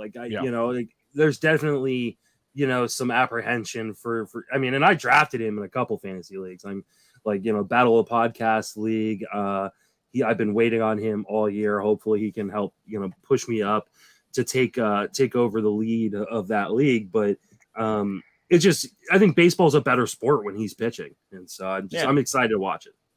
I love when the best of the best are out there, and I wish it was healthy. All this negativity I put out there, if I'm not wishing injury on anyone. We know when substantive things are going on with players, the teams report it, some teams try to cover it up, like the Mets when they're oh, we had 4 MRIs, and it's that's not normal to have 4 MRIs. The first or second should have told you what you need to know. But regardless, I hope DeGrom is 100%. I don't believe it, but I would love to see it. And for those people who were correct about fading him this year, you want him to be good the rest of the way. So that way people will fall right back into that same Mondesi trap and draft him in the first round next year. Which is funny because I tell people to fade guys like DeGrom, then I go and draft Mondesi because he was so cheap, and I was just he's going to be really cheap next year. Yeah. No, okay, I'm officially off the this is my 1 year. The 1 year I jump on and he tears his ACL. So Tatis will be that guy next year. Oh God, no, I'm out. Tatis is going to come back in September, hit 7 home runs, steal 4 bases with a still separated shoulder, and he'll be going in the top 5 again. I'm getting Podapalooza PTSD here, thinking back to Adalberto Mondesi, because we were talking on the Podapalooza about disappointing hitters. Oh man, I drafted Mondesi in way too many leagues. I'm not falling for him again. Maybe if he's in the 150 range, I'll fall for him. Yeah, if he's going in the might be post 200. He might be post 200. Yeah. The question I'm trying to think of my team right now. Where does he play? I was going to say, the question is, where does Mondesi play next year? Because he's a legit non-tender candidate. Triple A. So I mean, the Royals have been a top 5 team in stolen base attempts over the course of the last 5-6 years. So if he's no longer in Kansas City, how much does that change his value on top? Because he's probably not where is he a full-time player other than Kansas City? Oakland? Yeah. Oakland. Pittsburgh. Maybe Baltimore, probably. Yeah, I'm looking at a team I drafted right now. Just fun stuff. If anybody cares, I mean, nobody cares about teams you drafted, but the best feeling in the world is when knowing a team's dead in the water. This one, I have no chance. My start was Vlad, and I was bragging about how you can draft with Vlad and still win. Then I drafted Story, Giolito, Raisel Iglesias, Adalberto Mondesi, Jose Barrios. That was the follow. I can't imagine a worse start to a team after your first round pick. Vlad's fine. Like, that's not an issue. And, I landed McClanahan, but that doesn't even matter anymore. And it's beautiful to know I don't even have to set this lineup at any point going forward. Oh, one of my main events, I started with Giolito. I took Ozzy Albies in the second round. Then I got Raciel Iglesias in the third and Trevor Rogers in the fourth. So that's been a nightmare of a team. That's a $1,700 main event team. Like, that's. Are you still playing that league, or have you kind of given up? Absolutely, no way. I'm playing that Never shit surrender. out. Never. Yeah, surrender. like am I going to win that league? Absolutely not. I'm rooting for Scott Genstad, who's also in that league and a buddy of mine, to win the overall. I hope he takes the entire tourney down. But I'm not gonna stop playing. Yeah, I mean, I'm just gonna keep grinding my way and hope, maybe I can, grind hard enough and get myself into third place and get my money back. But right now I'm in 14th place and it's not going well. Yeah, not looking great. Just trying to see if there's anything else that'll spill in here. The Jays traded Jeremy Beasley to the Pirates. I don't know who that is. Yeah. Jeremy Beasley, relief pitcher. Nothing really to write home about. I'm still kind of surprised. Can we talk about the Rockies didn't make any moves? The only team in baseball with 0 trades. The only team in baseball. 0. Chad Kuhl's a free agent. Raciel Iglesias is a free agent. Carlos Estevez is a free agent. Alex Colomé is a free agent. They didn't move any of them. And they re-signed Daniel Bard to a long-term deal. Yeah, what the hell? $20 million too. Oh my god, dude! Rockies better Rockies, baby. This is just a funny team. Like, you look at their starting lineup, it's like Jonathan Daza, and then like Randall Grichuk, Jose Iglesias, Elias Diaz, and then they start like Brian Servin regular. Like, I'm like, who are these guys? Like, I don't know who any of these players. I mean, I know Jose Iglesias, obviously, but these aren't regular major league players, and they're trying to. What happened to the days of the Blake Street Bombers? Like, where are those guys at? Give me something to enjoy there in Colorado. My goodness, it's bad. And they wonder why no one wants to go play there. It's not just because of the altitude. There's a lot to it. Like, they should just build their teams off just all power hitters. Like, why do they have these dinky dunky guys? Like, why didn't they trade for Vogelbach? Yeah. Like, you guys go get Dan Vogelbach. Just throw Darren Ruff. Play them both together at the same time. Who cares? Have about a fun defense? team. Have a fun team. Make a JD slow Davis. pitch Who softball cares? team. Make a slow pitch softball team and bombs away. Even Brett Phillips found a home. Yeah, he's in Baltimore. That's a Baltimore, good spot for it. That's a good spot for him, actually. My boy. Yeah, I was happy for Brett Phillips. I'm happy for him. I don't know if you guys saw that video he posted on the streets there in Florida, but really nice to see him latch on. Just seems like a genuinely good dude. He's a good dude. You hope that genuinely good dudes in baseball, because there's probably not really that many of them, do well. Like, you just want them to stick around. Like, he's an infectious, happy person who clearly just loves to play the game. And so glad that he landed somewhere after he got DFA'd. It was weird that he even got DFA'd for Jose Siri. Right? Yeah. Like, I mean, Jose Siri's like an interesting guy, but like he hit like 170 in the majors this year. Like, and he has like a 40, maybe a 30 grade hit tool. Like, how is he any different than Brett Phillips? Like, I don't know. Yeah, I mean, okay, going back to the Rockies for a second, not to command anything, but like Chris Bryant, how much do we think he plays the rest of the season? Because I think he's done. He's done. I He's done. think he's for the season. done. Cut him. I forget what the injury was. It's his plantar fascia. Right. Yeah, which is like he's gonna have one of those. surgery.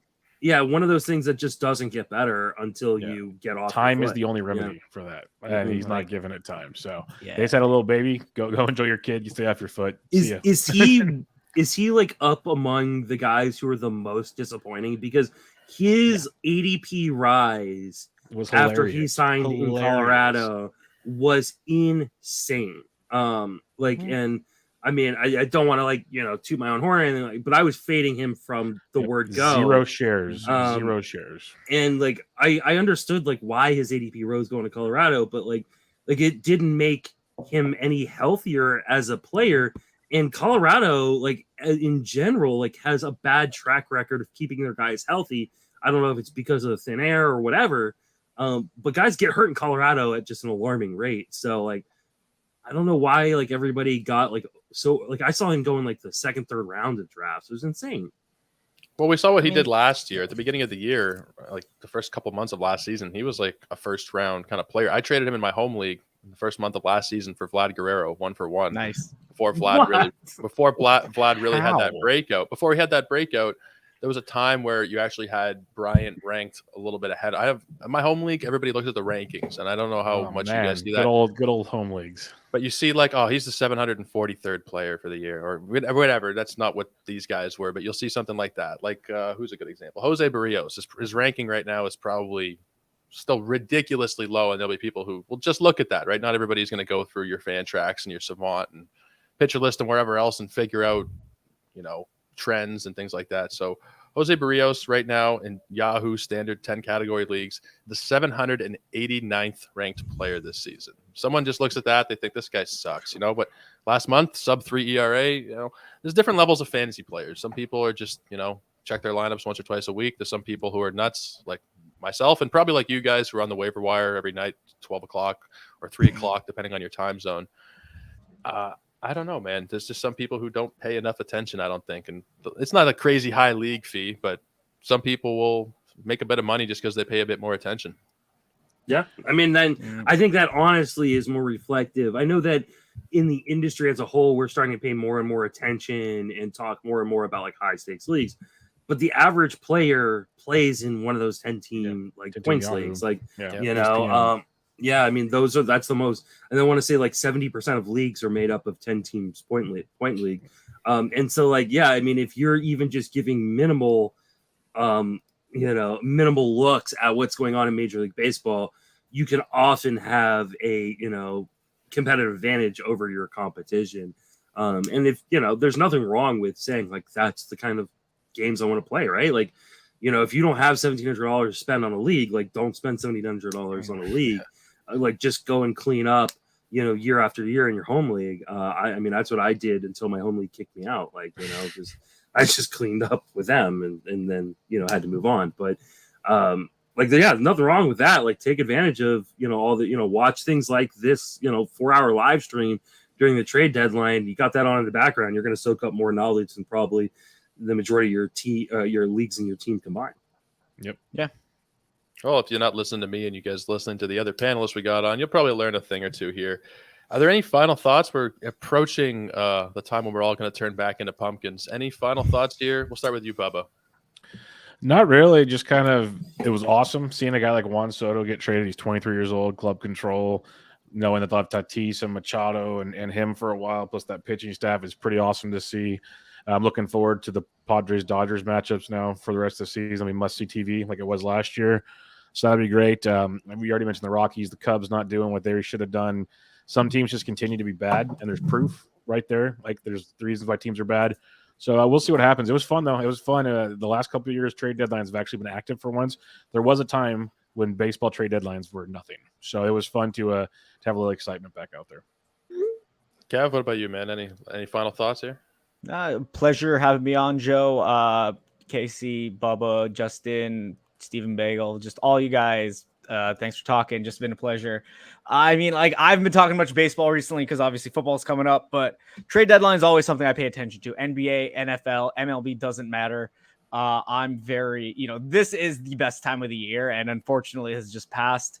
Like all these guys, Whit Merrifield, Syndergaard, New Jersey is going to be fun. Hopefully, as much as we give teams shit for maybe not making moves, we should give more credit to teams that do make moves, even if they don't win it all or whatever. Just at least they're trying. They're doing something. Maybe they didn't have the prospect pool to give up. Maybe they didn't have the timeline for a certain player, whatever it may be. But yeah, no, I just love this time of year, and I'm really excited for the rest of the season. So good luck to the rest of you in your fantasy baseball leagues, and, pleasure talking to y'all. John Gray out 4 to 6 weeks. Oh, fuck. Oh, did I not? Wasn't that exactly what I said? That's what they just announced, yeah. Absolutely. Yeah, just nailed that, right? Yeah, oblique injury is always 4 to 6 weeks. Yep. And rule towards the 6. So so look for no more John Gray for the rest of your fantasy. Yeah, so go ahead and just drop him from your fantasy team, because best case scenario, you're looking at the end of September. So and then he's likely to just come back as a reliever. They have no reason to rush him back.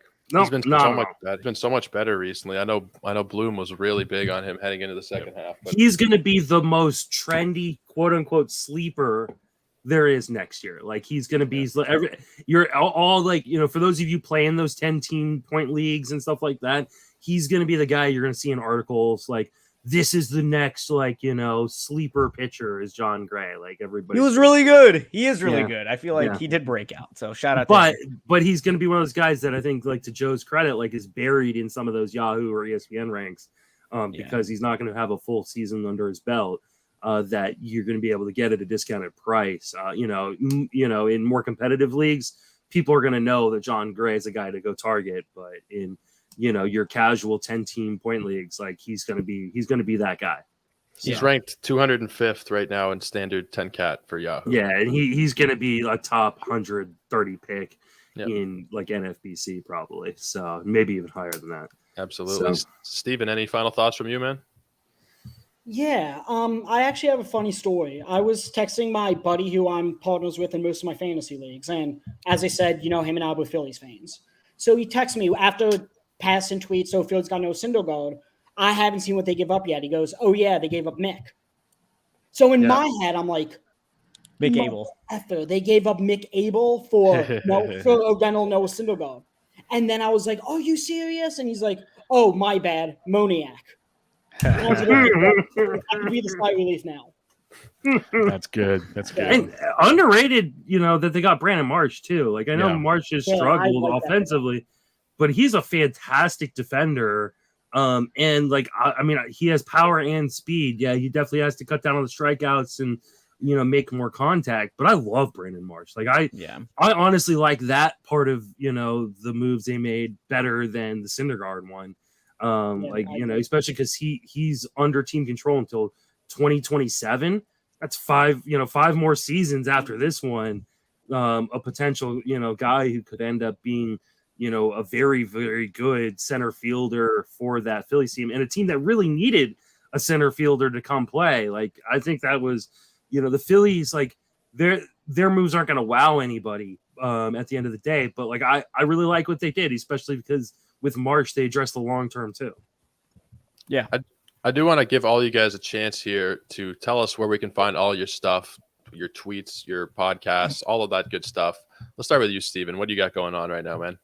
So, as you guys know, I am the NBA front office and salary cap expert for Sports Ethos. And, because of my relationship with Joe, I started dabbling. I'm a very avid fantasy player. I do the 3 sport leagues of football, baseball, basketball. I do it all.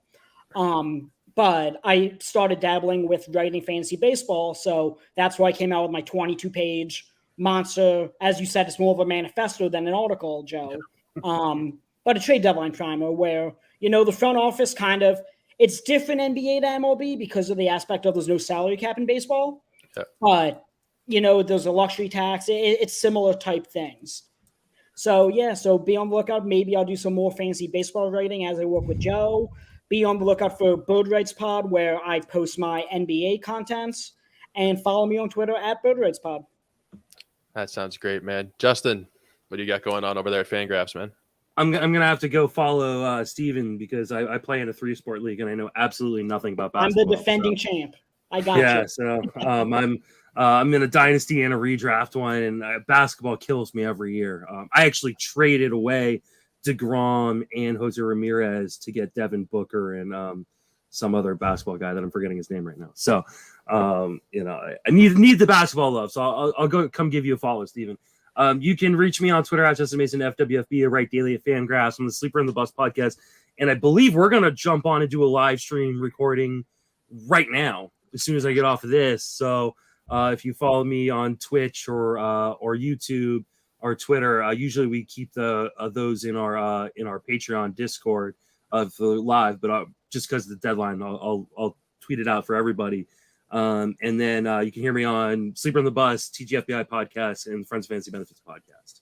That's fantastic. Let's hear from a couple of our Roto Ballers. Let's start with you, Kev. At Roto Surgeons, where you can find me on Twitter. We're talking fantasy baseball. I'm not fantasy football right now, but I dabble in a little fantasy baseball as well with these last 9 weeks left. I'll shoot some takes out there here and there, but overall we are shifting to fantasy football. I got my projections out, so make sure to check it out. I think it's like my pinned tweet right now, so I might have my rankings and whatnot available soon, but definitely over there, Rotoballers, where my writing is at. I haven't been writing as much, but hopefully in season we get some more waiver and when things pick up. We're still kind of dealing with the early parts of news teams just put pads on, so we're getting there. We're picking up with the fantasy football season. I'm excited for it to go. But yeah. You just dropped a podcast too, right? Just recently, yesterday or today? Yeah, I just dropped the Operating Room Pod, episode 94 with Ray GQ, talking upside running backs. Last week was upside wide receivers. We got, the pod's going weekly every Monday or Tuesday, just depending on when I can get my guests to come on. So Ray's a good dude. Yeah, Ray's the GOAT. Yeah, he's an awesome guy. Let's hear from you, Bubba. It was good to see you again, man. What do you got going on? Just the usual on Twitter at BDNtrick, Bench with Bubba podcast a couple times a week. That's the one go-to if you have to pick one thing. Quick hits for DFS. Got written content at Rotoballer, Fantasy Pros, Fantrax, Baseball HQ. So just check me out on the Twitter there, and you'll get all the good stuff that you need to find. Guys, this has been a lot of fun. I'm feeling kind of tired now. 4 hours straight. I've never done something quite this long. Usually my shows are 4 hours. Fuck.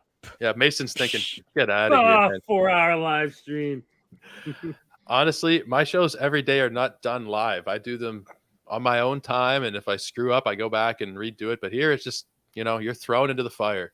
So It was a lot of fun. I know I probably stumbled a few times, but hope that you guys were all able to enjoy the show going back from when we started here. Thank you to everybody. I'm going to send out a tweet with everybody in it, just thanking everybody because it's too quick to actually do it here on the show. But with the final panel here, I can give you guys your due.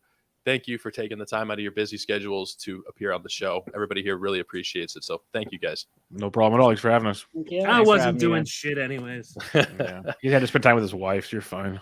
Yeah. She was hoping I was getting traded at the deadline. I saw that tweet. I saw that tweet. She was chewing you out right there. That was good. These shows are going to be available as podcasts as well at the Fantasy MLB Today show. Go ahead and follow wherever you get your podcast. If you guys want to have it on in the background and not actually look at our mugs, then you can just listen while you go about your day. But you already listened here. But if you want to go and listen back, I know sometimes I'll go and listen back to stuff. Go ahead, check it out, subscribe, like, download, follow everybody that we saw here on Twitter, and we will see you again next time. Cheers, everybody.